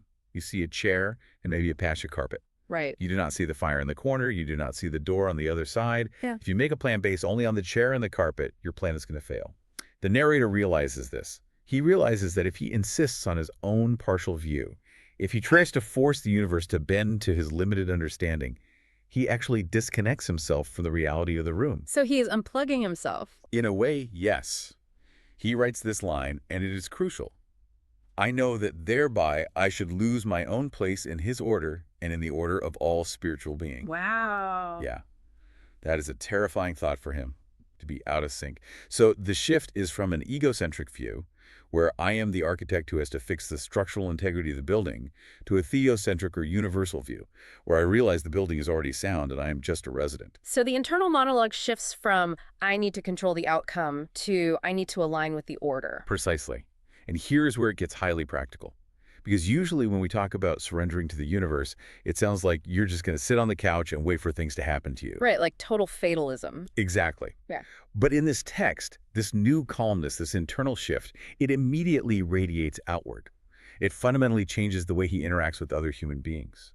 This is the first major practical application of this faith he has found. This was the part that actually stopped me in my tracks reading the text. Because usually, let's be honest, when people think they have found the truth with a capital T, they become unbearable. They become the worst dinner party guests imaginable. Right. They become crusaders. They have the answer, you do not, and they are going to force you, drag you, or shame you into their line of thinking. They essentially want to clone their brain into yours. Yes. But the narrator, he takes the exact opposite approach. He does, and we have to ask why. It is not just because he is nice. It flows logically from his reverence for providence. He realizes that if he respects the great will that orders the universe, he must also reverence the freedom of the other beings within that universe. It is a logical extension. Right. He treats the freedom of others as sacred ground that he simply cannot stomp all over. He uses a specific word. He says he wants to induce them, not force them. Yes. Listen to the constraint he places on himself here. It is incredibly disciplined. He says, the question for me is not what they ought to do, but what I may venture to do in order to induce them to do it. That is a subtle distinction, but it feels massive when you really think about it. It is the difference between a tyrant and a gardener. Oh, I like that. Think about it. A tyrant forces the plant to grow by pulling on the stem, which kills it. Right, you just uproot the thing. Exactly. A gardener creates the conditions, the soil, the light, the water to induce the growth, but acknowledges that the growth itself has to come from the plant. He recognizes a hard limit on his influence. He can desire to act on their convictions. He can try to persuade their will, but he can never, ever step over the line of their consent. It is like he is saying, I cannot intermeddle with their responsibility. Exactly. He writes, they do what they do on their own responsibility. With this, I neither can nor dare intermeddle. Can we pause on that phrasing? Neither can nor dare. It implies a spiritual danger. Right. Because imagine the restraint that takes. You, as a listener, just think about a time you watch someone you care about doing something you think is objectively wrong. It is agonizing. It really is. Maybe they are ruining their life, or they are making a terrible business decision, or they are dating the absolute worst person. Every single instinct in your ego wants to reach out and grab the steering wheel. You want to save them. You want to stop them. It's because you think you know better. You think your keyhole view is the whole room. Exactly. But he is saying that if he were to force them, he would be violating the very spiritual order he has just sworn allegiance to. He believes the eternal will dispose of all things for the best. So, paradoxically, it concerns him more to respect their freedom than to prevent them from doing something he thinks is evil. He has to trust that the universe can handle their mistake. That is a really tough pill to swallow. To stand by and watch the world make mistakes, to watch people make mistakes, because respecting their freedom is more important than the immediate outcome. It implies a level of detachment that feels, I do not know, almost cold. It can feel cold if you view it through the lens of emotional dependency. But this leads us to that striking, almost monolithic image he presents of his own internal state. This is one of the most famous concepts in the book.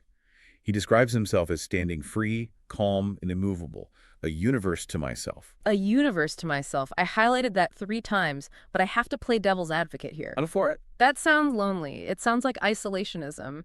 It sounds like I do not need anyone. I am a rock. I am an island. It can sound that way to modern ears, especially in our hyper-connected age where we value constant validation. We define ourselves by our networks, by who likes us, by who agrees with us. Yeah, totally. But think about what he is actually saying. He is not saying he does not care about people. He is saying he is no longer defined by his affections in the sense of emotional neediness. So he's not extracting his self-worth from them. Precisely. He is not apprehending the world through the lens of, I need this person to like me so I feel valuable, or I need this outcome to happen so I feel safe. He has completely cut the cords of dependency. He calls it looking at the world through a purified eye. A purified eye, as opposed to what? A clouded one. A desperate one. An eye clouded by fear and desire and ego. He says he looks through error and deformity to the true and beautiful. And he uses a visual metaphor here that I think explains the universe to myself concept perfectly. He compares the mind to an unruffled surface of water. I loved that image. The idea that forms are mirrored in a milder light. Break that down.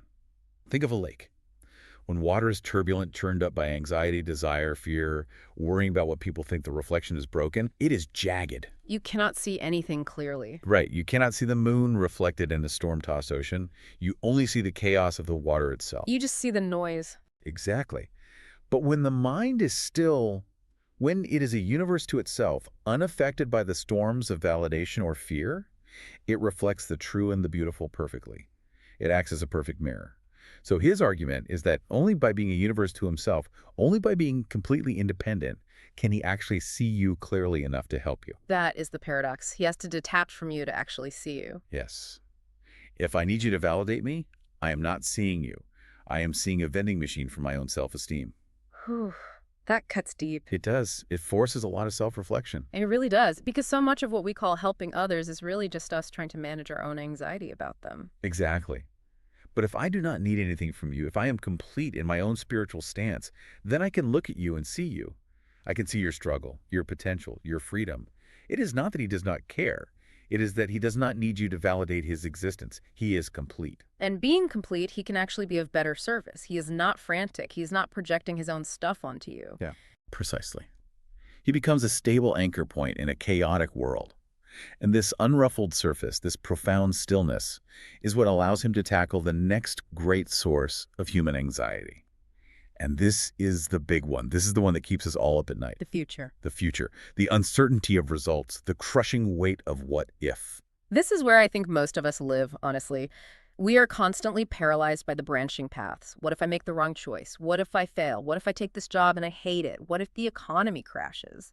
It is the analysis paralysis that absolutely haunts modern life.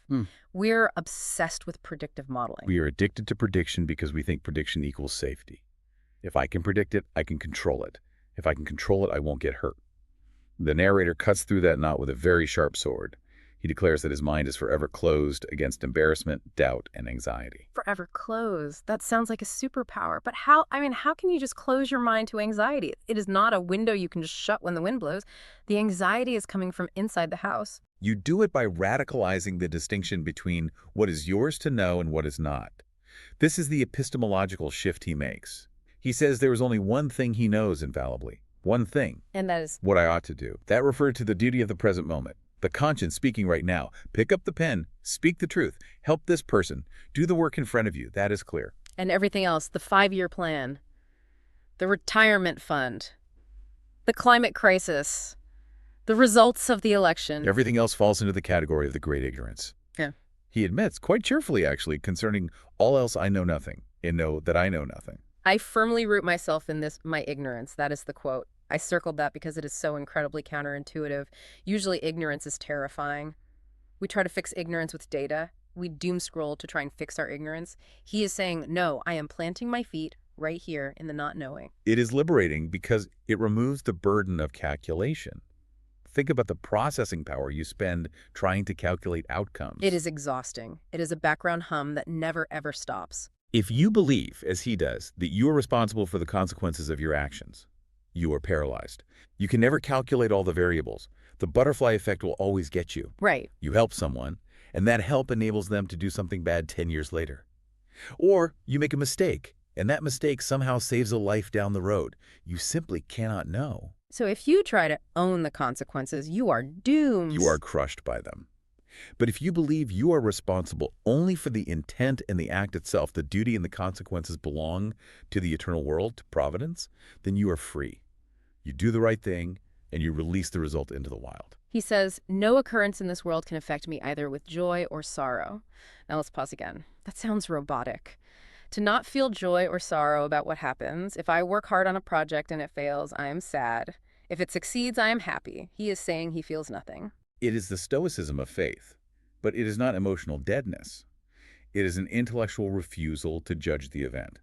He says, I cannot explain a single event nor comprehend its connection with that which alone concerns me. He trusts the plan. He believes that everything that happens, success, failure, tragedy, triumph, belongs to the plan of the eternal world and is good in its place. But does he know how it is good? Because that is usually where I get stuck. Something bad happens, and I cannot see the silver lining. No, and he admits that. He does not know if an event is pure gain or if it is a harsh means to remove some existing evil. He uses the analogy of nature, the germ, which is the seed, the blossom, and the fruit. Right, the cycle of growth. He knows the process exists. He knows that seeds lead to fruits, but he does not know which stage the world is in right now regarding any specific event. He might be looking at a rotting seed.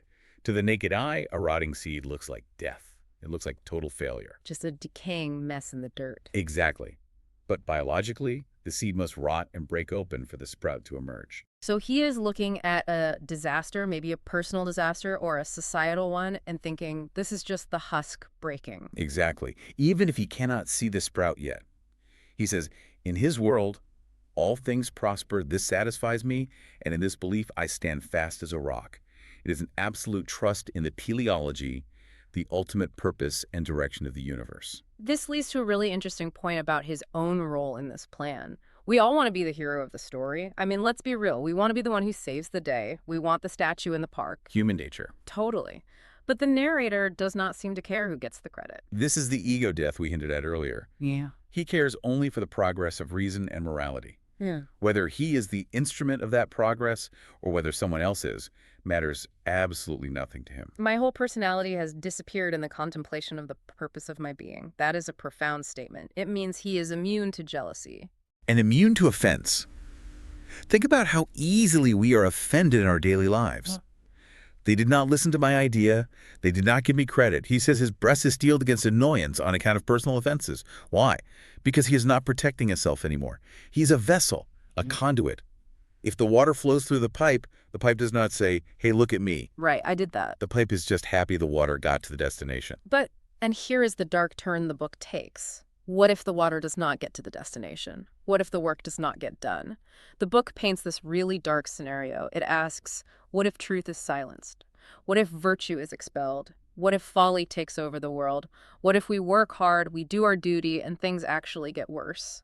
It feels like he is describing the news cycle sometimes, does it not? It really does. It feels like we're fighting a losing battle most days. This is the ultimate test of that universe to myself stance. The narrator says, these things will not disturb me. That seems almost callous. If I see the world going to hell, shouldn't I be disturbed? Is that not the moral reaction to be upset? He refuses to be disturbed because he refuses to yield to idleness or false security.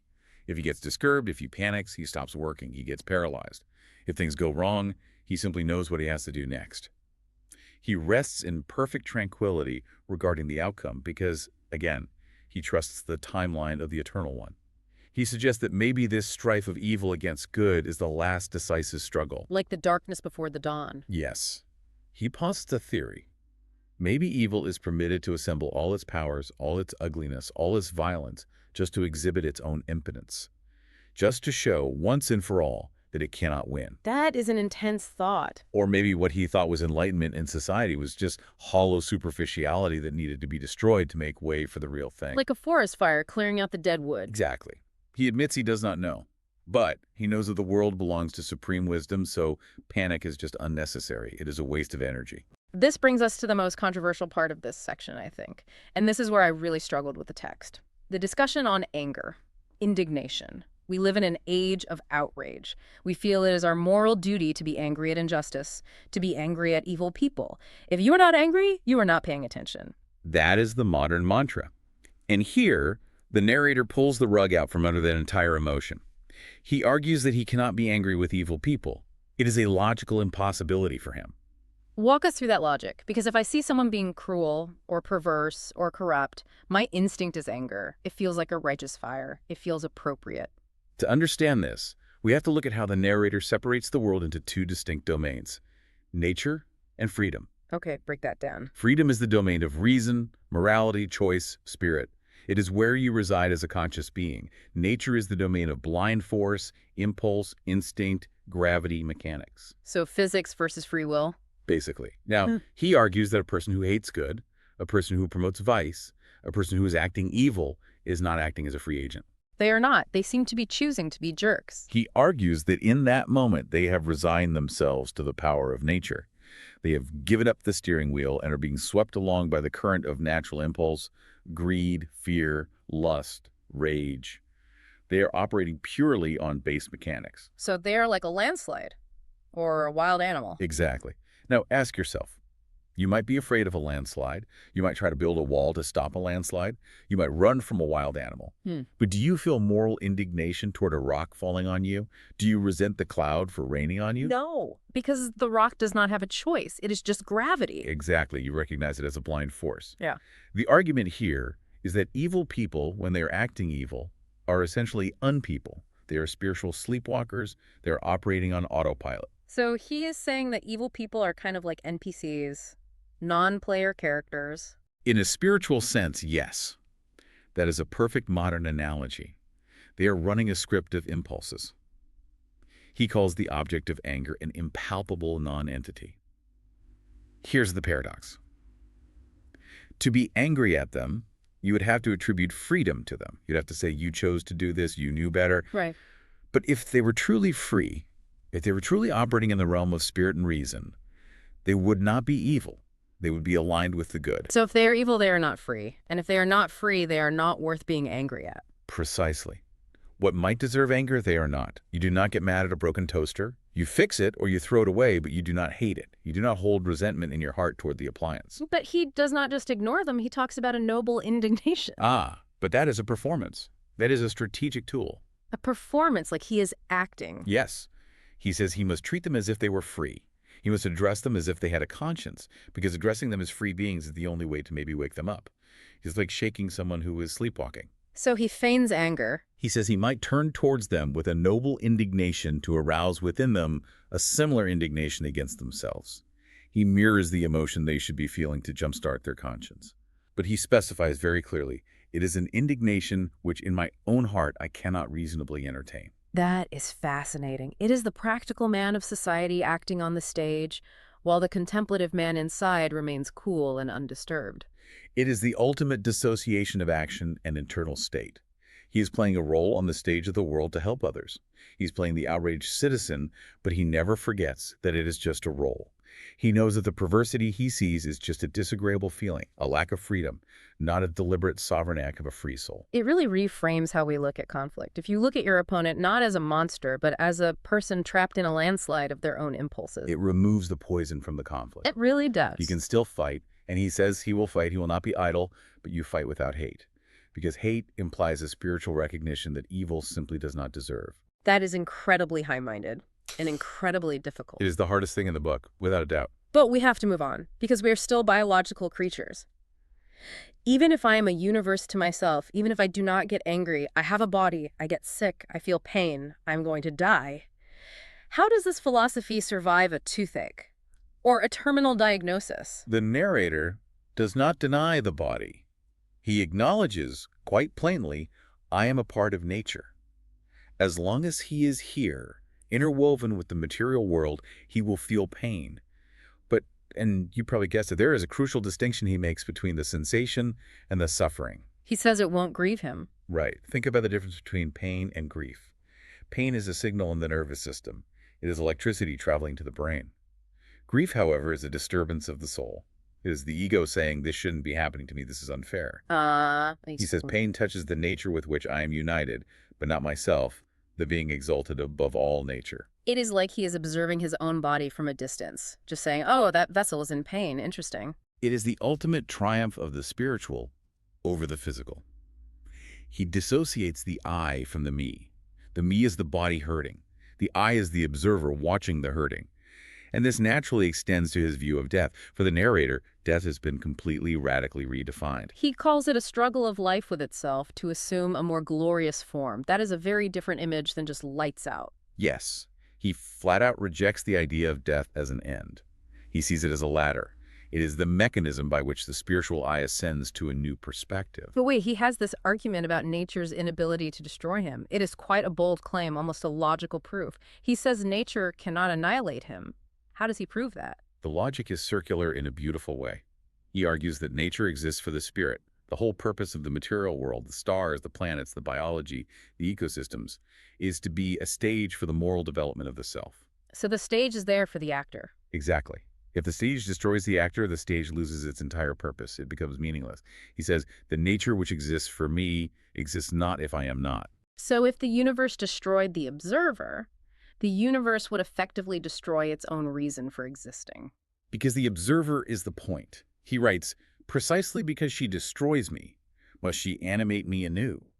The destruction of the physical body, the rotting, the decay, is just the shedding of a shell, so the true essential life can continue. It is like a chick breaking out of an egg. The egg is destroyed. From the outside, it looks like a disaster. The shell is shattered. It is a mess. But from the inside, it is the only way for the life to continue. That's the perfect analogy.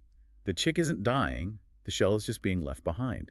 And this changes how he grieves for others, too. It reverses the polarity of grief entirely. He says we mourn here in the dim realms of unconsciousness. We look at death as a loss. We wear black. We cry. But he flicks the camera angle. He looks at it from the perspective of the eternal world. He says, above there is rejoicing that a man is born into their world. So our funeral is their birthday party. Exactly. Just as we celebrate a baby being born here, entering this world of limitation and physical struggle, the spiritual realm celebrates a soul arriving there, freed from limitation. He says when he follows them, there will be no sorrow, only joy. Sorrow is a condition of the lower sphere. It cannot exist in the higher one. This confidence, this absolute lack of fear regarding death, leads to what I think is the most visually beautiful section of the book, the vision, the beatific vision, theologians might call it. He stops seeing the world as hard, cold matter. The dead heavy mass vanishes. That is the exact phrase he uses. Think about how we usually experience the world. Walls, ground, objects inert, heavy, resistant. Obstacles. Everything is a solid object I have to navigate around or push through. Right, but in the state of faith, that solidity melts away. The boundaries dissolve. Instead, he sees an eternal stream of life and power and action. Flowing from the original source. From the infinite one. He realizes that all life is thy life. The energy flowing through his veins, the sap in the trees, the movement of the animals, the orbit of the planets. It is all the exact same life. It is the divine will manifesting in a trillion different forms. He uses the metaphor of the dewdrops, and I want to spend a moment on this because it is so poetic and so precise. He says, the universe is a broken reflection of my own being, like the morning sun, broken in 1,000 dewdrops, sparkles towards itself. It is a holographic view of reality. Think about a field of grass in the morning, covered in dew. Every single tiny drop reflects the entire sun. The sun is broken into 1,000 images, but it is still the same sun. Yeah, that is a beautiful visual. And the narrator sees himself as one of those drops. Wait, he sees himself as a drop reflecting the divine, but he also sees you as a drop. And he realizes that the light in him is the same as the light in you.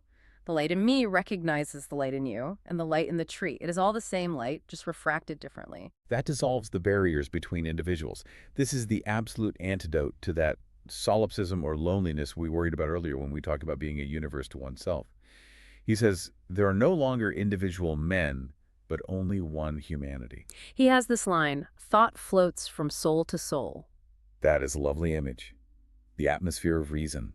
We tend to think of our thoughts as private, locked in our skulls, guarded by bone.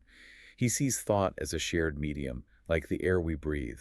We only understand ourselves through others. We are a collective consciousness, breathing the same spiritual air. And he even explains love and hate through this connection. He grounds human emotion in this metaphysics. Yes, he says this spiritual affinity permeates even the physical nature. It manifests as the love between sexes, between parents and children, between friends. It is the one life trying to reintegrate itself. It is the dewdrops trying to merge back into the ocean. And hate. How does hate fit into the one life? Because hate feels like the opposite of unity. Hate, he says, is just friendship denied. It is a thirst for love that went wrong. You cannot hate something you do not have deep connection to. You do not hate a rock. You do not hate a stranger you will never see again. You hate where there's a blocked potential for love.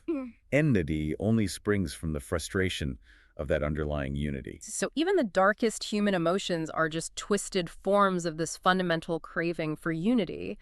That is incredibly hopeful, actually. It means hate isn't a primary force. It is just a glitch in love. Exactly. It is misdirection. It all comes back to the one life. This brings us to the concept of progress. We touched on it a bit earlier, but he goes much deeper. He contrasts the circle with the line.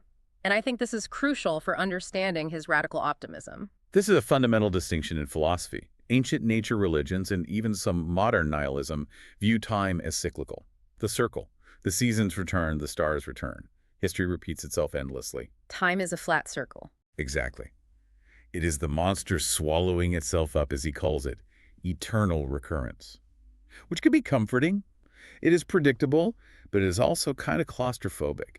Nothing ever really goes anywhere. It is a treadmill. You run and run, but you stay in the exact same place. But the narrator rejects the circle. He rejects the circle for the spirit. He says nature might move in circles, winter becomes spring, becomes winter, but the spirit moves in a line. It runs out into the infinite. He says the sun rises and sets, but they never return again as they disappeared. Every hour brings an increase. Every cycle of nature actually pushes the spirit further along the line.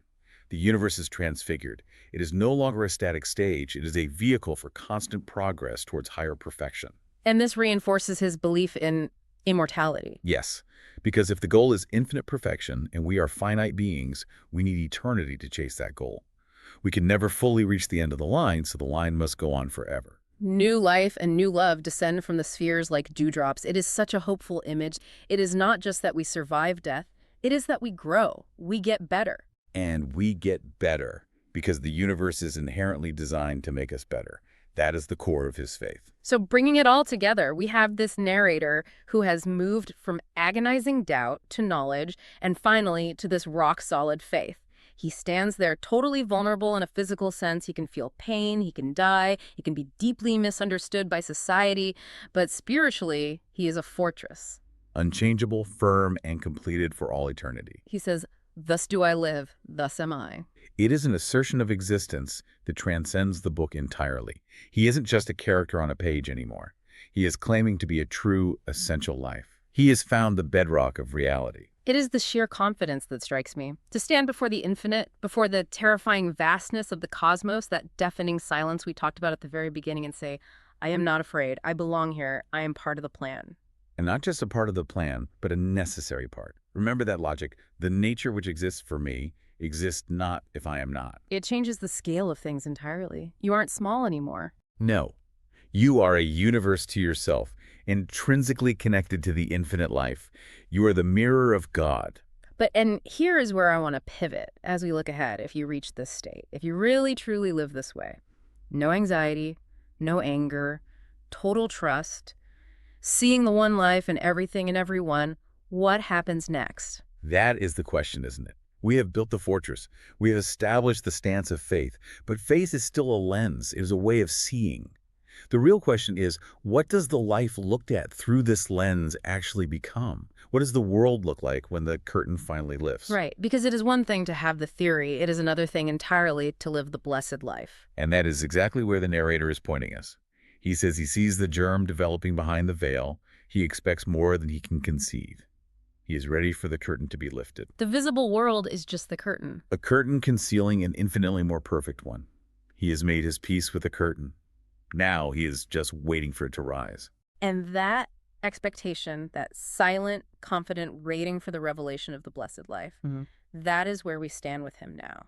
Rooted in total ignorance of the future, but absolutely certain of the destination. The germ is there. We are just waiting for the blossom. And the fruit. Which we will explore when we finally step through that veil. And stepping from that historical critique right into the final section of this book we've been going through, it really feels like a shift in the air. We've spent all this time dissecting the history and the criticism, but here, it's almost like we're leaving a dusty archive and walking into a laboratory. A laboratory for the 19th century soul. Exactly. It's a completely different atmosphere. It is. And right at the start of this section, we encounter this specific catalog within the collection referred to as the Catholic series. And I think, well, we really need to pause on that name for a second. Yeah, because that word carries a lot of baggage. A ton of baggage. Yeah. If we don't clarify what they meant by Catholic, you might picture, works exclusively for the Vatican or something strictly tied to the Roman Catholic Church. Right, which couldn't be further from the truth here, because the thinkers in this collection, people like Thomas Wilson, they are reaching back to the older etymological roots of the word, right? Yeah. Like Catholicos. Precisely. Universal. The whole Thomas Wilson actually writes the introductory notes to this specific series, and he explicitly uses the phrase Catholicity, spiritual, and intellectual. Spiritual and intellectual. Yeah. Thanks. He's actively trying to reclaim the word from its institutional confines. He's arguing that true Catholicity isn't about submitting to a specific church hierarchy or a rigid set of dogmas. It's about finding the harmony between faith and knowledge. Which really feels like the central agonizing tension of this entire book. I mean, think about the era. You have the Industrial Revolution roaring outside the window. Science is just exploding with new discoveries. Historical criticism is literally tearing the Bible apart textually, and people are left feeling completely spiritually homeless. Spiritually homeless is the perfect way to put it. The Catholic series was basically an attempt to build a new home for those wandering minds. Wilson describes this effort as a move toward a universal religion, which I know sounds incredibly grand and almost utopian, but practically speaking, it just meant dismantling sectarian bias. Carrying down those rigid walls between different denominations. Exactly. He wanted to prove that you could be deeply, profoundly spiritual without having to shut off your brain. He wanted to vindicate that delicate harmony between what we feel in our hearts and what we know to be true in our heads. What's really striking to me is the method they chose. Because you'd expect a project like that to just be a wall of heavy, impenetrable theological treatises. Right. But they didn't do that. They actually included fiction in this collection. They did. We're looking at titles like The Siege of Damascus by James Nisbet and The Bishop's Wife by Leopold Schaeffer. It feels almost subversive to slip historical romances onto the same shelf as dense German philosophy. Oh, it was entirely intentional. For these thinkers, fiction wasn't just entertainment. It was a vehicle. A delivery mechanism. Like a Trojan horse. Exactly like a Trojan horse. Take the Siege of Damascus, for example. The reviews included in our text describe it as a historical romance of very unusual power, but what they really highlight, the thing they praise it for, is its advocacy for liberty of thought. So you pick it up for the sword fights and the drama of the siege, but you put it down questioning the constraints of religious dogma. That's the trick of it. Yeah. And The Bishop's Wife does something very similar. It's a story dealing with the life of Pope Gregory VII, also known as Hildebrand, Right. which is a massive, heavy historical subject. The papacy, power, corruption. But Schaeffer doesn't write a dry academic history. He writes a human narrative. He forces you, as the reader, to see the actual flawed human element hiding behind all that terrifying ecclesiastical power. There's a phrase in the text describing Schaeffer's approach that really caught my eye. It says he is checking the unseen essence behind the visible crust of history. The visible crust. Yeah. That phrase, visible crust, you're going to see that idea come up again and again in this collection. Whether we're looking at fiction, history, or philosophy, all of these authors share this obsession with breaking through the surface level of things. I want to know what's driving the machine. Exactly. They aren't satisfied with the outer shell of religion or society. And speaking of breaking through surfaces and getting to the painful realities underneath, we have to talk about the biography included in this section. The life of the Reverend Joseph Blanco White. Yes. The way the text describes this man's internal life is just, well, it's violent. It literally calls his spirit a battlefield. It's a deeply haunting description. Blanco White really is the absolute archetype of the honest doubter in the 19th century. His life was not some serene, steady climb towards spiritual enlightenment. It was a brutal war. The text says that the powers of belief and skepticism waged an unceasing war within him. An unceasing war. And he didn't fight it in isolation either. The book includes his personal correspondence with some of the absolute heaviest hitters of the age. We're talking letters to Coleridge, Robert Southey, John Stuart Mill. Right, and that network of correspondence elevates his personal, quiet struggle into something that represents the entire era. He's not just some guy who can't make up his mind about what church to attend. He is a man who is intimately, painfully acquainted with the great moral and spiritual problems of the human race. And his defining characteristic is that he flat out refuses to settle for an easy answer, if that answer isn't true. He'd rather stay on the battlefield than retreat to a comfortable lie. Exactly. And that refusal to settle leads us directly to what I think might be the most critical, blistering protest in this entire collection. We really need to spend some time on J.A. Froude and his book, The Nemesis of Faith. Oh, absolutely. Because if Blanco White is the battlefield, Froude is the casualty report. That is a perfect way to frame it. The Nemesis of Faith is a book that burned when you touched it. The reviews in the text call it a work of soul-burning truthfulness. Soul-burning truthfulness. Yeah, it perfectly captures the specific, suffocating agony of young men in England who were raised in the strict Orthodox Church, but who reached an age where they found they simply couldn't breathe in that environment anymore. And Froude diagnoses exactly what was stealing their air. He identifies 3 specific things.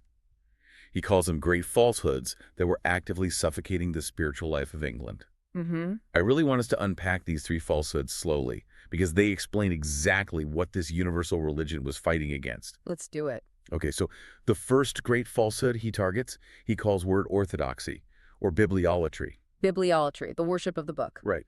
Froude argues that the church had essentially set up the Bible as a dead idol.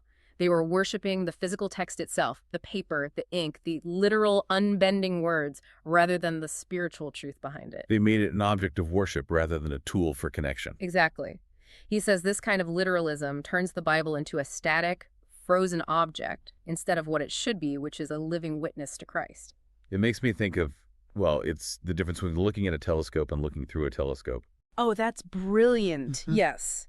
If you're obsessively staring at the brass tube and the glass lens, analyzing every scratch on the surface, you aren't seeing the stars. And Froude is saying the church was just staring at the lens. So that's the first trap, the dead idol. Yeah. The second falsehood he attacks is what he calls frothy philosophic infidelity. Frothy. Yeah, frothy, which sounds like he's attacking the skeptics and the secular thinkers, which is fascinating coming from a man who wrote a book called The Nemesis of Faith. Well, Froude was an equal opportunity critic. Clearly. He absolutely despised the rigid word orthodoxy of the church, but he equally despised the shallow, arrogant intellectualism of the secular thinkers of his day. He calls it frothy because it has no substance, it's just bubbles. Of foam, no beer. Right. It addresses the intellect, it loves to debate, to argue, to deconstruct ancient texts, but it completely ignores the spirit. He says this kind of infidelity merely changes the chaff of old systems for the chaff of new systems. It's still just chaff. It leaves the soul starving. Exactly. You can't nourish a human being on pure logic and cynicism. So on one side of the road, you have the dead idol of the literal Bible. On the other side, you have this empty, soulless logic. But it's the third falsehood where Froude gets truly visceral and graphic. He attacks Tractarianism. Right, which refers to the Oxford movement. This was a movement within the Church of England that tried to revive the ancient medieval rituals and the absolute dogmatic authority of the church. He wanted to go back to the old way. Exactly. But listen to the metaphor Froude uses to describe what they're doing to people's minds. This is straight from the text. He says the Tractarians try to make men all belief in the exact same way that Strasburgers make geese all liver, by darkness and cramming. It is such a grotesque, striking image, isn't it? It's horrifying. Right. He's literally comparing religious indoctrination to the production of foie gras. It is horrifying, but it is also a surgically precise theological argument. Because think about it. How do you actually make a Strasbourg goose? You lock it in a dark box. You lock it in a tiny dark box so it can't move, and you force-feed it corn until its liver becomes massive and diseased and effectively takes over the entire body. By darkness and cramming. Froude is saying that the church was doing the exact same thing to young, impressionable minds. They were intentionally shutting out the light of scientific and historical inquiry, that's the darkness, and they were force-feeding them unquestioned dogma, that's the cramming. And the result of that process isn't a healthy, well-rounded spiritual person. No, the result is a spiritual monstrosity. It creates a diseased state where the capacity for blind belief is incredibly swollen, but the intellect is completely atrophied. That is just a scathing indictment. He's essentially arguing that blind faith, when produced that way, is a sickness. He goes even further than that. He says it is a direct insult to the Creator. Because God made man with both a mind and a spirit. To intentionally cripple the intellect just to artificially pamper the spirit is, in Freud's view, a lie to God. You are actively destroying the very equipment God gave you to navigate reality. Wow. So the protagonist of Froude's novel moves from his quiet English home to Oxford.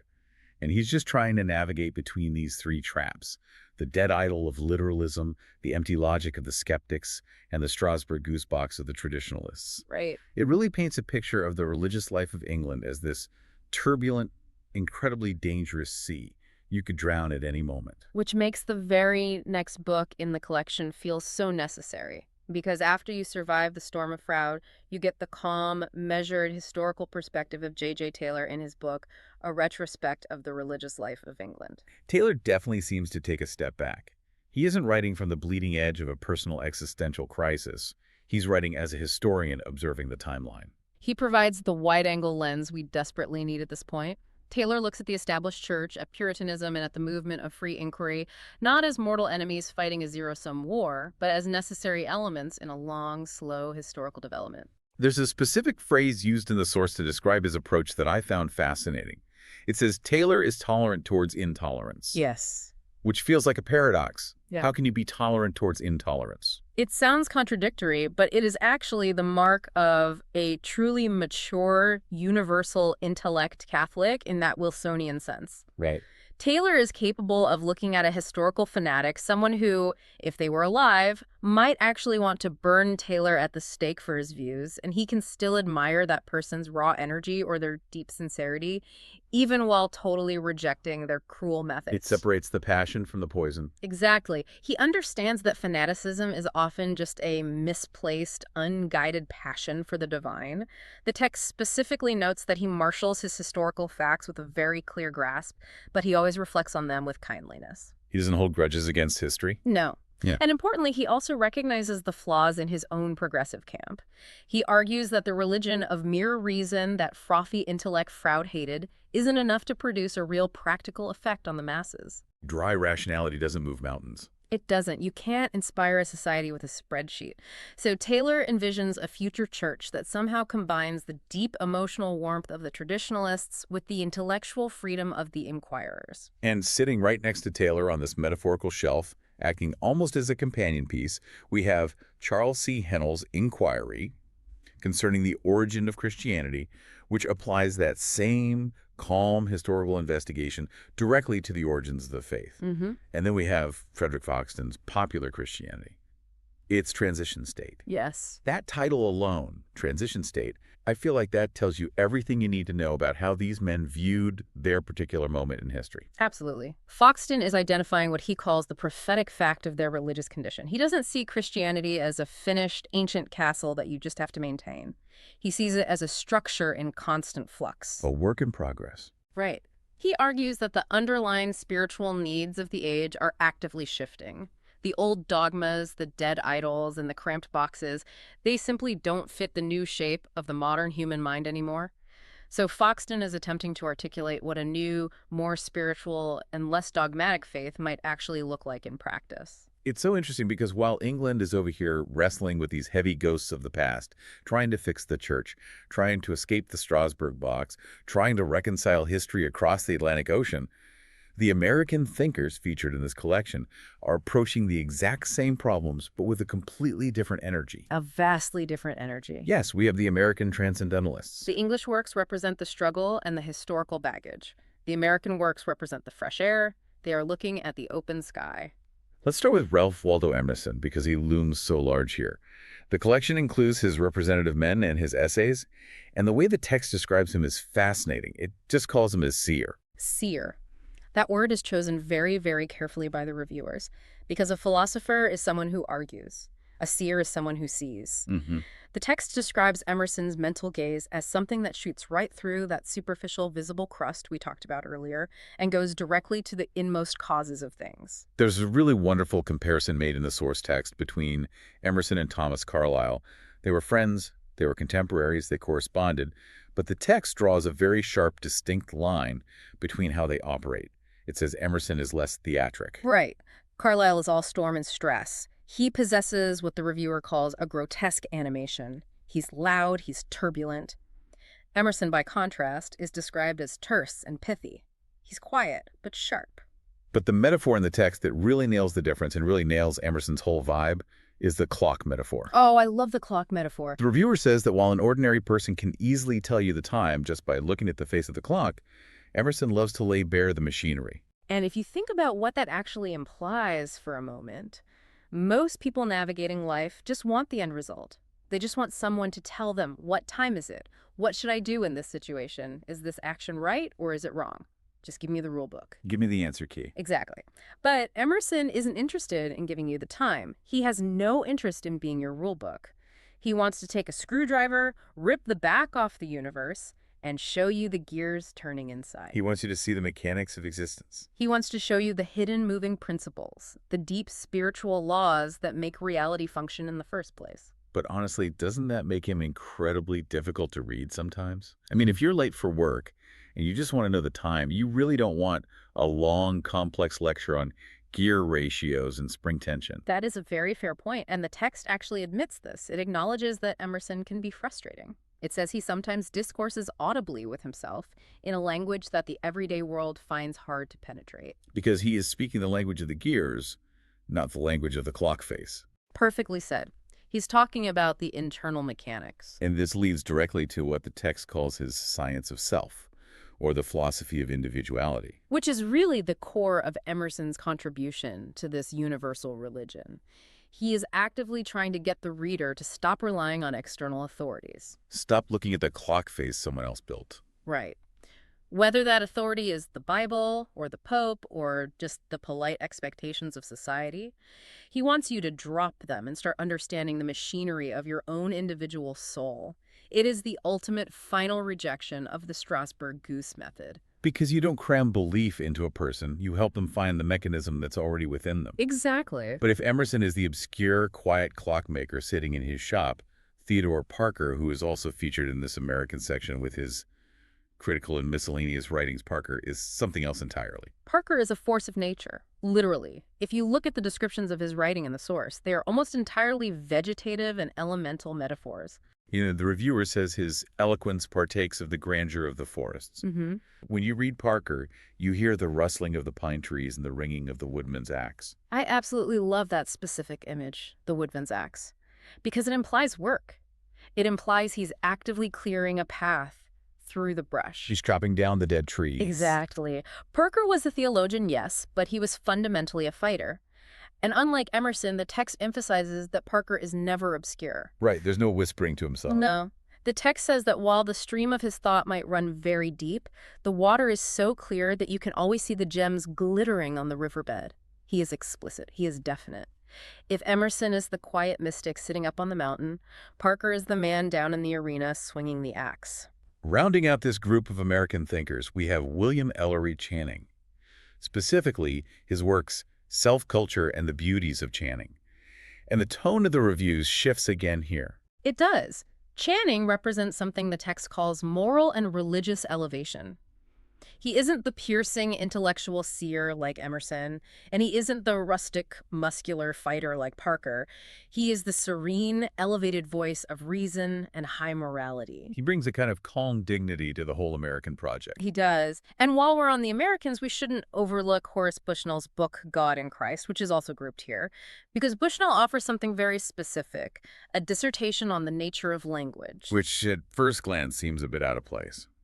Why is a dry dissertation on language important in a collection about spiritual revolution? Because Bushnell had this crucial realization that half the vicious theological wars we fight are actually just wars over words. Semantics. Right. He argues that human language is a fundamentally clumsy, inadequate tool for capturing infinite divine realities. He wants to secure peace and toleration among different sects by making us all realize that our theological words are just symbols. They are pointers. They are not the divine things themselves. So stop killing each other over the pointers. Exactly. Stop worshiping the signpost. Okay, so we've looked at the English struggle, the battlefield, and the historical analysis, and we've breathed the American fresh air with the transcendentalists. But now we really have to turn our attention to what feels like the absolute bedrock of this entire catalog. The heavy machinery. The heavy machinery.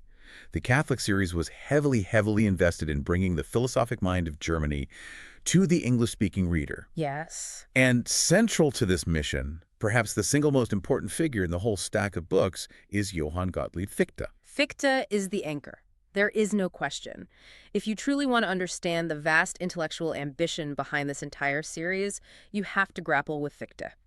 We're looking at several of his major translated works here: The Vocation of Man, The Nature of the Scholar, The Characteristics of the Present Age, and The Way Towards the Blessed Life. Let's start with The Vocation of Man. The text describes this book as being nothing less than the history of the mind itself. It's incredibly ambitious. It charts the universal trajectory that every deeply thinking person inevitably goes through. Fichte says it starts with doubt, it moves painfully through knowledge, and it arrives, finally, at faith. But we have to be clear, this is not the blind, crammed faith that Fichte was attacking. No, not at all. It's a robust faith that has been earned through the agonizing struggle of doubt and the labor of acquiring knowledge. There's a quote from Fichte included in the review that I honestly think is the key to unlocking his whole philosophy. He says, "In me, the emotions of the heart proceed only from perfect intellectual clearness." I mean, that is the sentence that completely destroys the Strasbourg goose model forever. Yes. Fichte flat out refuses to separate the head and the heart. He's saying, I cannot truly deeply feel the divine presence unless I clearly and rigorously understand it with my mind. For Fichte, you don't shut your eyes and turn off your brain to pray. You open your eyes wider than you ever have before. Clarity is piety. Clarity is piety. That's a beautiful way to put it. But by making that claim, he places a massive, almost crushing burden on the people who are actually capable of achieving that clarity. Because in his next book, The Nature of the Scholar, along with The Vocation of the Scholar, he talks about the role of the intellectual class. And he does not sound like he's talking about a university professor grading term papers. No, he's not talking about academic tenure. Fichte defines the scholar as a priest of truth. A priest of truth. That is an incredibly high bar. It's the highest moral tone imaginable. Fichte argues that the divine idea, which is his term for the ultimate spiritual reality of the universe, is constantly trying to manifest itself in our physical world.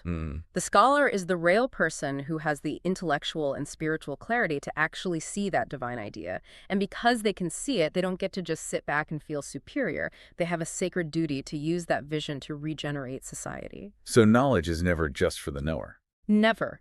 If you are a scholar or a writer or a thinker and you are just hoarding your knowledge or using it to show off at dinner parties, Fichte would say you are completely failing your vocation. You are a priest.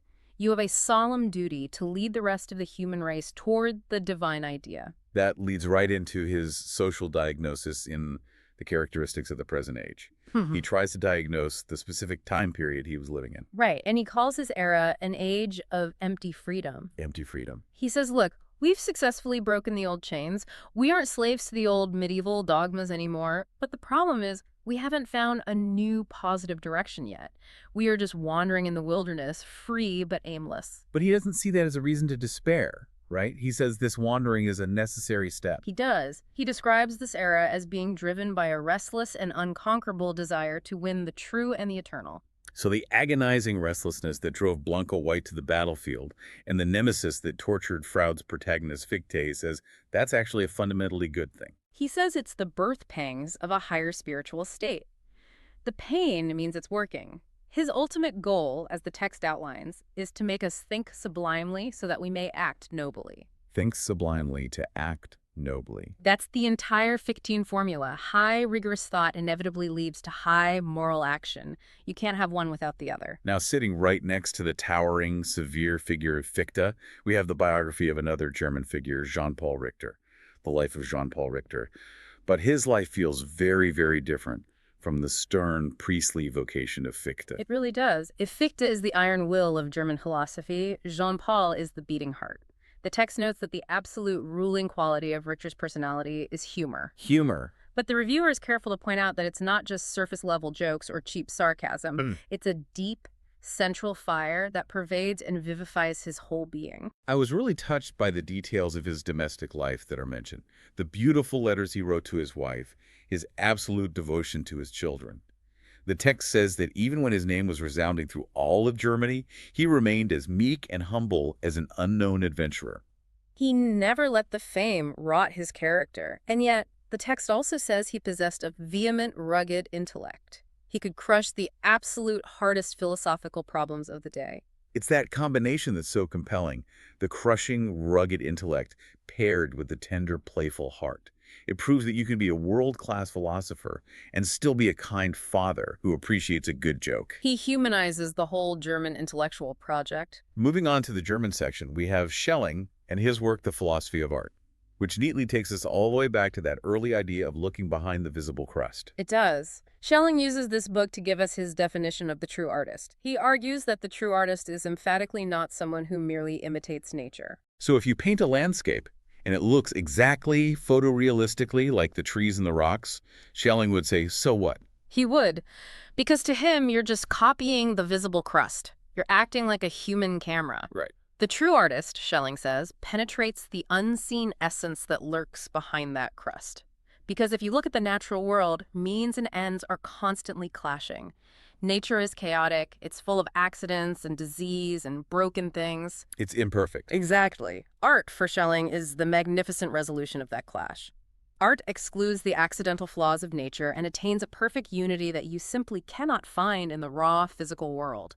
The artist reveals the perfect, ideal form that nature was trying to create but couldn't quite manage. The artist finishes nature's sentences. That is exactly it.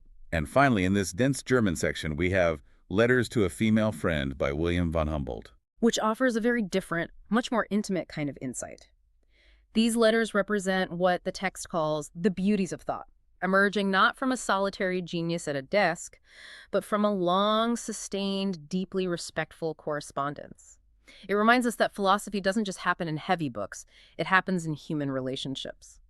Now, I think we have to take a slight detour here, because we've been very high-minded so far. Yeah. We've talked about Fichte's Priest of Truth, Emerson's Seer, Schelling's True Artist. But this catalog also includes some works that really push the boundaries of what we might call conventional, respectable thought. Oh, definitely. We have J.B. Stahlo's General Principles of the Philosophy of Nature, which is relatively standard, connects recent German developments, like Oken and Hegel, to English readers. Right.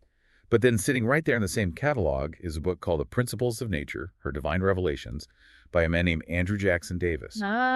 Yes, the Poughkeepsie Seer. The Poughkeepsie Seer. The text explicitly calls him a clairvoyant. This is a massive work, 800 pages long, that was apparently dictated entirely while this man was in a magnetic trance state. It even includes a history of its own supernatural production.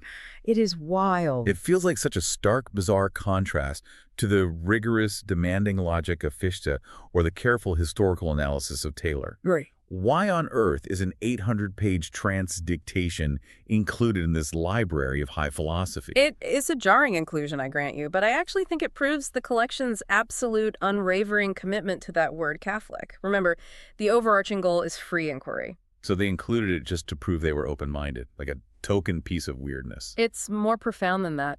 You have to remember that the mid-19th century was completely obsessed with the unseen world. Right. Fichte approached the unseen through rigorous step-by-step logic.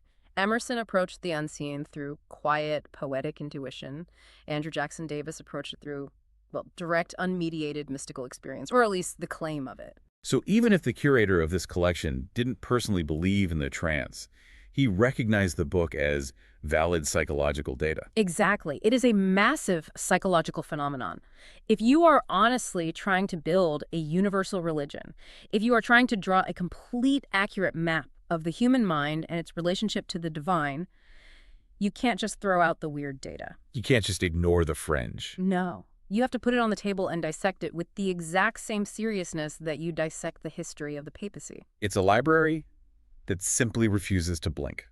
That's a fantastic way to put it. It refuses to blink at the strange, the difficult, the heretical, or the uncomfortable. And that relentless search for truth doesn't just stay in the clouds of theology or mysticism. It extends downward into the very practical, gritty organization of human society. Because we have an entire section here devoted to social progress. Yes, the practical application of all this thought. There's a pamphlet by an author going by the pseudonym Upsilon, titled The Christian's Key to the Philosophy of Socialism. This addresses what was arguably the greatest practical crisis of the day: the horrific living conditions of the working classes during the industrial boom. And the fact that this pamphlet frames socialism explicitly through a Christian key is incredibly telling. How so? It suggests that these thinkers viewed social progress, feeding the hungry, improving working conditions, not as some separate secular political issue, but as a necessary, unavoidable outgrowth of spiritual progress. You simply cannot claim to be Fichte's priest of truth while actively ignoring the fact that your neighbor is starving to death in a slum. The spiritual demands the practical. Always. And along those same practical lines, we have Thomas Cooper with 2 orations against taking away human life.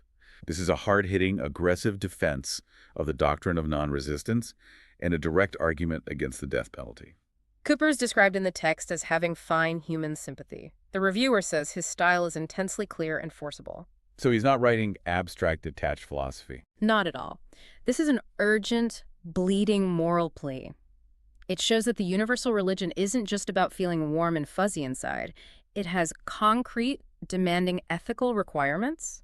Specifically, in this case, the absolute sanctity of human life. This deep concern for the future of society also shows up heavily in the works focused on education. We have Stories for Sunday Afternoons by Mrs. George Dawson. It sounds like a very small, quaint title compared to Fichte, but the stated mission is fascinating: to infuse a taste for the study of the Old Testament in children aged 5 to 11 without being tedious. It sounds so simple and sweet, but in the context of everything we've discussed, it's actually quite radical. Because of the goose. Because of the goose. Think back to Frad's Strasbourg goose. The traditional method was all about cramming rote dogma into children through fear and darkness. Mrs. Dawson is trying to do the exact opposite. She wants to engage the child's imagination. She wants to create a natural taste for the study rather than a terror of the rod. Exactly. She wants them to eat because they are hungry, not because they are being force-fed. We also see this broader view of learning in works like The Education of the Feelings by Charles Bray and The Education of Taste by William McCall. The underlying implication across all these educational works is crystal clear. Society must educate the whole person. Right. Cultivating a child's feelings and their aesthetic taste is just as vital as testing their rote memory. Because if you only educate the sharp intellect, but you leave the emotional feelings raw and unguided, you end up with that frothy infidelity that Froude was warning us about. You get smart, cynical people with starving souls. Precisely. We're finally nearing the end of the shelf here, where we find the periodicals and the miscellany that gathered all these thinkers together. We have the Perspective Review. The Perspective Review is essentially the institutional flag bearer for this entire catalog. It's the hub. It's the hub. Its mission statement perfectly sums up literally everything we've been discussing: to interpret spiritual Christianity while strictly avoiding the idolatrous conservatism of the established sects. And it explicitly states its core belief that the substantial faith of the heart actually requires the active exercise of the reasoning powers. It is basically the Fichtean ideal printed as a magazine. And to balance all that heavy theory, we have travel writing and essays, sketches of European capitals by William Ware, and Literature and Life by Edwin P. Whipple. The text notes that Whipple gives lectures on wit, humor, and intellectual health. Which I think is the perfect way to round out this library. These lighter works remind us of the full human experience. Intellectual health isn't just about endlessly wrestling with your inner demons or dismantling ancient dogmas. Right, it's not all battlefields. No, it's also about wit. It's about humor. It's about wandering through a European capital and just observing the vibrant world around you. You need the warm humor of a Jean-Paul Richter just to survive the cold rigor of a Fichte. So we've walked through the subversive fiction, the agonizing biographies of struggle, the American seers laying bare the machinery, the German giants demanding clarity, the social reformers fighting for the poor, and the educators trying to save the children from the cramming box. We've covered a lot of ground. We have. And when we step back and look at this Catholic series as a unified whole, What are we really seeing? The press reviews included in the source material give us a major clue. They constantly praise these works for addressing what they call the higher class of readers. Yes, but we have to be very careful with how we interpret that term. Right. They don't mean the aristocracy. No, they aren't talking about landed gentry or people with titles. The reviewers explicitly define this higher class as those who think as well as read. Those who think as well as read. The entire goal of the creator of this collection was to introduce the English reader to the philosophic mind of Germany and to foster what they called an unselfish enterprise of truth-seeking. There is a definition of a good book found in one of these end reviews that I honestly think is the perfect, beautiful summary of our entire discussion today. It says, a good book is not one that simply gains the reader's acquiescence. Right. It's not about getting you to just nod your head and agree with the author. No, it says a truly good book is one that multiplies mental experience. Multiplies mental experience. It acquaints you with ideas that were reached by minds completely different from your own. It actively enlarges your sympathies. That really does seem to be the ultimate unifying takeaway of this entire catalog.